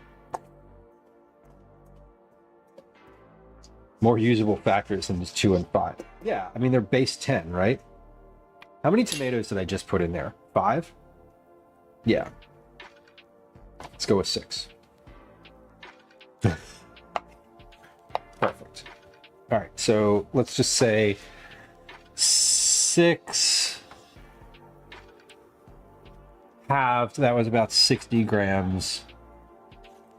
I didn't put them in a cup measure. That one, I'm just like, just put 6 tomatoes in here. It's fine. Okay, so we have the tomatoes, we have the shallot, we have the cucumber, green onion. Now, green onion, I think we'll do like 1 green onion.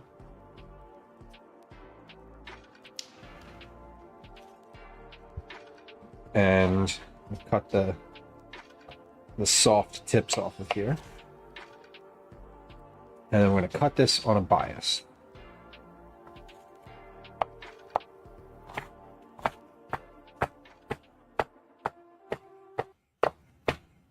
I'm making sure that we cut all the way through, that the onion actually separates from the piece before it. It's always frustrating when you're like cutting green onion and you're not paying attention, and then you pick the thing up at the end of your chop, and like the whole thing comes up because it's still just connected by like one little piece of string.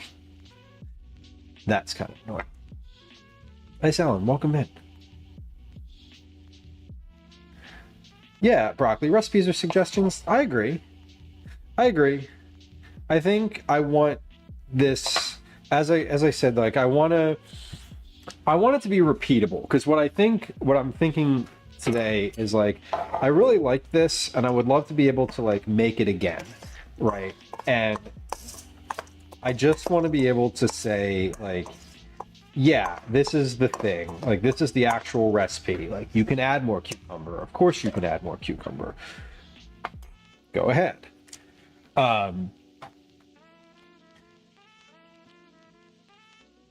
But if you want to make it like, if you need a baseline to go with, this is your baseline. Okay, parsley.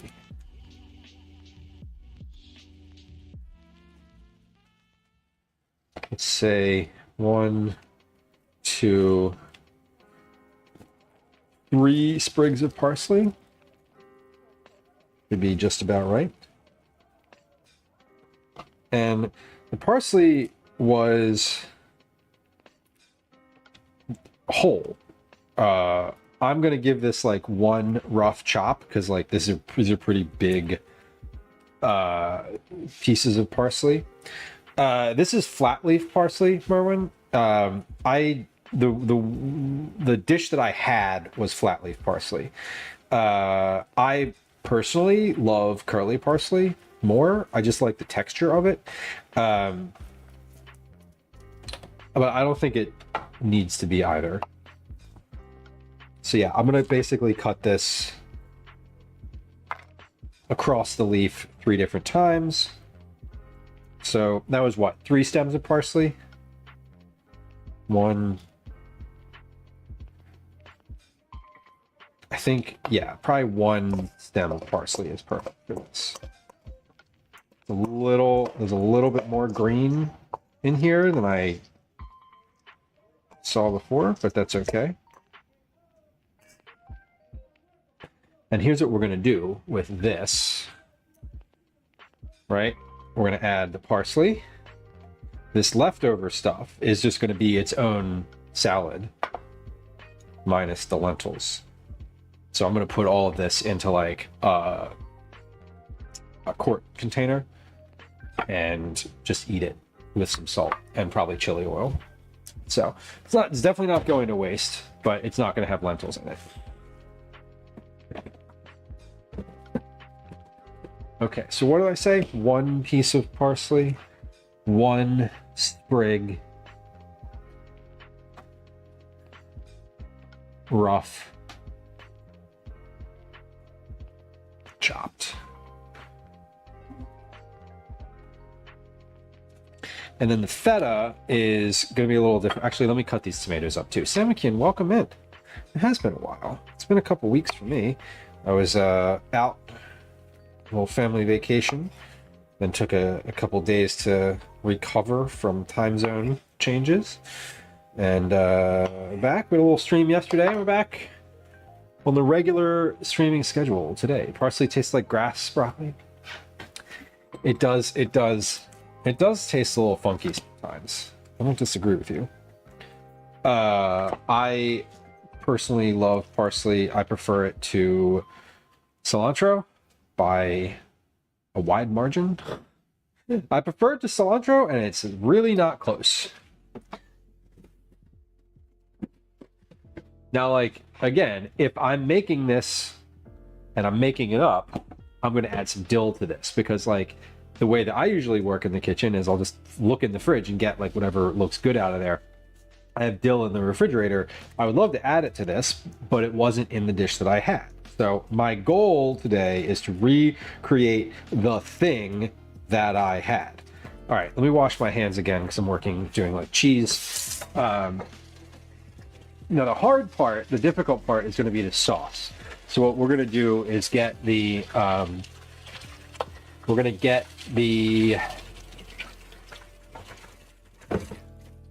solids all done. So we're going to finish up with this cheese.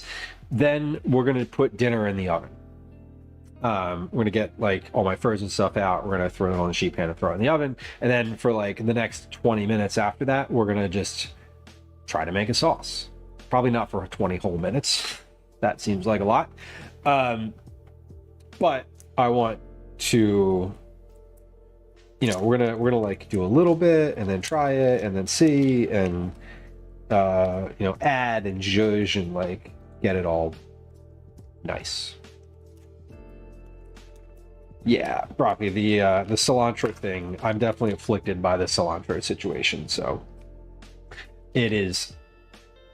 I will tolerate cilantro. My approach to cilantro is this. I don't cook with it. I don't buy it. I don't use it in dishes that I make. I don't mind eating it when I'm out somewhere and it's it's in a dish. That's totally fine. It's not ideal, but like I'm not going to turn away guacamole because it's got cilantro in it, you know? All right, a little bit of feta. That is, say,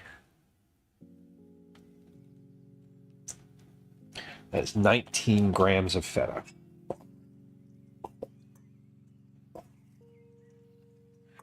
One of the things that I did notice about the lentil salad, I had several lentil salads.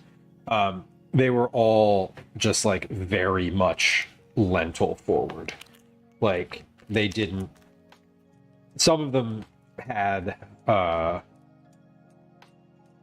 that's 20. Perfect. Most of them had like way more lentils than anything else. There wasn't like an even amount of ingredients. So that's what we're trying to do today is like, I'm trying to make sure, because I usually will go like a little overboard. I'm trying to make sure that this has mostly lentils and then like a few, you know, a restrained a restrained amount of other ingredients. That's the absolute word I am very much searching for. Okay, so I'm gonna take the rest of this feta chunk. We'll use this later. I'm gonna put this in the fridge. Pour the liquid back into there too. Great.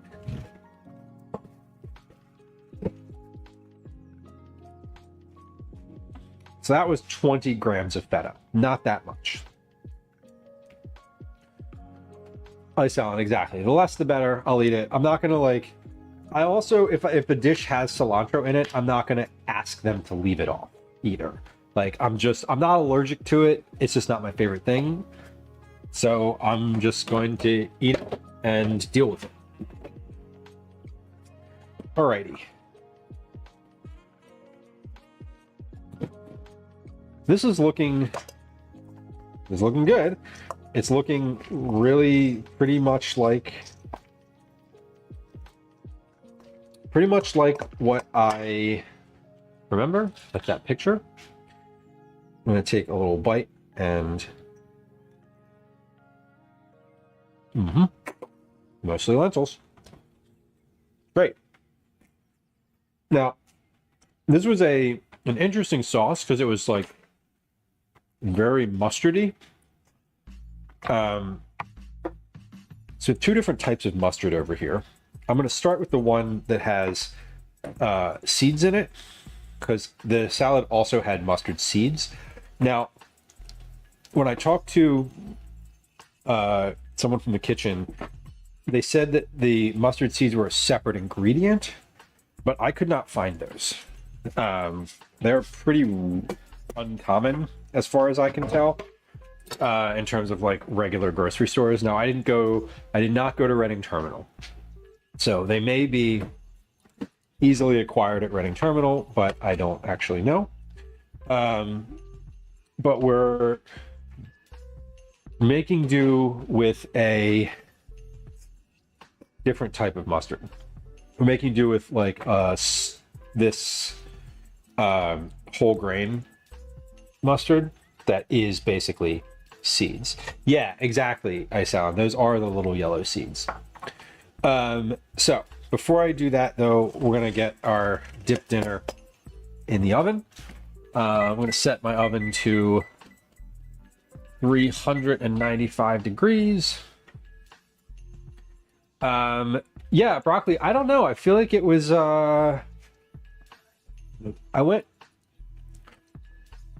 excuse me. I went to several different places, honestly, in the Italian market and then grocery stores, and I did not see it. Even they didn't have it at the spice store in the Italian market, and they didn't have it at like the two custom grocers in the Italian market that they usually have like most of the stuff I'm looking for. As I said though, I did not go to Reading Terminal. So my guess is that there's probably a place there that would have it. I'm assuming that the Head Nut, which is where I get a lot of spices from, would have it, but I don't know. Got really hot in the last hour. So, are there still any piles of snow anywhere? At all? Like, are there like a massive like mall parking lot pile?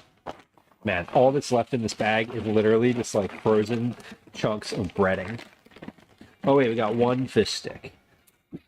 There. Okay, those can go in the compost. Fish sticks are done.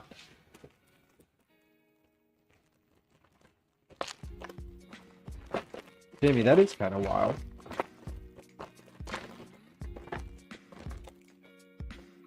I wonder what's up with that. I keep seeing signs in Philly that are like, they are hating on one of the chains down here named Giant about them being like animal abusers, and I'm really curious. I haven't like looked into it at all. But They seem to be. They seem to be.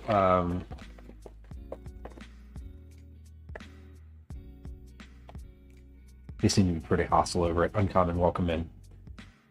You know why? You know why I'm annoyed right now? Because this is a resealable fucking bag that someone just ripped open. It's a resealable bag. It says resealable right on the thing. It's got a little Ziploc in the top of it. What the fuck? I just can't. Like, literally. It's not even opened at the top. Are you serious? It's literally resealable. It annoys me because it was wrapped up in the freezer with a rubber band and not even well. It's resealable. Just use the Ziploc. Use the zipper at the top. My God. Anyway, I'm over it. Something my husband would do. Jamie, I want to be super clear that I'm not blaming anyone specific. I can tell you that it was not me. However, I want to, on the record, say that I am not laying blame on any single individual in this house. Nor am I seeking to find that information. However, my petty ass might bring it up later. I am, though, going to like cut the top off so that it doesn't look like it was managed by a raccoon. And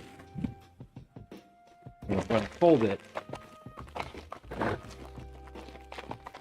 nicely so that it's actually sealed. That is what I am going to do. Oh my God. Yeah, Nova, I mean, yeah, just dump it into a freezer bag too. Like, that makes sense. That would be an option. I am going to add some onion rings. Let's try. I've never had these. These are new to me. Try it in your air fryer, it says. Sounds great. Yeah, TJ Harley, maybe Daisy did it. You know, that would actually be pretty impressive. It does look like Daisy opened it. I will also say that, like, I'm not blaming anybody. Just, we're noticing, we're observing, we're seeing what happens. Office binder clips I sell them? Yeah. I'm a big fan. We have some, like, I don't even know where they came from, but they're these, like, just plastic clips in the house we've been using for various things for years. So we have some regular stuff.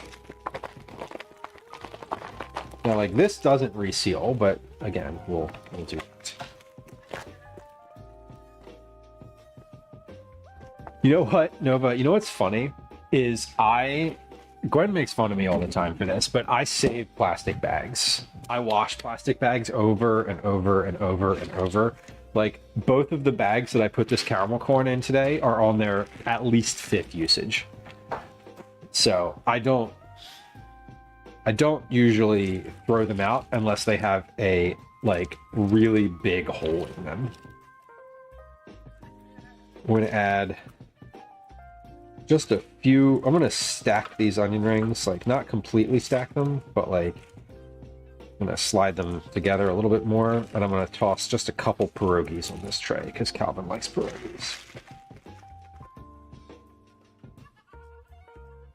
And again, this bag, resealable. Instead of having a seal, it has a handle. I don't know. We observe. We're not judging. Maybe a little bit. But I'm not going to go on a witch hunt to try to find out how this happened. Who perpetuated this absolute blasphemous act. Fabric freezer bags. Interesting. Maybe it's because they're porous, Nova. I'm guessing that they probably would get freezer burn really quickly. These are uncommon. This one looks like it just tore, though. I don't think this was intentional. I enjoy. Oh wait, here's a rubber band. I will occasionally, when I get things, I'll use that vacuum sealer that we use for Cookie Club, and I will seal. I'll seal stuff in there. Usually things like chicken or whatever, but like here's some hot dogs. These came in like a pack of 20, right? And I ate a bunch of them, and then I just resealed these from the vacuum sealer. And that was like 2 months ago, and they still look beautiful. Okay. Yeah, Liz, we used up all the good rubber bands today. There's no more good rubber bands left. All right, dip dinner's ready to go in the oven. Gwen's not eating today, so this is just for Calvin and me, and then I'll probably have like some leftovers for lunch. Yeah, silicone would probably. Oh, there's a piece of caramel corn stuck to the pan down there. Okay, let's put the oven at 400. Actually, no, we're gonna put it at. Yeah, we're gonna put the oven at 400 exactly, and set a timer. Let's say 25 minutes. Beautiful. Okay. Now we've come to the part of the stream where I want to make a sauce for this lentil salad. Here's what it looks like so far. It's looking really good.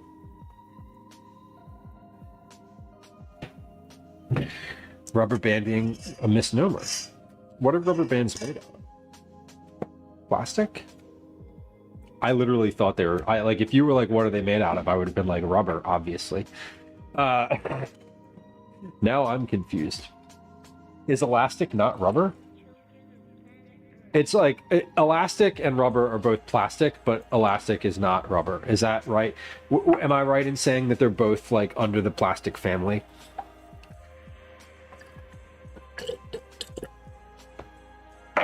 Synthetic rubber. I imagine there's people out there in the world making like natural organic rubber bands, and those people are odd. Oh, I have more rubber bands over here. Calvin used them for his lunch container, I say.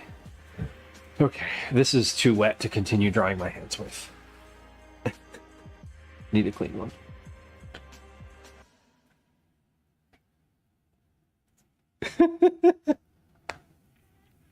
Broccoli, that's really random. Here's a rubber band ball. Okay. This is looking really nice. I'm just saying, fellas, yes, I do rewash my plastic bags. You're not wrong. I'm just saying, if you've got organic natural rubber band money, you should hit the subscribe button. I'll wait. Or don't. Whatever, you're probably not watching. Okay. Let's make a sauce. Now, this was a very like glossy sort of situation. It was rather saucy. So, we're gonna start with tasting these, just like tasting the individual ingredients. I have this mustard, which is the whole grain, like has mustard seeds in it kind of mustard. I have this bitter lemon vinegar, which is just white vinegar with infused, what is this? What's in this? Apple cider vinegar and bitter lemons.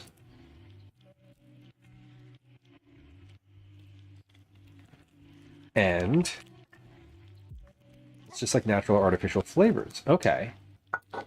I'm assuming, and it's less. I'm assuming that like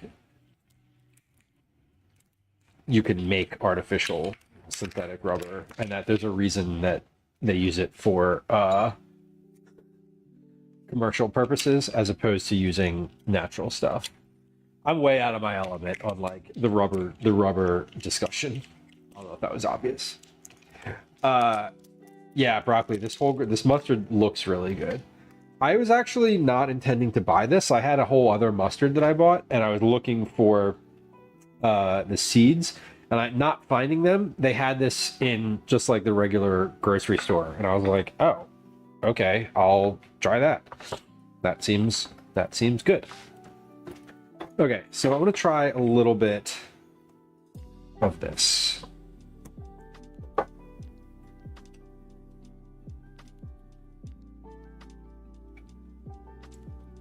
Interesting, fellows.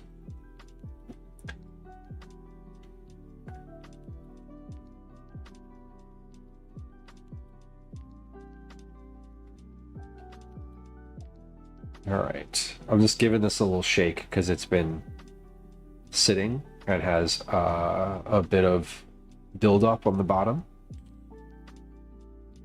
Try this. Ugh. Coleman's dry mustard. We have some Coleman's. I think it's Coleman's brand.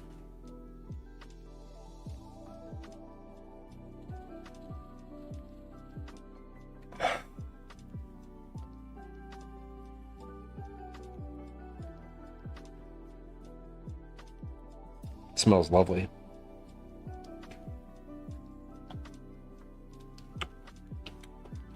Ooh, that is lemony. Wow. Not gonna need much of that.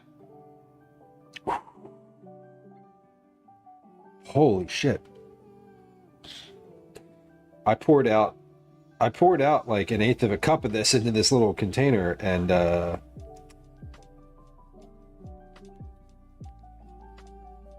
don't know if we can do it.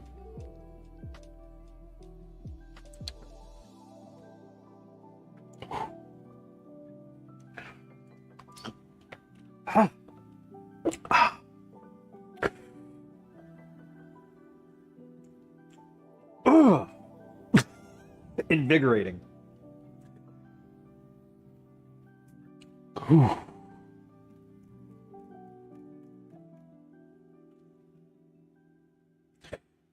This is really good.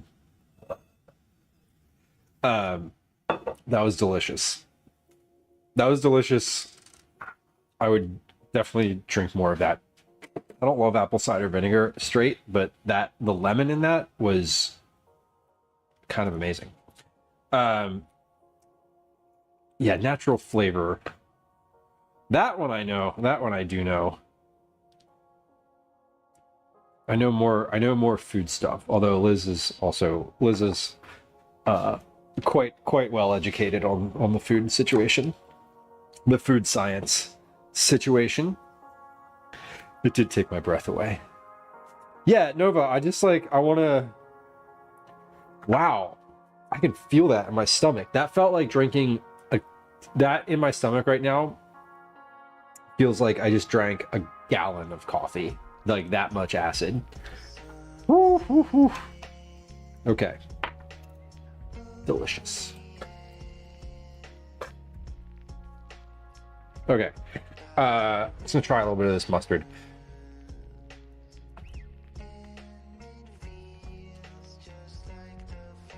God, damn, that's good. I could just eat this with a spoon. I could literally eat this. I could eat this whole jar with a spoon.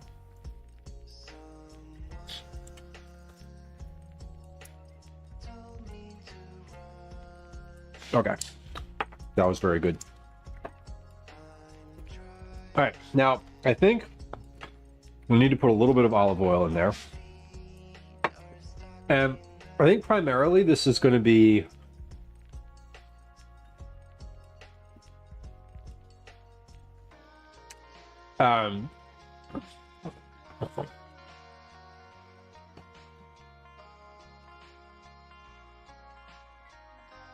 whew, need to take a moment. Avo, this is mustard. Mustard, mainly seeds.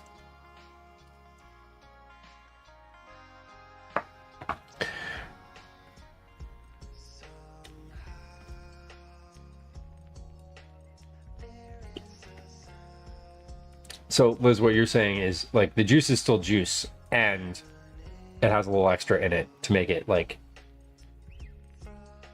more vibrant. That makes sense to me. All right, I'm processing. I'm processing all of this. Let's start with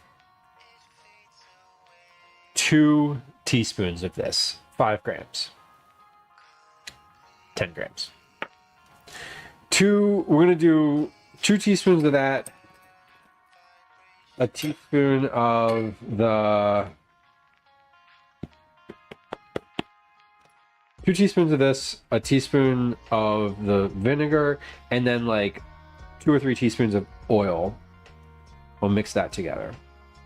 And Velas, I do want to raid Dana. Dana's doing food fight today, right? That was the my intention was to raid Dana as she was doing food fight. I think that starts today.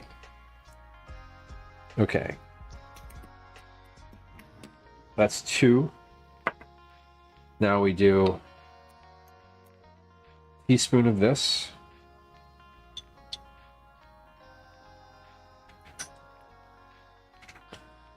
I think I'm going to need more than that, but we're going to start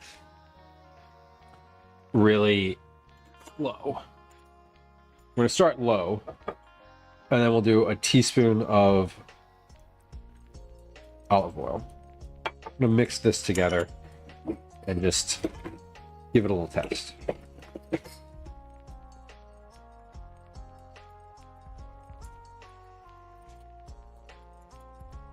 Yeah, this is not going to be enough to make this as saucy as I want it to be.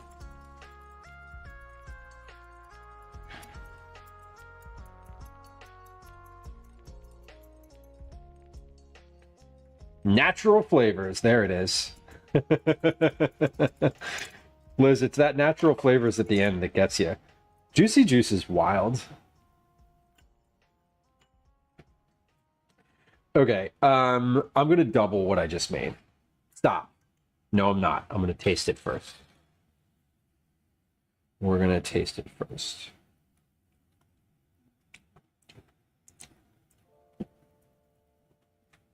Yeah. That's good. The sauce that I had was mostly mustard.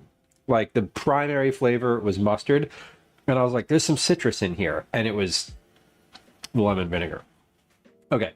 So, let's do this. We're going to do 2 more teaspoons of this mustard dressing.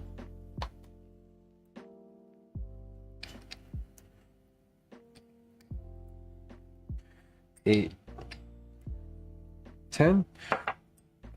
That's how much feta did I have? Shit, I didn't write that down. 20 grams. What kind of mustard is this? Whole grain. Teaspoon. 1, 2, 3, 4. Bitter. Lemon, vin, teaspoon 1, 2, and then olive oil.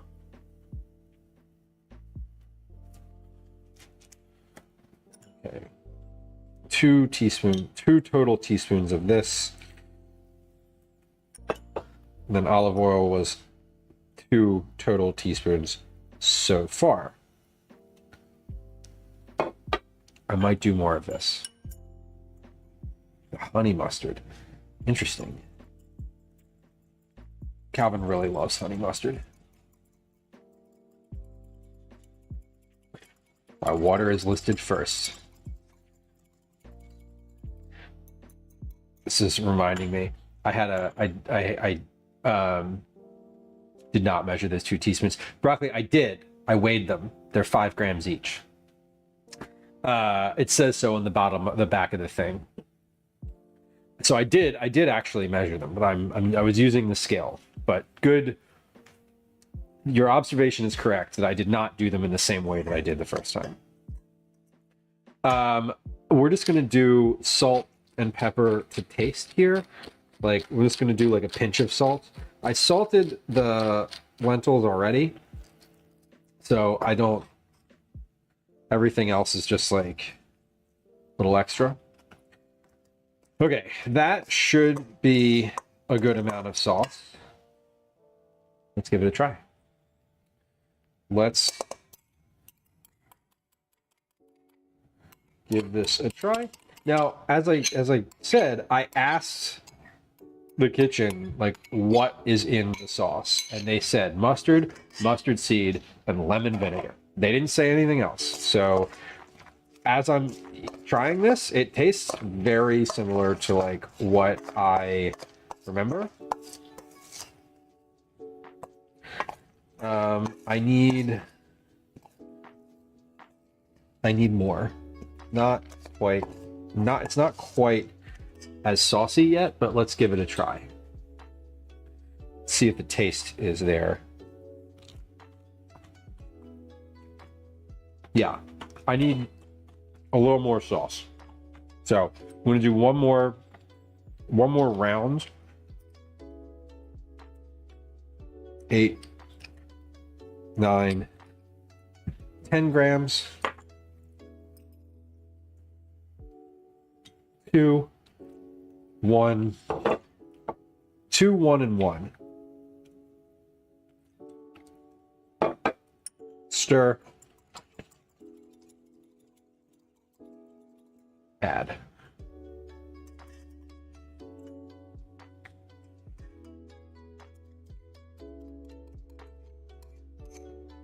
That looks a little better.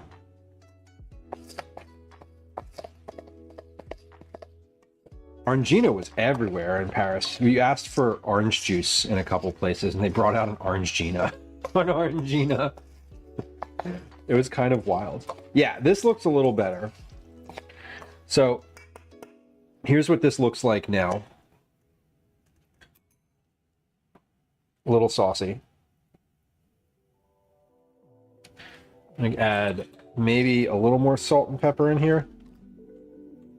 Another pinch of salt, and this will be very good.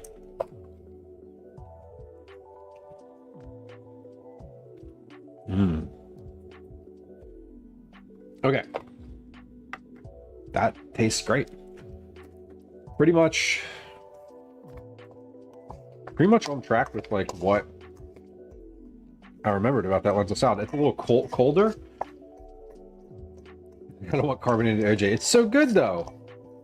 Orangina is so good. If you just think about it like an orange soda with a little more water in it, probably easier. All right, that is that's pretty good. I'm pretty happy with that. Orange Crush. Orangina is a little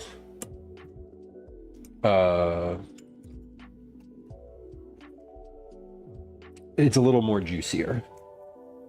I love it. It's really quite tasty, I think. This also says it needs to be refrigerated. Refrigerate after opening. Interesting. Okay. We'll definitely be back with that lemon vinegar. Okay, here's what we're gonna do. We're gonna take our last little break of the stream today. We are going to do Game Awards on stream, and when we come back, we're going to finish up. So stick around. We'll be right there. Orange Slices back launches a probiotic soda. Was that a Coke thing. I saw Coca-Cola was doing like probiotic stuff, and it's funny because it's like they're trying to emulate like Poppy or whatever, and like the probiotics were not what people love about Poppy. They love the fact that it's not filled with sugar.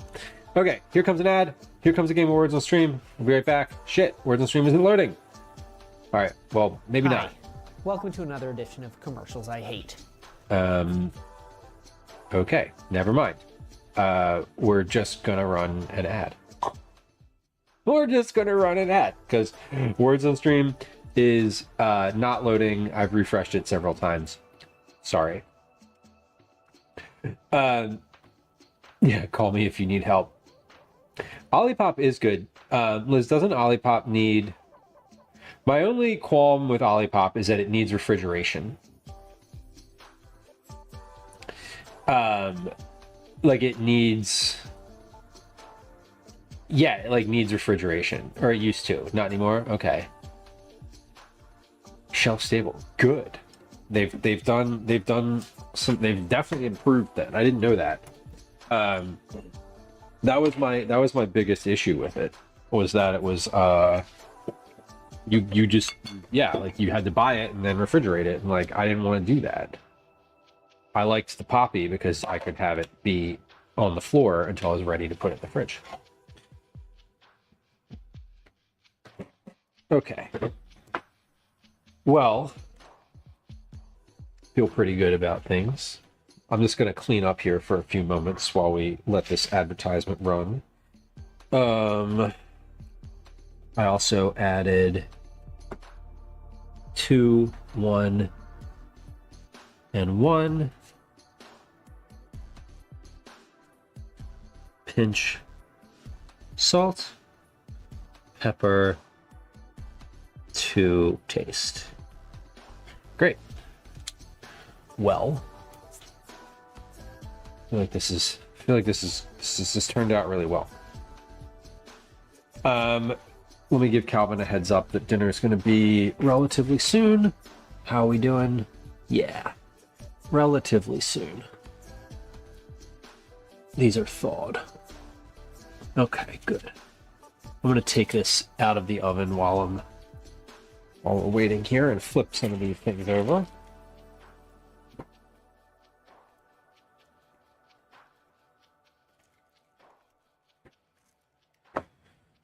It's funny, there's so many of these sodas, like off-brand sodas right now. And I don't, off-brand soda is the wrong word. There's so many like non-Coca-Cola marked things on the market, and I am like all about it. Poppy's Calvin's favorite, because that's just the one that we've had the most. All right, these are looking good. Another like 4 or 5 minutes on here, and we'll be all set. Beautiful. And get the dinner stuff together. Okay, thank you for your patience. If you are on Twitch watching an ad, I appreciate you. Words on Stream decided to not work, so we just didn't do anything during that ad break. But we're back now, and I appreciate your patience if you hung out the whole time, and if you didn't hang out the whole time, guess what? You can't hear me anyway, so that's good.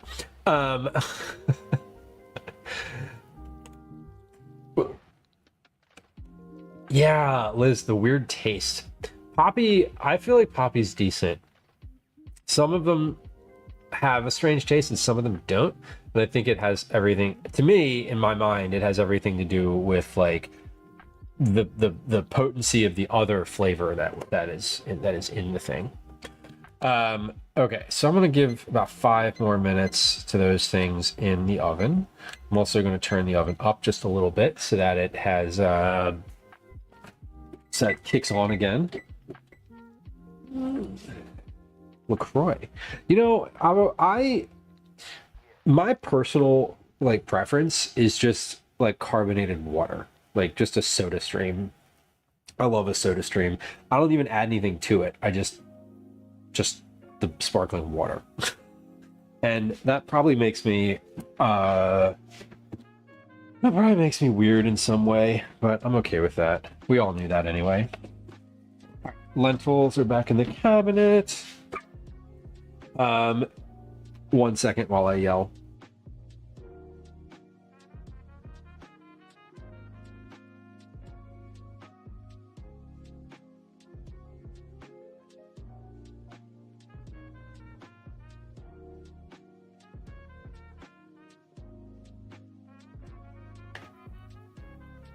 Okay, I just told him to come down in 15 minutes. So we'll be able to raid before he comes thundering down the steps expecting dinner. Topo Chico, hell yeah. I love the Topo Chico name. I've had Liquid Death a couple times. I had like a couple free cans of it. It's what's the right word? It's so effervescent. It's like so fucking bubbly. It's wild. It's good. I'm not like, that's not a negative thing. I feel like, can I just be petty for like 2 seconds? I feel like I don't like their brand name. And I generally find their approach to marketing to be not offensive, but I'm just like, it does not resonate with me at all. At all. Like, it doesn't make me want to drink it. It's not interesting to me. That said, the ones that I've had, I've enjoyed, but it sort of, I don't like, I'm not going to seek it out.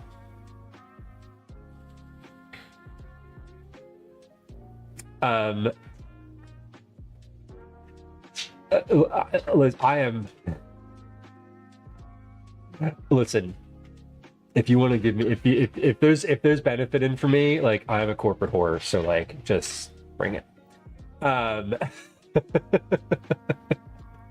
If there's tangential benefit in some capacity, like, if a case of Liquid Death arrived at my house, I would drink it on stream.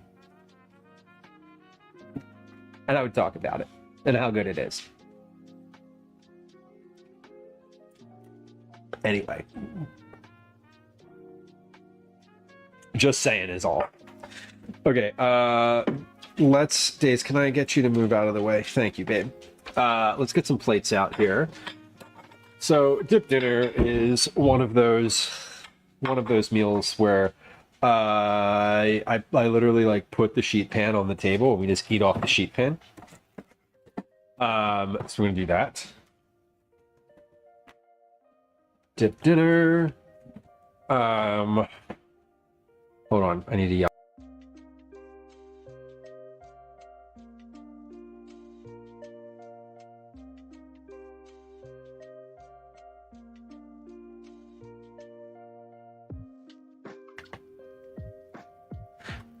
I said, go ahead, dinner in 12 minutes. And she goes, okay, what is it? And I was like, it's fucking risotto. You asked for it. I should probably heat that up too. Liz, you know, as I said, I thought the brand and the approach was weird, but the actual product was good. I don't know. I'm also probably not their like target demographic, if I'm guessing. I feel like, I don't know. I feel like I'm just not I'm not in the demographic of people who they're advertising to, which makes sense. Yeah, I'm definitely not a TikToker. This is accurate. Accurate as stated. No. If you want to reach me to market to me, I don't even know how you would do it, honestly. Because I do a lot of, I pay money to Twitch to avoid all their advertising. I actively hide all of the ads that I see on Instagram whenever I'm on Instagram, which is never.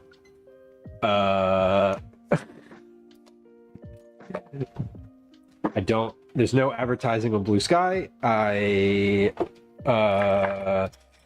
have a YouTube premium account, so I don't see ads there either. I don't even know. Put up a billboard. You know what actually gets me? What gets me to buy, especially like a beverage product, is going to the beverage distributor that I go to and them having it. And the person there telling me, have you tried this? Me being like, what is it? And them explaining it to me, like the product and the taste of it. That gets me. So like, I think point of sale advertising gets me mostly. But I think like placed ads don't.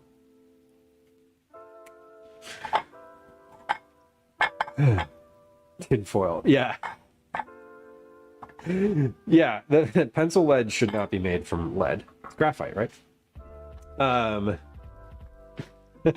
Uncommon, that's funny. Yeah, broccoli, it's weird to age out of demographics. It's weird to be like, oh, you're not marketing me at all. I'm watching me some fucking Geritol commercials during Big Brother. Like the fast talking at the end, you know, those are the ones. The Costco tester is so fluffy. Yeah, hell yeah. See, I don't even go to Costco. I just order it on Instacart like once every 2 months. Would you like to try some Dale's Pale Ale? No, but they do get me with all of the NA, the non-alcoholic stuff. That is definitely something where they've gotten me before.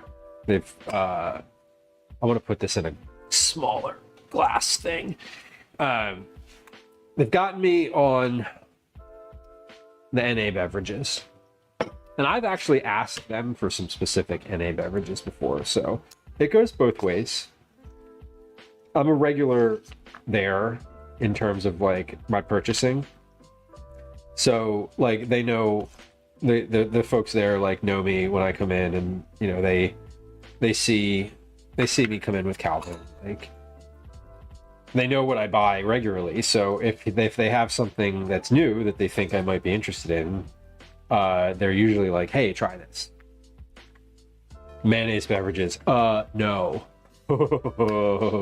Cursed.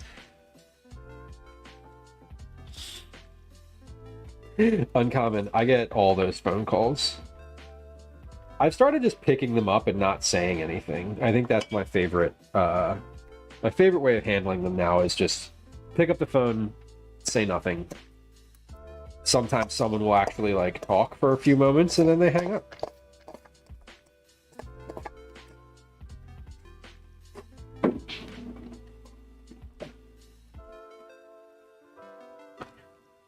I am not brave enough to try a mayonnaise beverage. You know what? I rescind that statement. I would absolutely try a mayonnaise beverage.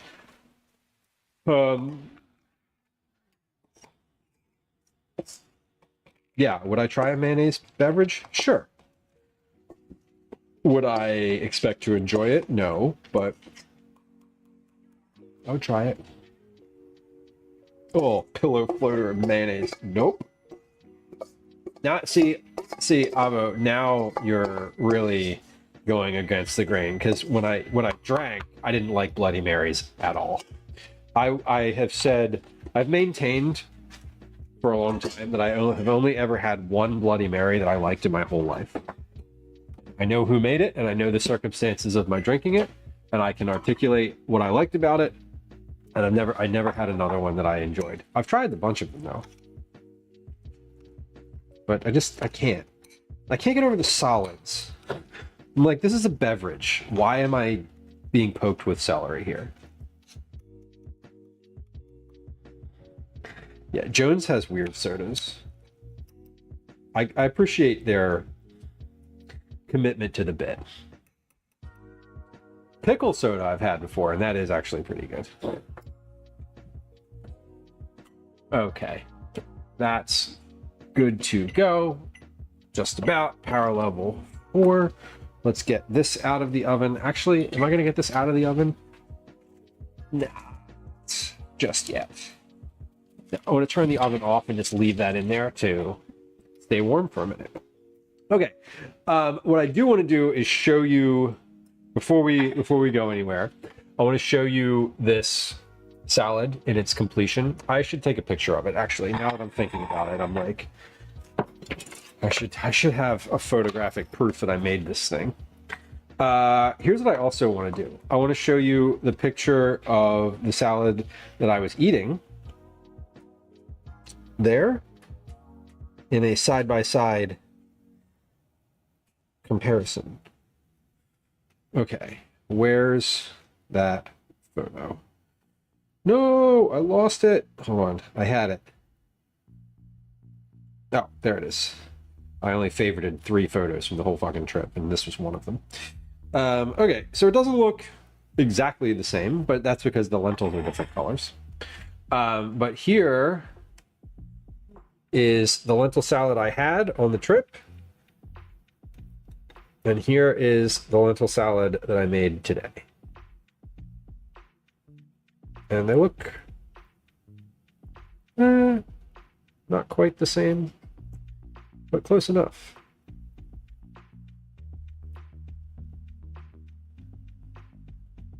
Close enough. And you take like an actual like whole bite here. I'm gonna do a best bite. I'm gonna make sure I got everything in here. Cucumber, feta, tomato, parsley. Where's the parsley? Oh wait, there it is. Okay.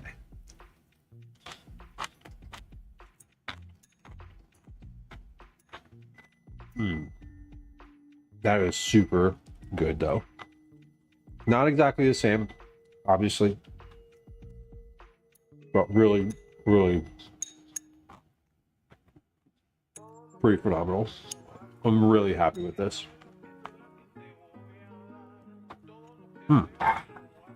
Objective achieved. Arnold Palmer. I love an Arnold Palmer.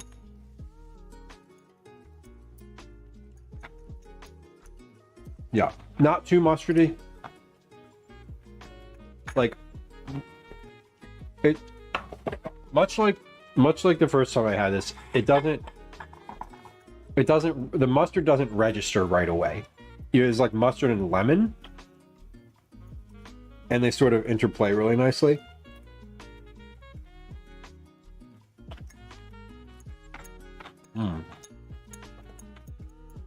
That is excellent. Well, I'm really happy with this. It's not exactly the same.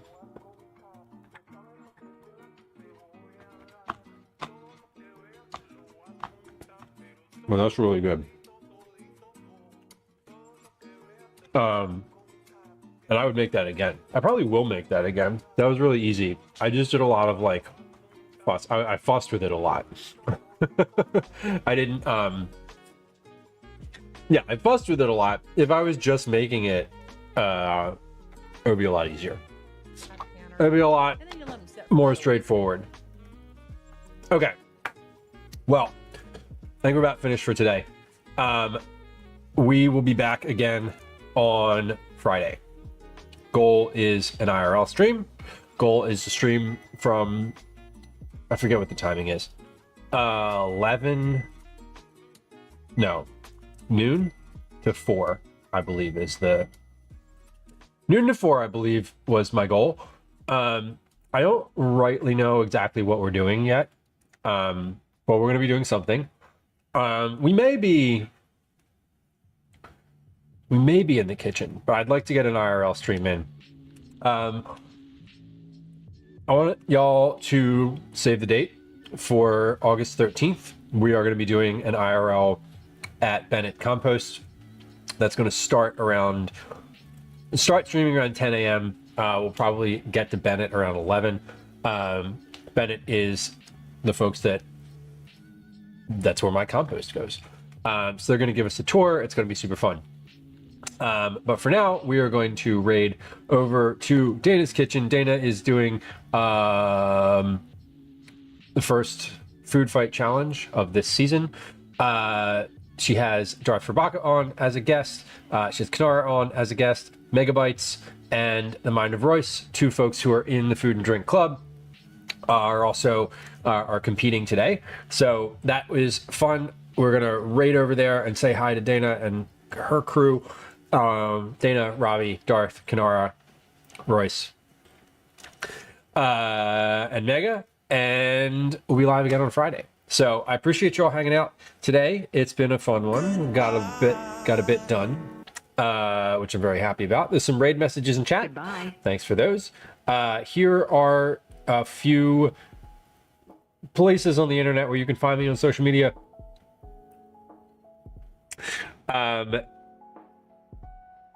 Yeah, we're back on Friday. Really happy with how both the caramel corn turned out today, as well as there's so many things happening. Caramel corn, lentil salad, and dinner's ready. Nailed the timing. All right, y'all. I appreciate you. Thank you for hanging out. Bye. We'll see you again on Friday if I don't see you in chat sooner than that. I hope you have a good Hope you have a good one. Okay, bye.